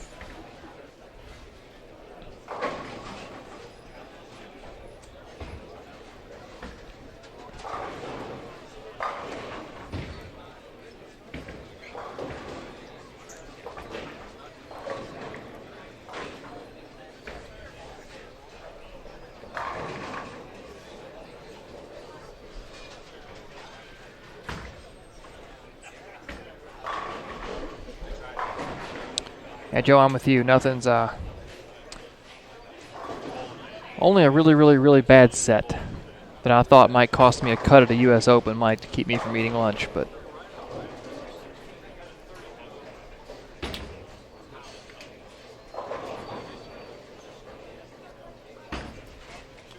Dom Barrett, best he can do this game is 181, so he's going to lose some pins this set.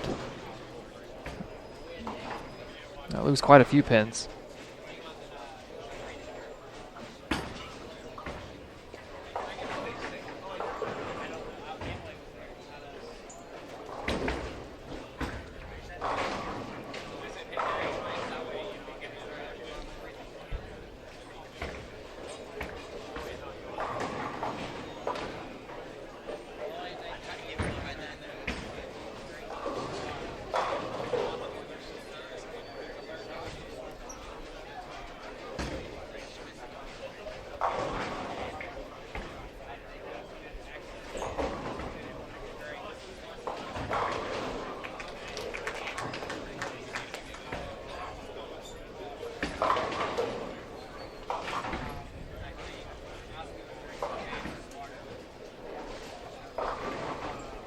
Kyle Troop, first strike in the 10th over to our right. He can double, or I guess punch out for 216. That would put him at 63 over for the tournament.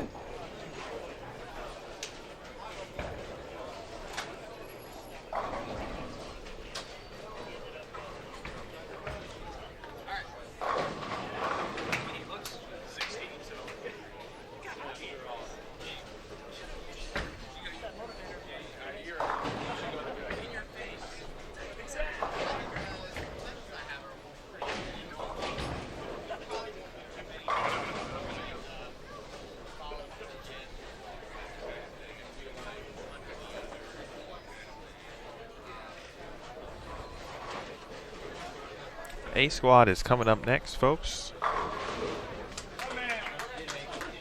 Kyle Troop will be in the 2 teens. And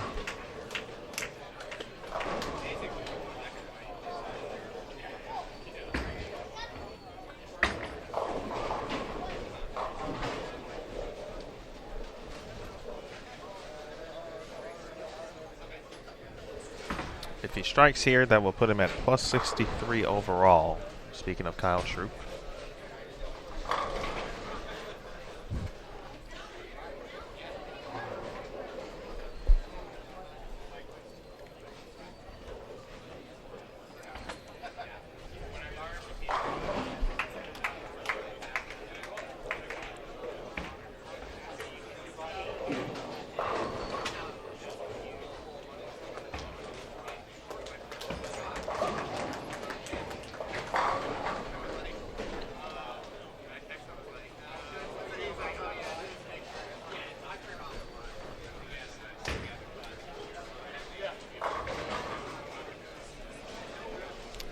Congratulations to Stephen Earhart.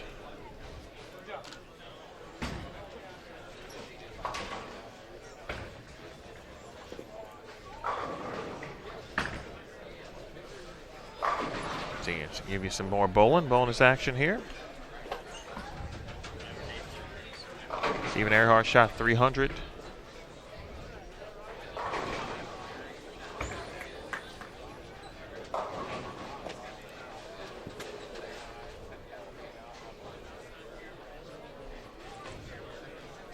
Oh, let's give you Dom's shot actually.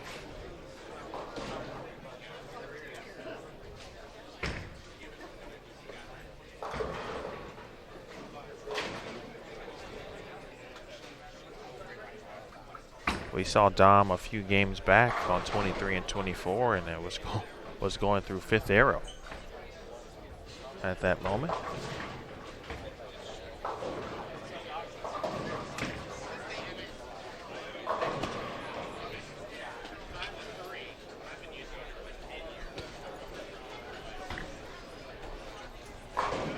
Practice range will be off and running shortly.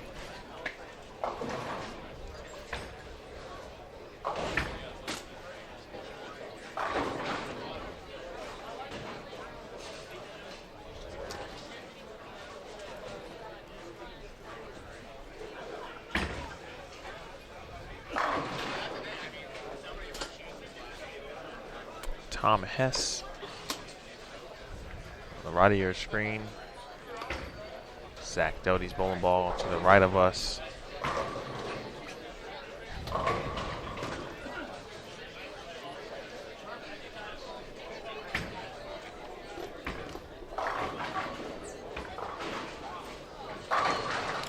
Tom Hess going to get plus 100 on the day.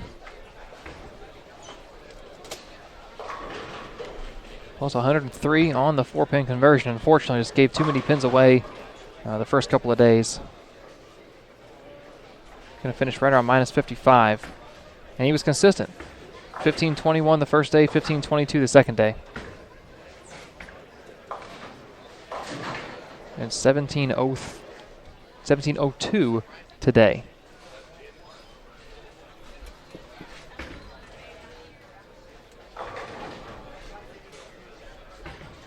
And the pair you're watching is the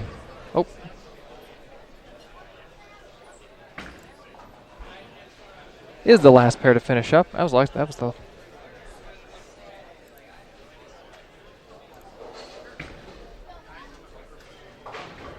do it.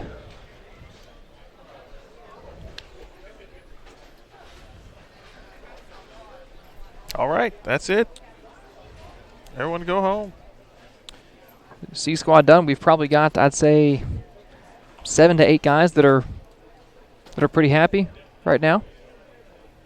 Looking at the cut, not looking at what we think the cut might be, and that would leave 40 to 41 that might not be too thrilled with their performance, but that's the U.S. Open for you.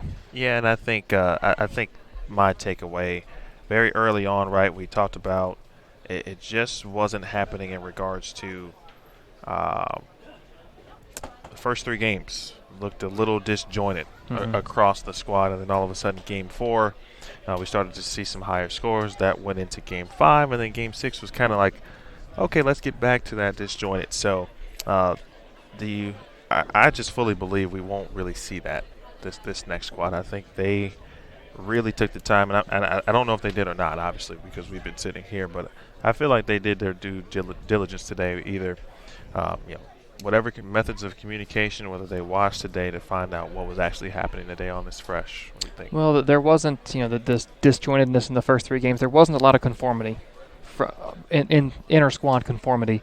I think the guys next squad are going to learn from that. This group right here, I believe, showed the next 2 squads what doesn't work, especially on the fresh.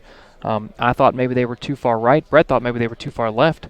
And I would defer to him because he's out here a lot more than we are. But, excuse me, it'll be interesting to see how the next squad attacks the lanes, see how they break them down. Brett talked about the lower rev rate of this squad, the lack of urethane as compared to the other 2. So we could see some heavy urethane usage in the next 2 squads. Yeah, very interesting. We could actually see a completely different squad overall from lane play and how the lanes end up breaking down based on the squad characteristics, rev rate, and of course what we believe to be a high use of urethane, and Brett mentioned that as well. So that'll do it for us. Congratulations to Jeffrey Myers winning a pair of Apple AirPods today, and everyone who has won a giveaway prize so far this week on Bowl TV. We'll be back with you at approximately 1:15 p.m. Eastern Time. Of course, you know the drill. We'll take a break, keep the chat up, and we'll talk to you in a bit. For Aaron Smith, Daniel Farish, I want to thank Brett Spangler for joining us today in the booth. My name is Emil Williams Jr. We'll see you on the other side. A Squad coming up next. This is day 3 of the U.S. Open live from Victory Lanes. You watched it live and on Bowl TV simulcast to Flow Bowling. Back with you in a moment.